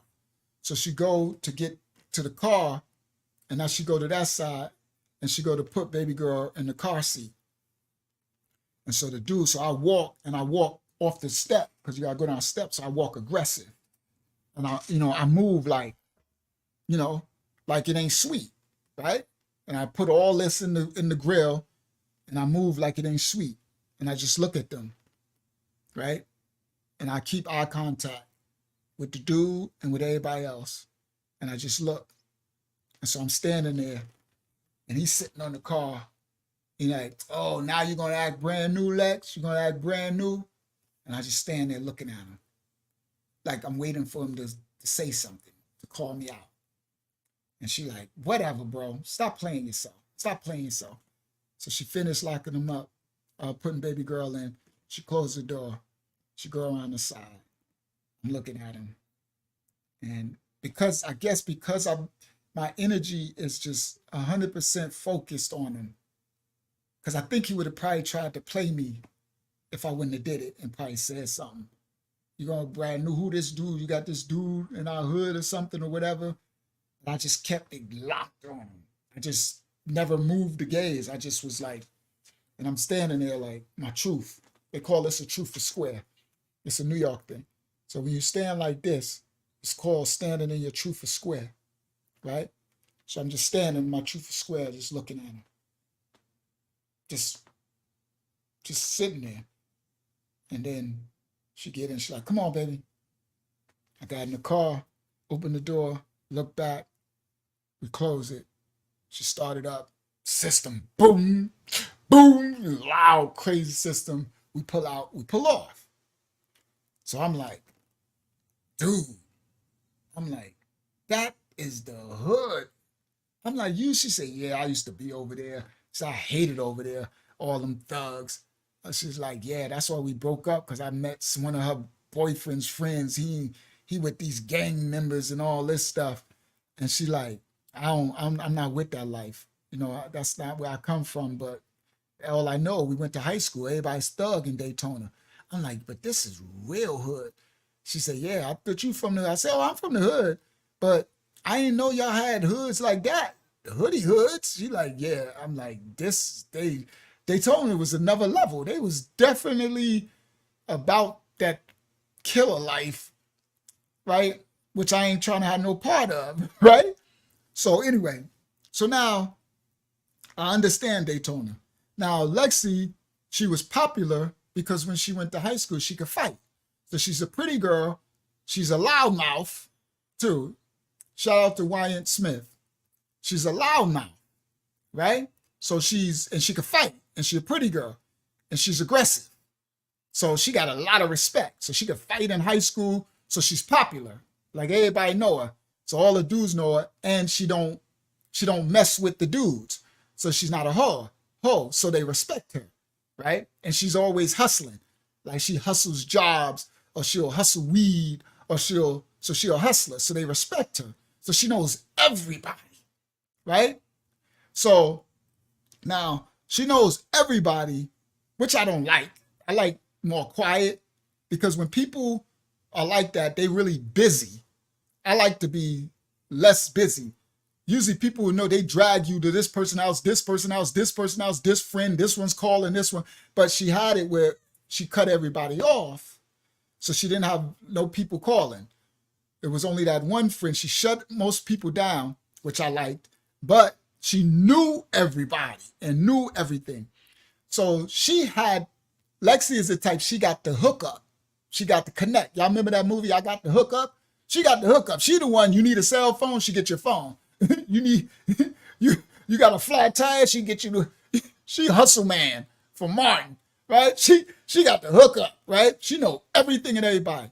So Lexi had this thing, shout out to Justo. He said, just been listening in. So listen, Justo. Lexi had this thing where she always want to go to the beach and water, right? So I'm like, every day though. So every day, she's like, come on. From the first time I got there, we got up. So I, come on, you got a bathing suit. I have no bathing suit. What are you talking about? She's like, well, we got to get you a bathing suit. Oh, a bathing suit for what? We go to the water every day. We go swimming every day. I'm like, what do you mean every day? And the little girl like, we go swimming every day. Right? Little girl like, we go swimming every day. We got to get you a bathing suit. So she take me, we like, all right, we're going to go to get you a bathing suit, some swimming trunks. Sorry, bathing suit, swimming trunks, guys. I'm a little older. So swimming trunks. So we go to this store, and we get to the store, big store. And the little girl walk in, and some old lady walk up, little girl go, grandma. And so she run up. So Lexi like, this is my grandma's store. So I'm like, your grandma owned the store? She like, yeah. So Lexi people, they got money. Her grandma owned, she said, no, she owned 3 stores. She owned a store on the strip of Daytona Beach. She owned this one, and she owned another. I said, what? Okay, you got paid, what? She said, yeah, but I get my own money. I don't live off my grandmother. Her mother's a thug. Her mother live off her grandmother money. Her mother's running around, got a drug problem. Her mother running around different countries. Her mother type be in Africa, in Asia, calling her grandma for money. Her mama is a problem. Her mama's the thug. She the black sheep of the family. Her mother. So she like, I get my own money, right? She's like, that's why she's like, her grandmother don't even know that her TV is off because her grandmother pay for it. But Lexi's the type, she's like, I get my own, I take care of myself. So I'm like, all right, I respect that. So we go in the store, we get me some swimming trunks, right? And I meet her grandmother cool, right? Look like she really light skinned, looked like a real light-skinned black lady with like a red afro type, but she's from Spain, Spaniard. But now we know from our teachings that our ancestors come from Spain, right? We were the original Spaniards, Iberia. We the one who have civilized Spain, Iberian Peninsula, the blacks, what they call the Negro, and the Moors. We civil. Now we know that from our lessons. But anyway, so now I'm like, all right, so where we going? She said, we're going to a pool. So we go and we drive to some building, apartment building. So I said, what pool we going to? She said, you'll see. So we get on the phone, she called, and she's like, all right, what's the gate code? And she's like, all right. So we go around these apartment buildings and she punch in a big gate code and we at some pool. So I said, whose pool is this? So one of my friends. So I said, okay. She said, yeah, she said, we go to all these different pools. I can get in any pool in the whole Daytona. I'm like, huh? She said, yeah, because they have security cameras. So I don't go to the same pool each time, because if the security see you there and then they find out you ain't a resident, then they'll mess with you. So I switch up and I go to different pools every day. So the security camera don't see me at the same pool all the time. So I'm like, so you got a pool hustle? I'm like, she's like, you see.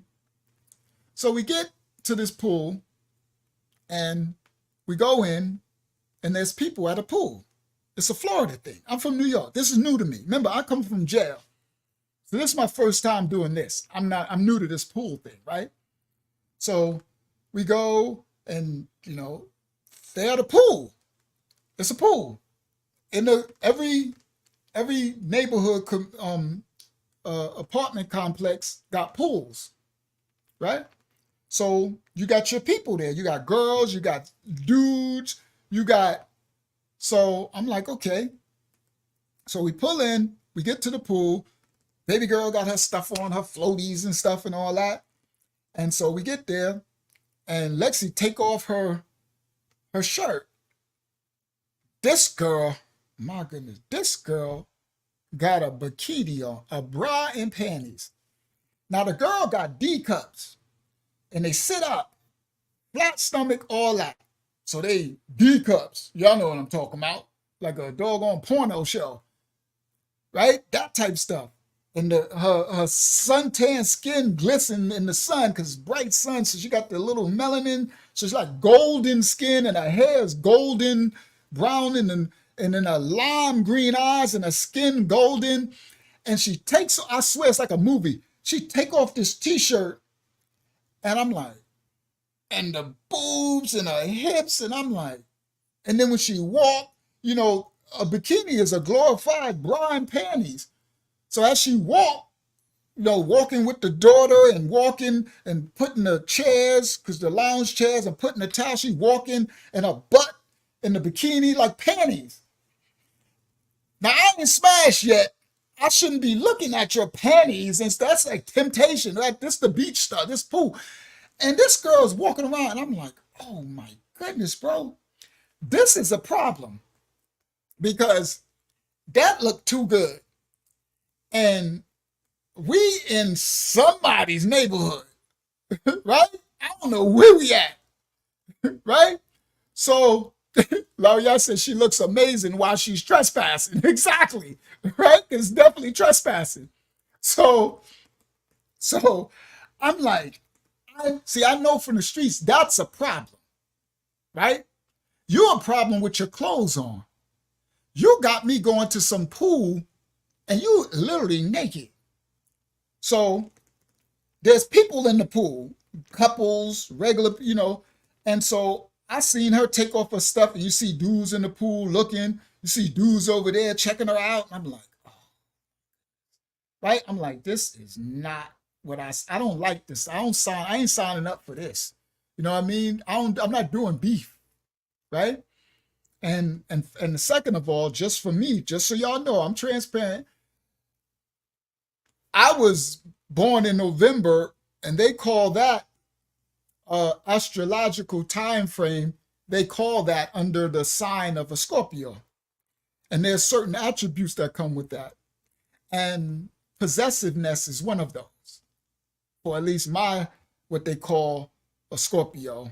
I'm not saying I am a Scorpio. Y'all know what I'm talking. I understand astrology and where it comes from. I break that down in one of the ministry lessons. But there are attributes that do apply. And the possessiveness one is one, and you got to learn to control. And to a certain extent, the jealousy one is one, right? It's best to know your weaknesses, your traits, so you can strengthen your good attributes and work on conquering the negative attributes, all of us in our personality. So I've conquered that. But just because you conquer it, it's still there. So I really don't like everyone looking at my wife's goodies, right? My girl, your butt in panties.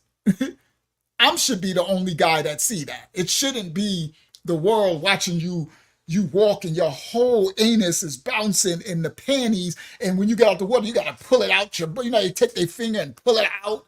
And it's a cut bikini. What a high cut bikini, with it cut across the butt and your boobs, my goodness, is popping out the thing because the thing is holding on for dear life because she got D's. It's 2 mi. So, I'm just being true. I don't like all that. People looking at, not that. Now, if you're going to wear something to cover it, cool, right? But I don't like all that. So I'm just being transparent, right? So anyway,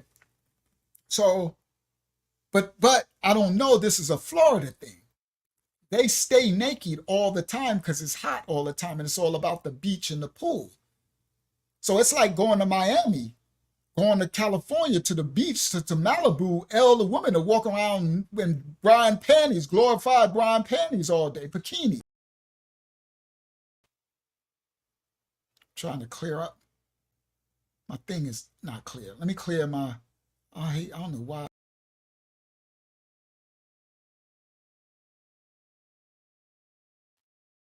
There we go.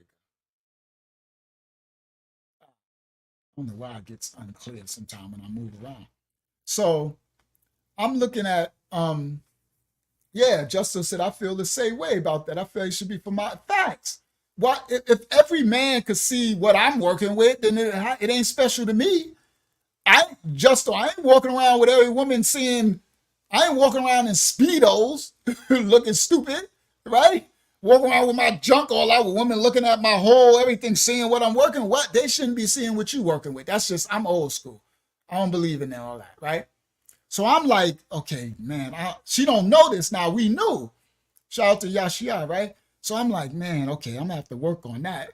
As this relationship grow, I'm gonna have to let her know, Mama, I'm cool with you, with us, but you need to keep the cover on. I'm like, oh, get in the water when you come out, put the thing on and cover it, because that's too much.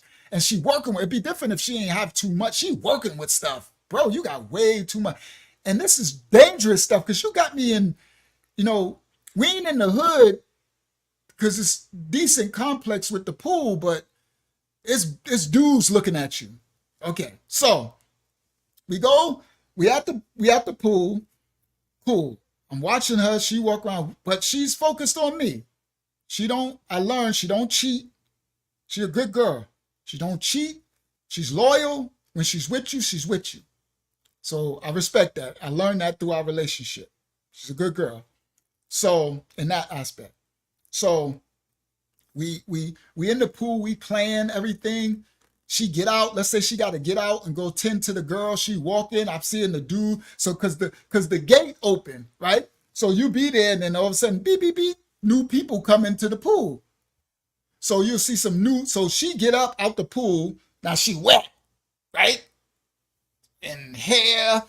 And she walking, and she go to the baby, and then new people come in. They don't know she taking. They looking at her walk. I'm like, this could be a problem, right? They walking over. And I'm realizing I ain't got no gun. So we, I'm observing everything. So then we finished, everything. We at the pool for a while. I'm like, all right, we getting hungry. She's like, all right, you ready? I'm like, yeah, let's go. So we pack up everything. And she like, all right, what do you want to eat tonight? I'm like, I don't care. I said, you cooking? She said, I cook every night.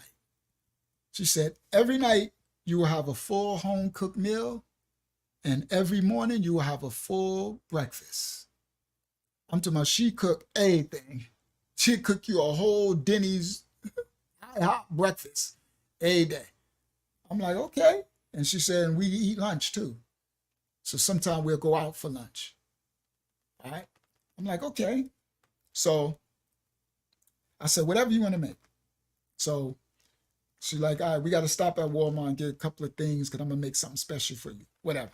So we finished. So we wake up the next day, and let me fast forward. We wake up the next day, go to a pool.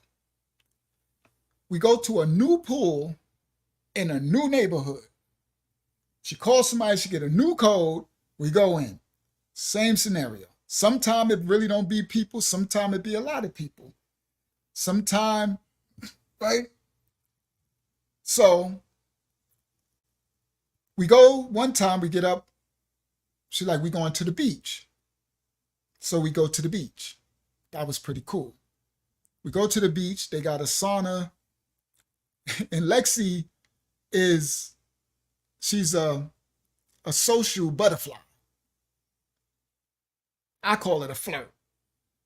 That's a modern word for flirty to me. I'm not, that's my other ex. She's a flirt. She a whore. Attention whore. I call it a whore. She ain't smashing them, but she wants the attention. Lexi's different. That's not flirting. Lexi is just socially, she likes to talk to everybody. So, but she don't be flirting. I take that back. Because I observe everything. She's not flirting. Because she ain't with it. You could tell flirting is, she don't be flirting. Shout out to Katie Kidd in the building. But she likes to talk. Me, I'm the type, I'll say what up, whatever, but I'm not befriending everybody everywhere we go. So we go to the beach, and they got pools at the beach. So this is Florida's crazy. So I said, she's just really nice. That's too nice. It should stop being so nice. That's why New York, you get yourself in trouble in New York being all nice. Yeah, New York. All right. So, but anyway, so at the beach, they have hotels on the beach, Daytona, right? On the beach. And each hotel got a pool. So they have pools at the beach. And Lexi got hooked up to go to the pool at the, they crazy. So we in indoor pools at the beach, outdoor pools at the beach, So they got hot tubs. So the pools from the hotels, she got hookups everywhere. You know, the people who work at the hotels, everywhere we go, she got the hookup. Lex is the hookup, right? So we go to the beach, and I'm thinking we're going to the beach, and I'm like, we going to a pool at the beach? She said, yeah, because I want you to get in the sauna with me, the hot tub. So I'm like, Lex, you just crazy. How do you even got this? I know I can get us into on this whole strip. I'm like, but I want to go in the beach. She says, all right, we'll go on the beach, and then we'll come and we'll go in the hot tub. So we go on the beach. So we go to the beach. Me and baby girl playing in the water and the beach and everything. So then she's like, all right, so we go into the hotel part, right? It's a gate. You got to have the code and stuff. And it's a hot tub. So we in the pool part, little girl go in the pool. Lex want to get in the hot tub. We go in the hot tub, the sauna. I find out I don't like hot tubs. You know why I don't like hot tubs? Because they hot. I don't like hot tubs, guys. I'm not a sauna dude. I be sweat. See, my body is already, I sweat. Like I got a high metabolism. So my body temperature is already hot. That's why I wear tank tops. I'm not doing this to be cute. I wear tank tops all the time because I need my body to breathe, to be cool. My body is hot, my temperature. The last thing I want to get in is some hot, yo, bro, it's disgusting to me. I get in, I'm sweating cats and dogs. I'm literally like, I get in, I'm like, this is so hot and uncomfortable. I don't know why it feels good to people. I get it. It does not feel good to me. So we get in the hot tub. Soon as I put my foot, whoa, this thing is hot. See that? Duh, hot tub, Rashard, right? So I'm like, okay, so I got to ease myself in. It's hot outside, first of all. It's 9,000 degrees outside. I'm getting no hot water in a hot out. We get in, oh my goodness. So I finally get myself in, and that's, you're right. So the hot ones indoors in the winter is cool, but still not for me because I get hot. It's never good for me. I don't like saunas and hot tubs, even if it's cold out, because my body temperature is always hot. So I overheat. So it's not good for me. But I understand why it's good for others and to relax and all that. I'm just talking personal. It don't work for me, no matter what. Because I went into it. We went in the indoor one. She had me in everywhere. We went in the indoor one with AC and it was still too hot. So that was your thing. You hot tub it out. I'll be outside the hot tub. So anyway, this is, I think, my first time or something. So we go in, I get in, I finally get my whole body in, right? Because it's hot, right?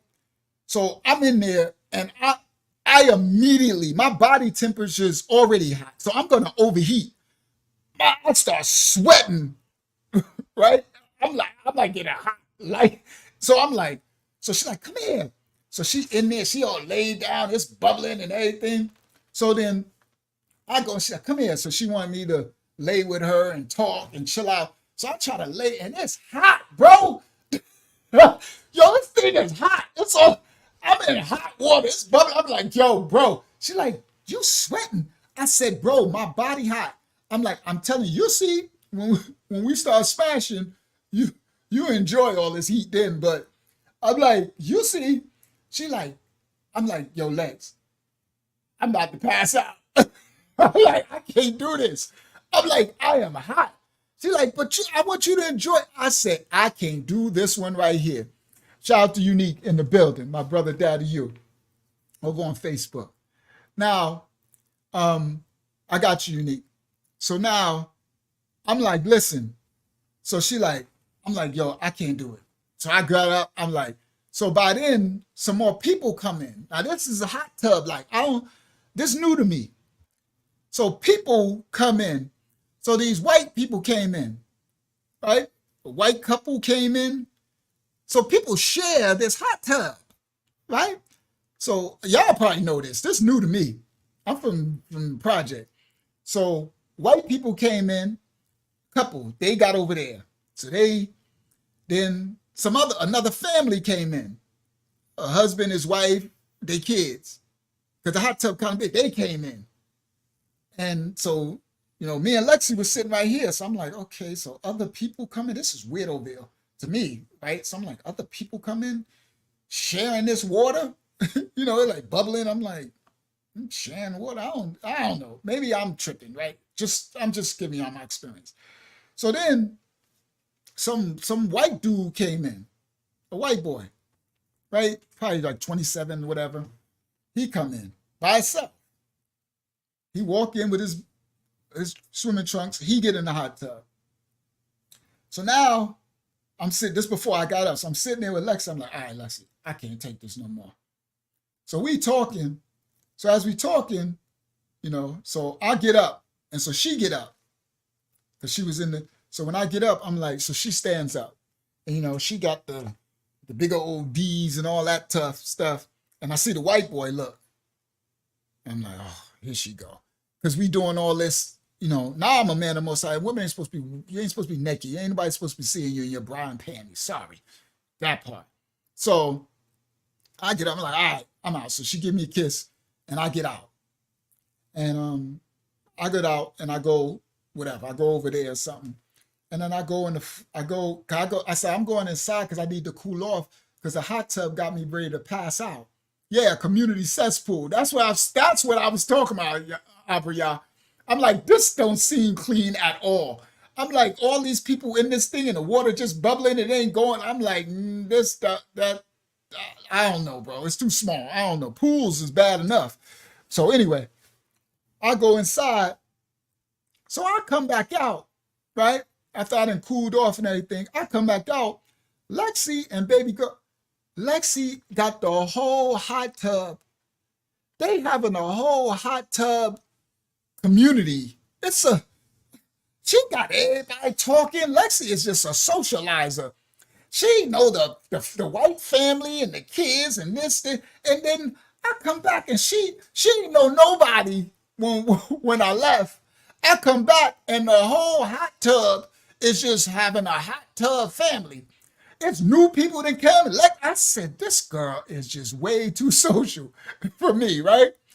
So I get there and the white dude, I'm there and I look and the white dude saw me and I look and you know I'm a man. I read energy. Lexi is not even. She don't care. She ain't trying to flirt. She just being her. I see the white dude and I see him. He done slid over and all that. And I'm looking at him and I'm like, and he look at me like, and I said, and she's talking. She's standing up and talking and then he's talking to her and she's, oh yeah, and talking and I'm watching her talk to him when she talked to him and he talked to her and he looked at me. I said, oh, here we go. So I'm like, you know what? I'm like, Lariasha, she hustling for the next pool, right? She's getting the next code for the next pool. So I'm like, you know what? So I said, okay, now I got to go to ghetto mode, right? Now I got to go here. So I go and I go around the hot pool, the rim, because I ain't getting in that hot water. I go around. So I go around where I'm facing in front of the white boy because she clueless. She don't care. Even if she knows, she don't care, right? She's just ignoring him. She talking, but he's, you know, and, you know, he moved all close. I'm like, this boy about to get himself drowned in this hot pool, hot tub. So I go to the other side facing him. So I'm like, and he talking, I'm looking at him and I give him the look and he go, I give him that, I'm like, boy, I'll drown you in this doggone hot tub, knock it off. So now I'm realizing like, okay, this is more dangerous than I thought. Because not only is she taking me all these places, but she gonna be talking to people. And she mess around, have dudes liking her and not even thinking yet, right? So now we get up, we go from there, we leave there, we go to eat, we got another day. Go home, she cook, we gotta wash up, another one tomorrow. So this goes on and on. All right, here we go. Let's tell the story so I can close out. So we went to a pool. Every day we go into a different pool. We went to that beach one time, but every day another pool. So we go to a pool and we pop the gate. We pop the gate, we walk through,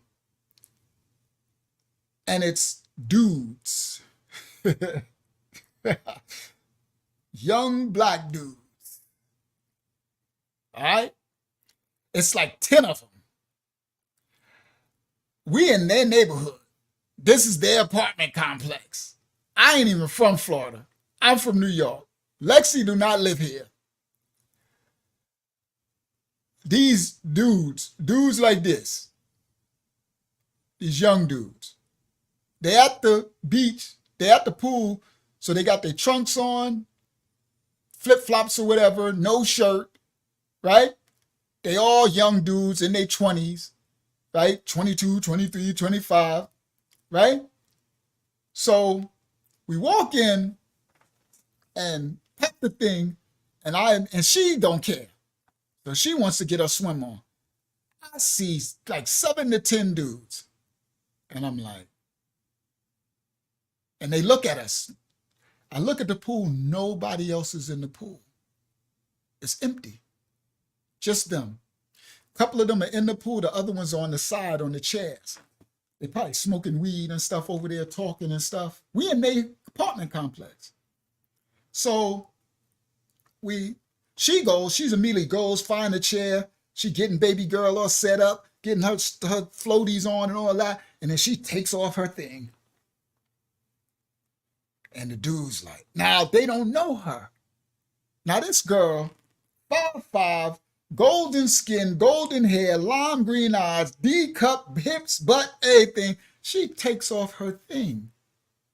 And the dudes go, you know, you can see him like, damn. And it's me. 7 to 10 of these dudes. And I'm by myself. Now, as I told y'all before, I'm 6'1". At that time, I'm only about 185 pounds. Now I'm 210. 210 to 220. I range it in between there. Then I was ranging 180, 175 to 180. Okay, so basically skinny. I'm not working out or nothing either. All right, 6'1". I am not 6'7", 350, where they'd be like, oh, what up, big man? You know? I'm their size. And this is, rewind me 10, 15 years ago, so I probably looked their age too. Because I didn't even have the beard. I had the skinny thing. I cut all this off, I look a lot younger. Right? So I'm assessing immediately. She clueless. She getting baby girl all together. She walking around, her butt jiggling. They looking. They in and out the pool. The ones in the pool, they like, you know, she bad.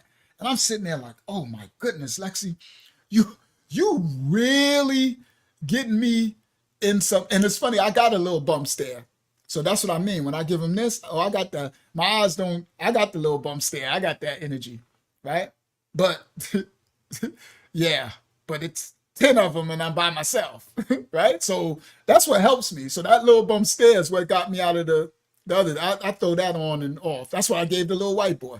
So that New York stuff, that is what it is. That's that, right? And I got the eyebrow ridge. I got it. It's that energy too. It's real too, because it's something behind it. It ain't just a stare.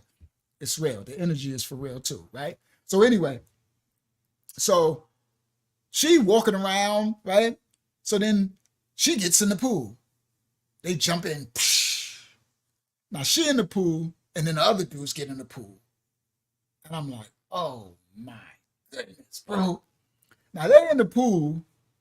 The other one's looking at me. They over there talking, right?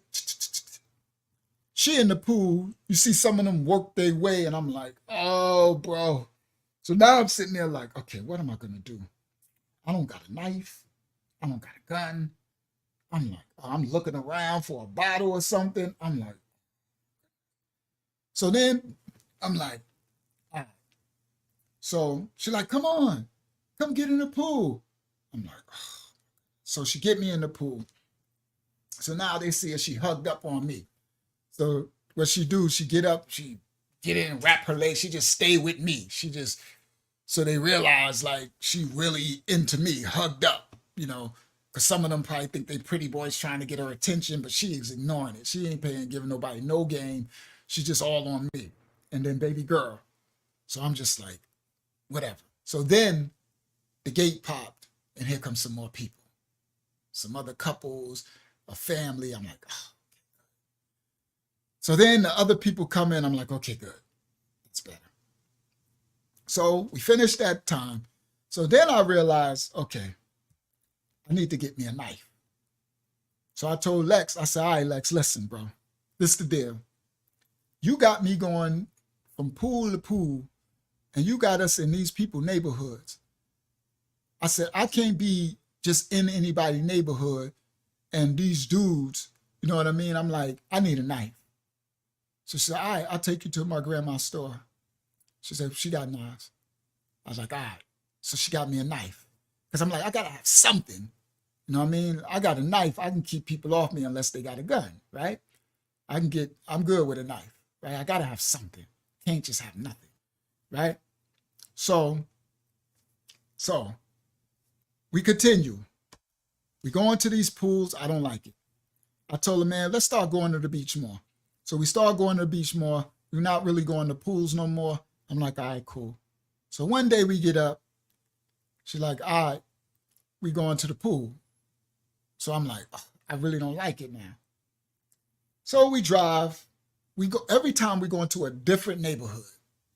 So we go to some apartment complex. She gets the code. We beep, beep, beep. We go in the pool. There's people in the pool. There's kids in the pool. There's a couple or two in the pool. There's family over there. It's kind of little, not really crowded, probably like 20 people in the pool, right? It's a backyard of apartment complex. So she does her little thing. We get in the pool. We chilling, everything. So then we in the pool. The gate pops. In walks like 5 dudes. You could smell, they walk in smoking blunts. So they walk through the gate and the smoke, you could smell it. So the people in the pool with the families, you can see some of the people like they smoking because kids are around, but they don't care about these kids. So they walk in, they thugs. And I look, because I know real that take real. So I'm like, uh-oh. Houston, we got a problem, right? So they walk in, they got weed, they loud. They walk in, they got their shirts off, they ready for the pool.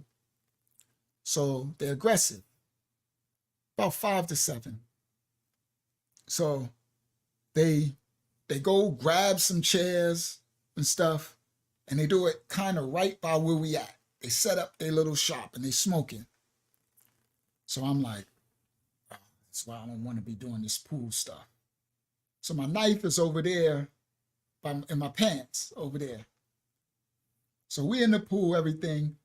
People are there, whatever. So Lex get up and she go to baby girl because she always got to tend to her. So she get out the water and she go to walk to where baby girl is, somewhere over there, running with the little kitty part and all that. And she walks past them. And, she got a body, so she ain't got the big stupid butt, but she got enough butt to jiggle and stuff. But she got the D's, right? So she walked, and the dudes look like, damn. And I'm like, oh. They didn't really see us before. Not like that, because there's people in there. But she had to walk right past them, and she ain't paying attention. She I'm in the pool, and she looking straight for baby girl. And she walked past and she got their attention. And they walk past, right? She walked past and they looking and she just walked. And she goes to baby girl and she says whatever, she does whatever she want to do. And then she starts walking back. Now she's walking back from the front and the thing holding on for life. And so one of the dudes stood up. And I'm like, shoot. Now I'm looking at all this from the pool. I'm in the water. I'm like, so the dude stood up. So she's walking past. So he stepped out. And I'm like, oh no. So there's kids playing, so I can't really hear everything they're saying, but I can see her face. So the dude is like, yo, probably, yo, mama, yo, what's your name and everything? And she like, I'm with somebody, right? And I see him look, and I'm like, oh, shoot. And then she said, and then he like, you doing that? She like, so I see her face get screwed up a little, right?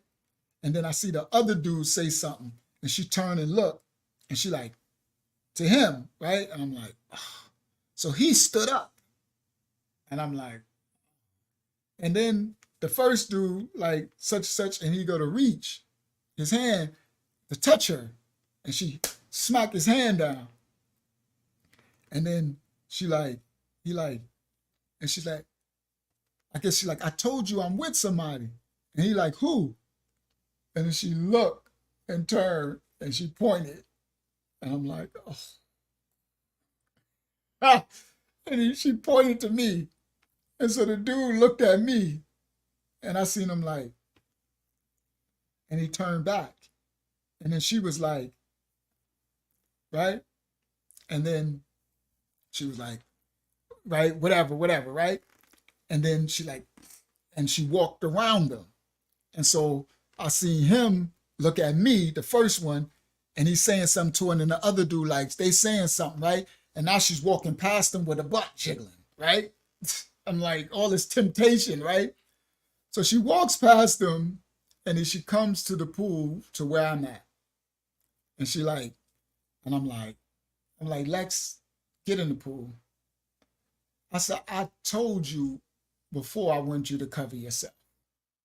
I said, I told you you need to keep that cover on. Your body is too tempting, man. And I told you I ain't want to come back to these pools, right? She's like, man, forget them. Forget them punks. Forget them losers. I'm like, nah, I ain't forgetting nothing. So she get in the pool.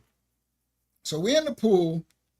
So the dudes, they got weed. They come up to the edge. So we in the pool, we away from the edge and there's people around. So the dudes come and they talking. Now she is ignoring it, but I'm watching everything they do. I'm watching people, the ones over by the chair. I'm watching their convo when they talk to one another and turn and look back at me. I'm watching everything that happened, right? Head on swivel. So I'm like, yo, Lex.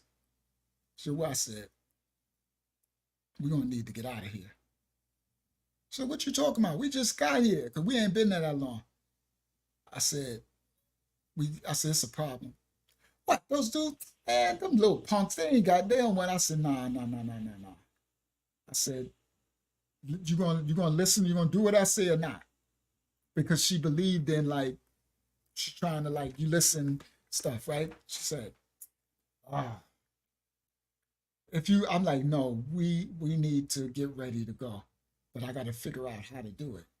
She's like, you exaggerating. You over-exaggerating. It is not serious. Them little young punks, them young boys. I knew from my energy. I knew. I'm like, nah. So I'm like, we're going to play it off, right? Then I said, I'm going to have you go take the other way. Get out the other side of the pool. I'm going to have you go get baby girl and bring her around the other side and start getting the stuff together. I'm going to stay in the pool. She's like, you tripping. I'm like, no, just do what I say. Just trust me, do what I'm saying. So she like, I think you're over exaggerating, but I'll do what you say. I said, but not right now. We got to play it off. I can't make it look like. So they talking and they discussing. So the main dude who was trying to kick it to her, he looked at me. We're over on the other side now. He looked at me as he's talking to the dude, and he says something to the dude, and then he walks off. And he walks off, and he goes, and I'm watching him, right? So we talking, Lex doing, I'm watching him, and he goes out the gate. I'm like, okay. He went out the gate. So he went out. Then about a minute later, he came back. And when he came back to the gate, he called the other dude, one of the dudes, and he went to the gate. And he went to the gate and he started talking to him. And I'm like, uh-oh. I'm like, I gotta get out of here. I gotta find a way to get my move out of here. So he the other one went to the gate and they talked, and then the other one turned back and he yelled something to the other ones that was over there, and then they both went out the gate. The two that was by the gate, they both left. So I'm like, all right, Lex.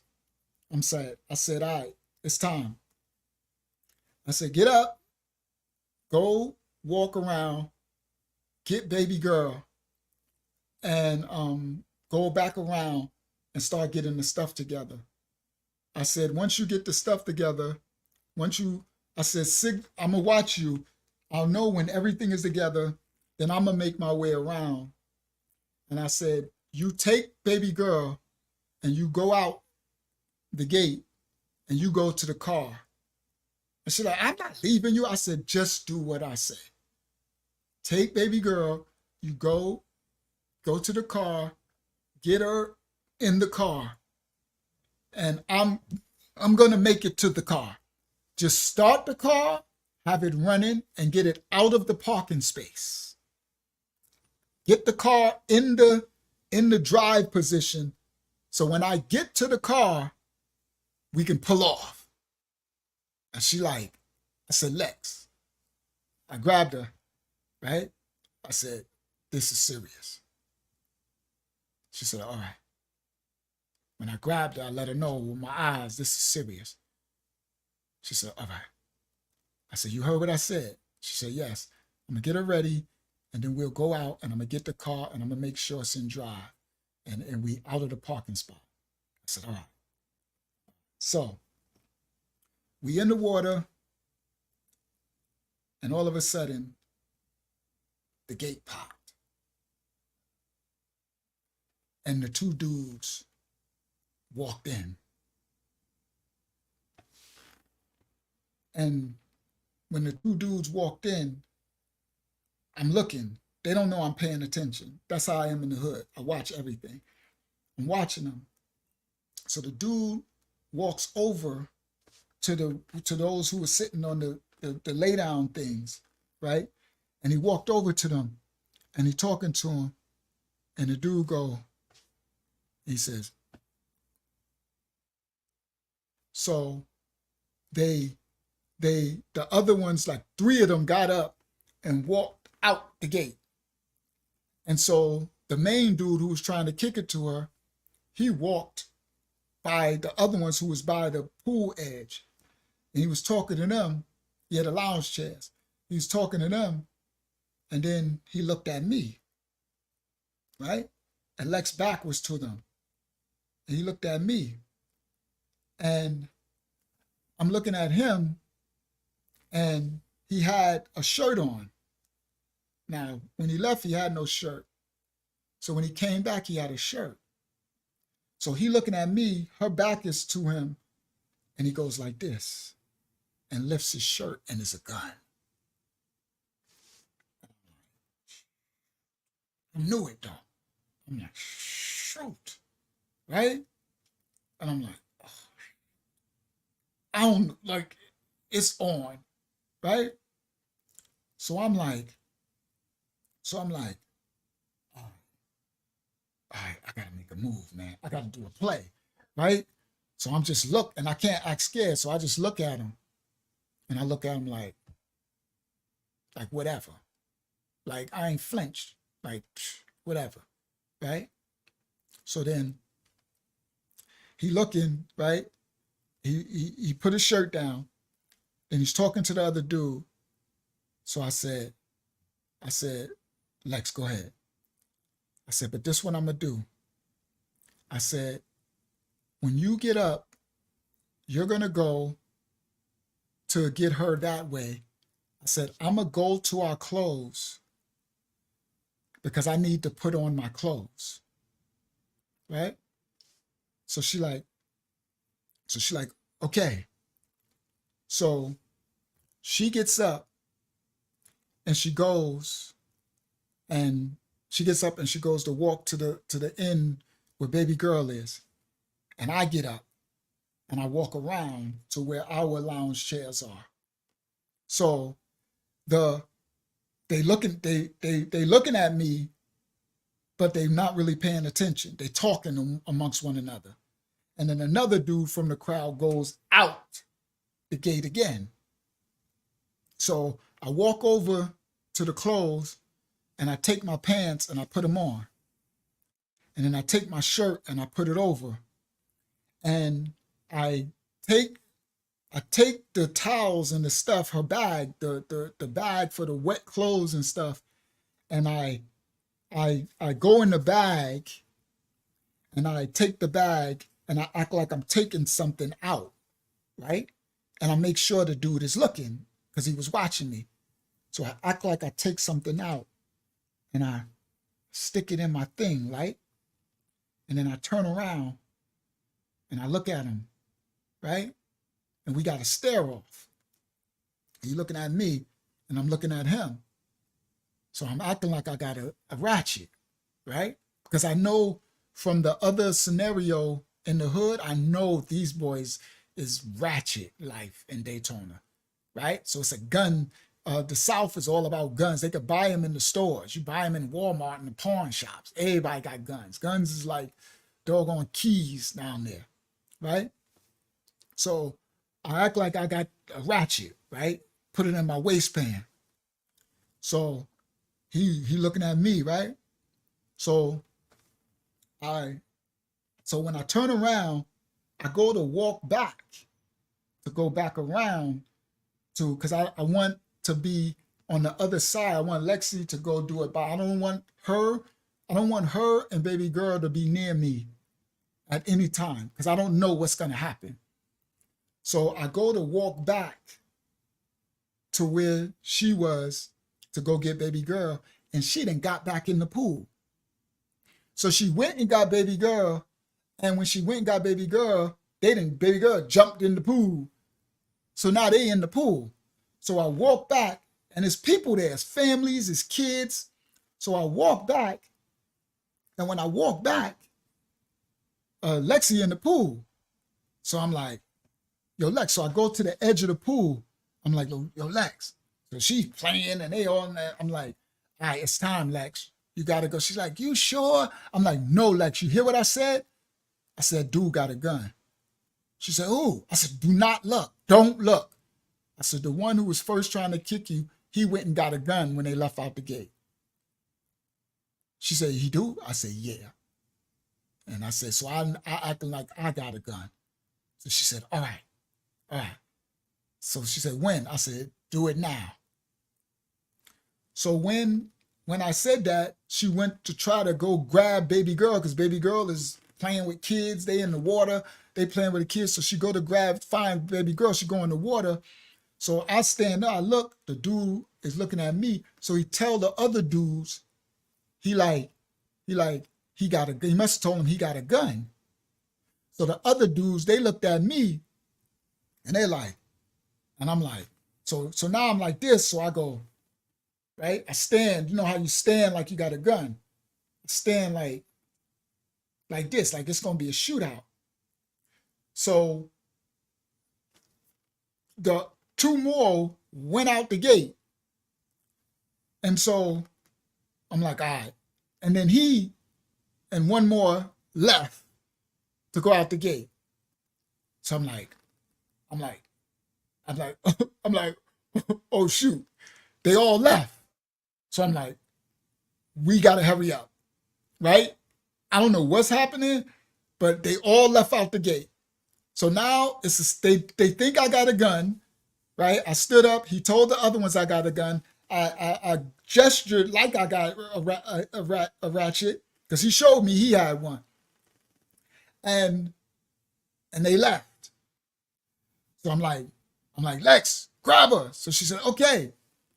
So she went and she got baby girl and they waded across the pool and then the gate, boom.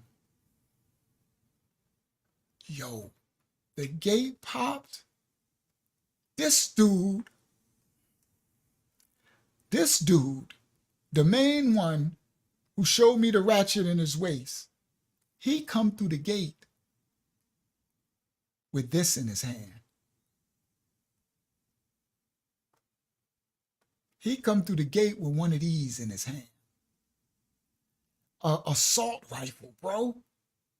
This dude come through the gate and he got an assault rifle in his hand. And I'm like, oh, ish, bro. And I'm like, and he's looking at me. And I'm like, and then the gate pop, and the other dude come, and he got an assault rifle. And then the other dude come, and he got an assault rifle. That's why I found this picture.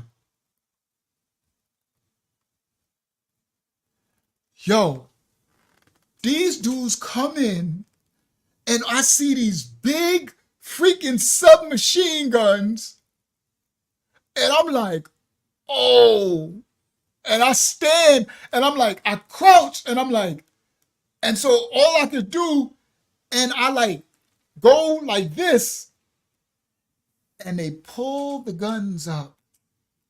I swear, they pull the guns up, and this dude looks at me, and he points the doggone sub. I'm sitting up. I ain't had submachine guns pointed to me since in '92 when the Freeport dudes came to get me. That story I told on the channel. We was in the wood, we laying down, and this dude pointed the doggone submachine guns at me. There's a bunch of people. There's families, there's children, there's kids running around. This fool, Daytona, these thugs in Daytona, Florida, this fool he started to lower the submachine gun at me. And I look at him and I'm like, all I could do was jump in the pool with all my clothes on. That's all I could do. As he's lowering the gun at me, I'm like, oh my. And all I could do is just dive in the pool. So I dove in the pool. And as soon as I dove in the pool, I hear, and he starts shooting the water. The thing go,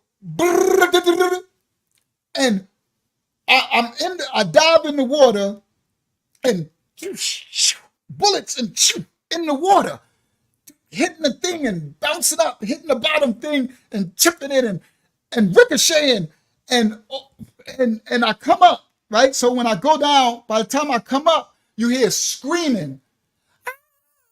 All you hear is screaming, and the kids and screaming, and parents, and it's chaos. Then the other dude, I come up, then the other dude goes, and he pulls up and yo, these guys are crazy, man. I swear, this world is so nuts nowadays. These kids are crazy, bro. These fools started shooting the pool with kids.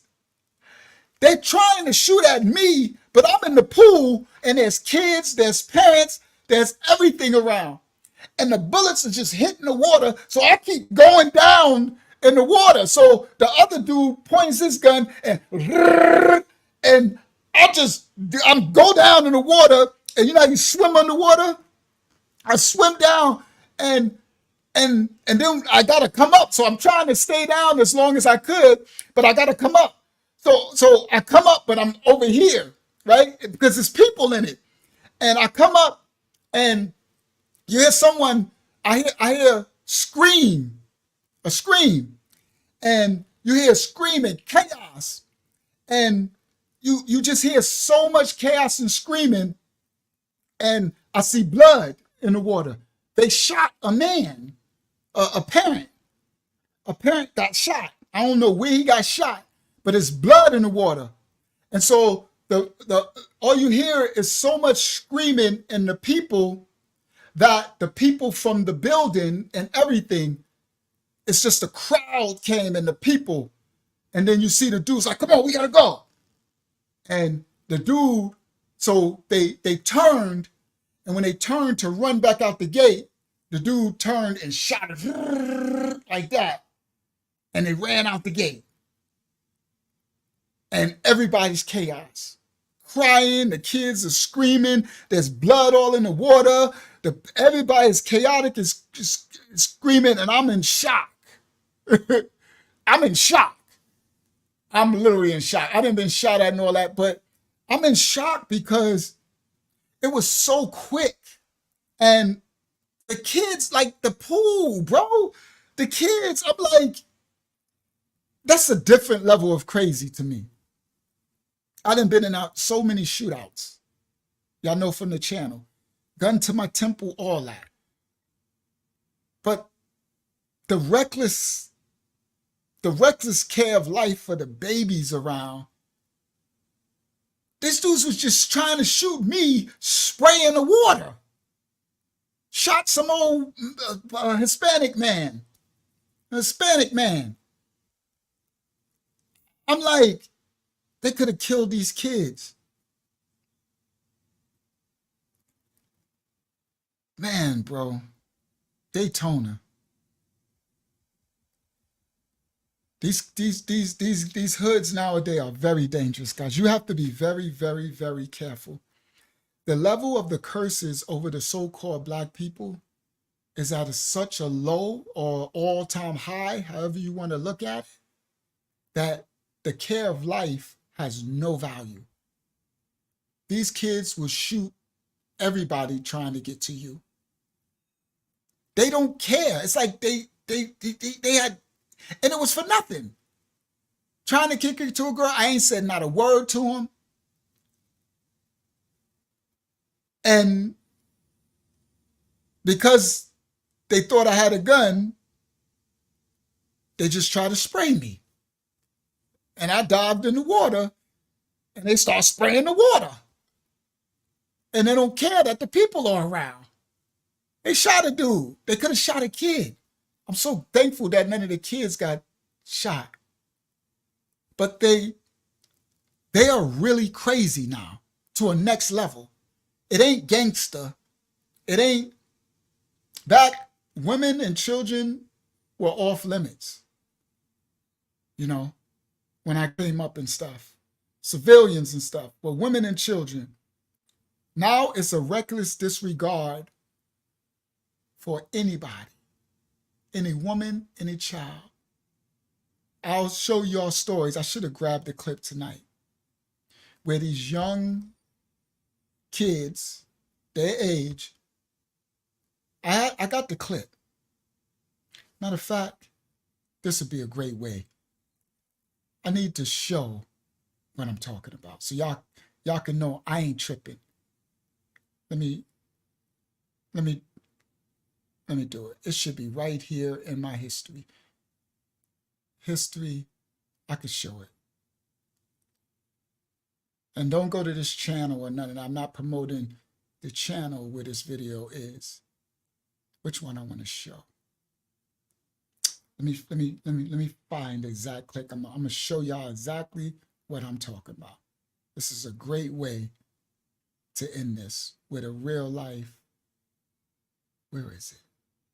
Where is it? Give me a second. I'm gonna find it. Where is it? There we go. Is that it?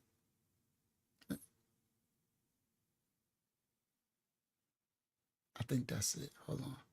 Yep, I got it. Watch this.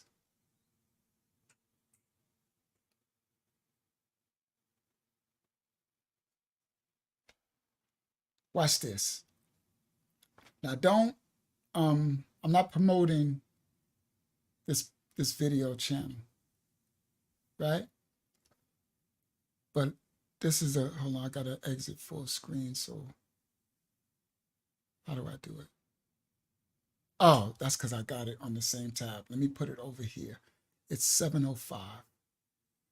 This is a perfect, okay, so make this more. This is a perfect way to end this story with a real life, and it's in Florida. Y'all can see I am not tripping. All right, grab it from here. There we go. Pull it here. There we go. All right. Now, come back here. There we go. Stop share. For educational purposes only. I'm not promoting this channel or nothing. This is the curses over our people, so-called black people. The Bible says that they will have no regards for the old head or the young. They said curses that he will send another nation against us, but then it also says in Deuteronomy that the old, our own kind, the enemy be old, those for our own household, and that those in our family bloodline, the youth won't have no respect for the older or none of it. Watch this. Present, share screen. So if I do that for Why does it take up the whole? Okay, I gotta exit then. So I don't know why it takes up the whole screen. So share screen. Here we go. Share. All right, now let me make it. Let's make it. Let's watch it. I gotta make myself small. Let's watch this full screen. How do I do it? Go back. I'm gonna watch this full screen. Here we go. Come make this small. Watch this. For educational purposes. It was around 1:30 in the morning when the family's backsliding door was broken by a brick. Inside the house, Brown's 16-year-old sister was jolted awake by the noise. She did what any frightened person would do in such dire circumstances. She called 911, desperate for help. But before the reassuring presence of law enforcement could arrive, the situation escalated. A figure emerged from the darkness, stepping through the remnants of the glass door. The gunman, with calculated coldness, made his way into the kitchen and then in. You see what they got in their hands? This is in Jacksonville, Florida. You see what they got in their hands? Watch To this. the living room. The space, which had been filled with the soft breathing of sleeping children, was now a stage for a horrific act. The teenage girl, along with her 9-year-old cousin and her brother Zion Brown, gathered in the living room, their hearts pounding with fear. The gunman looked upon the innocent faces of the children and felt no remorse. His finger tightened around the trigger, and a series of shots rang out, each one a piercing echo of terror. The 16-year-old girl tried to take cover behind a couch, but the bullets found her, striking both of her legs. Her young cousin was hit in the neck and right arm, the pain unimaginable for someone so young. And Zion Brown was The kids, no respect for the kids. fatally wounded. As the gunman's weapon clicked empty, he turned and walked out the same way he came in, leaving behind a scene of devastation. As the community of Jacksonville's Cedar Hills Estates awoke to the aftermath of the tragedy, See? Stop share. Jacksonville, Cedarville Estates. Now behind those projects, they got a pool. You see, that's how Florida is built. That's what I said. Orlando is safe. Be careful in these other parts of Florida. Do not come down here thinking it's sweet or something. Be very careful. Orlando, you safe, right? It's a tourist destination. Now, he said the Cedarville apartment complex. I guarantee you behind it, there's a pool. This Fulio girl had me in, in these pools. That was a perfect clip to show because you see what was in their hands. You see, I'm not making nothing up. I don't got to make up nothing. My life is a movie. I'm blessed to survive all of the encounters that I've survived. So I don't got to make up nothing. These fools had AK-47. Yo, these fools came to the beach with assault rifles. And they didn't care. Just like in that video, they didn't care. They shot the little kids with assault rifles. You see, the author said the bullet ripped through the little child's body. These fools running around like it's Beirut. Yeah. These fools try to shoot me in a pool with assault rifles. Shot a man, could have shot kids. But they didn't have not a care in the world for nobody. Be very careful, everyone. Y'all listen to me today. When you go in, treat these children as they can be monsters. It's not the same. We used to be a threat to one another. Now they can be a threat to everyone. Zero regard for the old or the young. The Bible speaks on it. Cursed people. After I told Lexi They ran out, when they ran out the gate, because all the people from the neighborhood started to come out and they ran. Praise y'all for that, because they would have killed me. They would have kept focusing on me, because by the time I swam to the other part, they would have had a clearer shot to catch me under the water. One more spray, I would probably got hit. You know, bullets ricocheting in the water and popping off stuff. The most hard I didn't get hit. So when people screaming, crying, kids screaming, women crying, people clenched in the corner, blood all in, the dude got shot, blood all in the water. I told, by the time I came up, when they ran out, I seen Lex. She and her daughter was hiding in the water and stuff. I'm like, Lex, let's go. And she was on it. She grabbed her daughter. They jumped up. We got to go. I don't want to be here for no police. I ain't trying to be in nobody's investigation or none of that. All right? They can look at the camera. They'll see whoever that was, we was innocent. You know what I mean? They could see from the cameras. These apartment complexes be having cameras. I don't even know if they had cameras, to be honest with you. They probably didn't, because this was back. I don't think they did, honestly. Nowadays, they all got cameras. And these were like them ghetto type apartments, complexes. So she jumped out the water and she ran to the thing. I ran. She grabbed the stuff. We ain't putting on, just grab everything. We just grabbed everything up. I already had my clothes on. We grabbed everything up, took baby girl. We went by the gate. I said, let me go first. I went, look, make sure the coast clear. All these people coming out. People all on the phone calling the police. Police coming. You could hear sirens and stuff in the wind type of thing. Police coming. Other people on the phone, mad people there. They already talking about who it was. You could hear people in the neighborhood, right? Because somebody got shot. He probably lived in the building or something. The Puerto Rican dude, the man, he probably lived in the building. So they talking about, did you hear them saying names and stuff? Now, we don't belong there, right? We don't live there, right? So we out of there. We out. And Lexi like me, we out. So we grab our stuff. We slide past all the people, because you gotta make it look awkward. But there's already chaos going on. So as long as you stay calm with all the chaos, you won't get extra eyes on you. So we went out the gate, went to a truck, got in a truck, and we pulled off. So we pulled off. She was nervous. She was shaking, because her daughter could have got killed. She could have got killed. I could have got killed. Any of these babies could have got killed. I'm looking at her. I said, I told you, Lex, it's not a good idea. She said, we won't go to no more of those pools. I said, thank you. Thank you.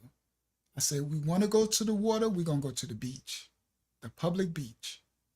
No more of those pools from those neighborhoods. And she was like, thank you. Thank you for getting us out of there.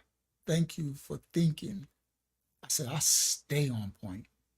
One thing you don't got to worry about me, I'm never going to get caught slipping. I could feel danger. I'm like, I stay on point. I was like, no more. My first instinct, always trust it. So if I ever say something, just be on code. And she's like, I got you. And she was shook. She was shook for a week, because she know that they was trying to kill me, and they would have shot her and the baby girl and any of those kids. She was shook. So she from the hood, but when you get when life and death is in your face like that, it could change people's trajectory in your life. So I know she know hood. She probably seen shootouts, but I don't think she was ever in the thing where the thing was directed at her. And these fools had submachine guns. These boys crazy, bro. There's a difference between a gun shooting at you and a submachine gun. She was shook for the whole week. Like, nervous. Like, because they, I'm like, Dad, Mama, it's all right. It's all right. She's like, they could have shot you. They could have killed us. They could have killed baby girl, I'm like, it's all right. You're just going to have to live this one down. You're going to have to let that one go. I said, just be careful. You just can't go anywhere and doing anything. And I said, and you is wearing you with your body exposed like that, you can get me killed. And she's like, all right, I'll cover myself. I'll cover myself. I'm like, thank you. I'm like, wear a nice little long shirt or a nice little over. They got cover. She's like, I don't care. I wear a long. I'm like, thank you. Because it's dangerous. Like, you can't, your beauty can get me in trouble. If y'all read in the Bible, Abraham told Sarah, when we go into this city, I'm going to tell them that you're my sister, because all of the men of the city, the soldiers and everyone, are going to desire you for your beauty. So I'm going to tell them that you're my sister. We need to tell them you're my sister, because the king, when they see you, will desire you, and you could get me killed. Abraham in the Bible. This is Bible stuff. Like I said, Abraham put her in a box. And the Most High spoke, and the king was like, why you say her? That was your sister. You could have got me in trouble with the Most High. But Abraham knew the beauty of a woman could get a man killed. So the woman, you have to be careful. You just can't do anything. Men will have an obsession of you, and they will especially nowadays, men are sick. So you have to cover yourselves, and less is more. That's why the Most High has actually a dress code, but the world tell you you can wear everything as your body. That's dangerous. So much is given, much is required. The Most High gave you big boobs. Be careful with all them big boobs. If he gave you a big old butt and hips, beautiful face, whatever it is, too much is given, much is required. You need to cover yourself and protect your family and your man, because you get your man killed. Facts. You get your man killed with that. The life lesson of tonight's story. I wasn't shook because I've been through so much, but she was really shook. It disturbed her for a while. It took her a minute to calm down and get back to normal. But we never went to no more of them ghetto pools. We never went to more of them back. We stopped pool hopping, straight beach, and cover yourself, mama. And stop being so friendly to everyone. That's another one, ladies. All that friendly, men don't have the filter. They think you're flirty. Man, you could just laugh. You could smile at a man. She liked me. She wanted. Men are crazy. You just got to understand it. That's why in New York, they got a code with a woman, they stay like mean and don't give you eye contact. All that eye contact and talking, you get your man in trouble, because the dude will catch feelings. That's why the scripture speaks out against it. The scripture covers you. If you follow what the scripture says, it says the woman shouldn't look upon the man. You can't be having all that one-on-one conversation. You looking him in his eyes, he looking at you, just talking and thinking. Dudes be falling in love. Facts. They be thinking you want them and everything. I did it. I used to always think somebody want me, because you giving me conversation. You looking, you laughing at my joke. She want me. She interested. Now the dude feel like your man is in the way. The Bible covers it. We need to start being accountable for our actions. You get, especially now, these young generation, these crazy, they dark, they on demon time. They're on devil time. All that, you can say hello, like you can speak as you walk past, not too much. Someone say hi, hello, right? You ain't got to look them in the eyes, hello. That's showing a sign of I'm not open for it. This ain't an invitation for you to approach. And I don't want to have to turn you down, because then that'd be a whole nother thing.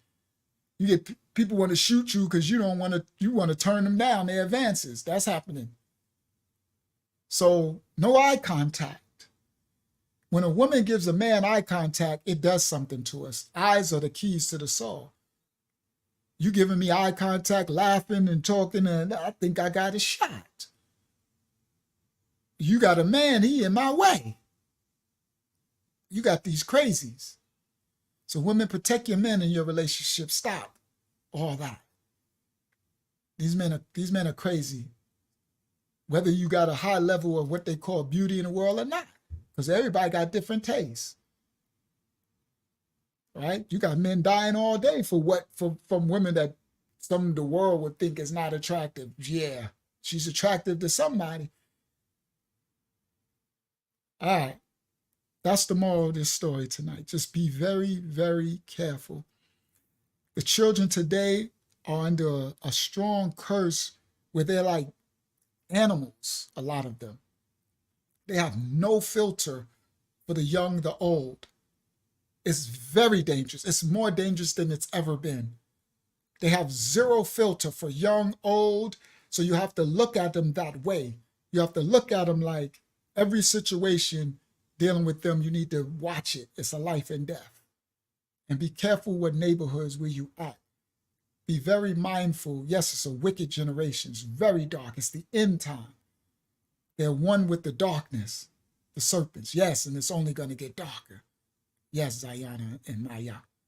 So you have to move in that way. Be very careful, guys. My elders and my tough dudes, I have to watch myself. Be very slow to act because they've been pulled out an AK-47, some crazy type of, and you're like, dude, it go from zero, it's not that serious. But that's what time they on because they're lost. The generation is sick. And then they would go on social media and talk about it. They'd be in jail the next day. It's sick. Get life in prison for some stupid act. And they go on social media. I've smoked that fool. 317-047. And be on social media, Instagramming it. Yeah, me too, Justo. So all I do is go to work and come on. I know it's that time. My home is my solace. It ain't boring. I'm good. I'm good. You can go. I ain't out there no more. It's too much. It's just darkness. And it's around every corner. L'Oreal says she hear females bragging about jail. It's darkness around every corner. And the female jail and the male jail is two different things too. So I want y'all males to know that. Females go to jail, it's a whole different thing. They be carpet munching with one another. They be having, they can fight and stuff. Male jail? Oh my goodness, no, bro. See, when a female go to jail and they get raped, they raped is, unless it's a man raping them, their rape is them eating someone eating, it's like they be having relationships. Male jail, bro, I don't even want to talk about it. It ain't the same. So, but it ain't cool in the female jail. Y'all don't want to go to jail. You got all type of butchers in there. They be stabbing stuff too, but the male stuff is a whole different level. All right? So the streets, these kids, be careful. Be careful in your neighborhoods. Be careful. Watch in the supermarket. Watch these kids. Watch them. Just watch them. They're a lot dark. Joseph said, I don't even visit Hempstead like that, and I still got mad family out there. Shout out to Justo. So just watch them, guys. It's dark everywhere now. All right? So, another one down. Uncle Yashua, 25 to Life, Testimony TV. Another one on my path to my journey to when I become Unc. A true story. Shout out to Lex. And keep your eye on the swivel. Be the light in the darkness. Be very careful of these youngsters. A devil possession takes over. So you have to keep your head on swivel. You have to stay strong, be attentive, be wise. Don't be just fully out here acting like flowers, la la la la la. because the darkness is after you at every turn. Keep it functional, keep it real. Bossy, you know what it is. You know what it is. Keep it real. All right.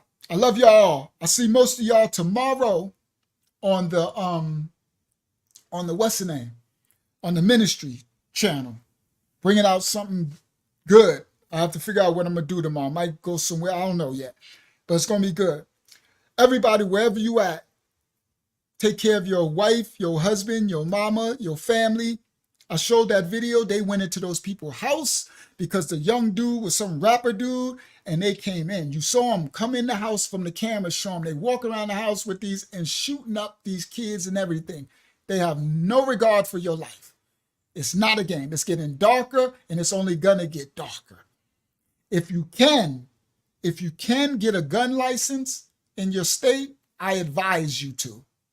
Arm yourselves legally in your state and take shooting classes, shooting range, if you can. Arm yourselves, because if someone busts in your house like that, you want to be able to have arms. You don't want to have nothing, because then you're just a victim.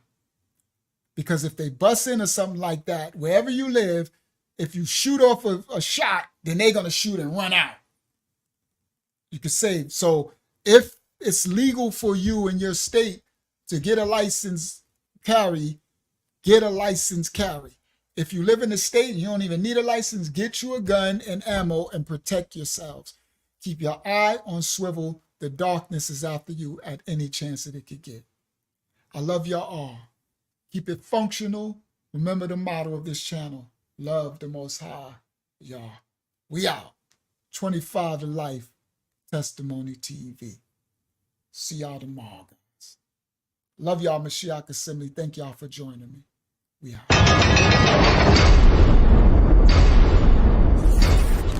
This is 25 to Life with Uncle Yahshua. You wanna know why they call me Lucky Lucha? They call me Lucha cause I like to tuck that choochie. All the time on the grind, getting that doochie. This is a little story on 25 to Life with Uncle Yahshua. Like and subscribe for more incredible stories every week. Police are on the scene of a triple homicide on Long Island. It happened overnight at a home in Hempstead. I'm from Hempstead.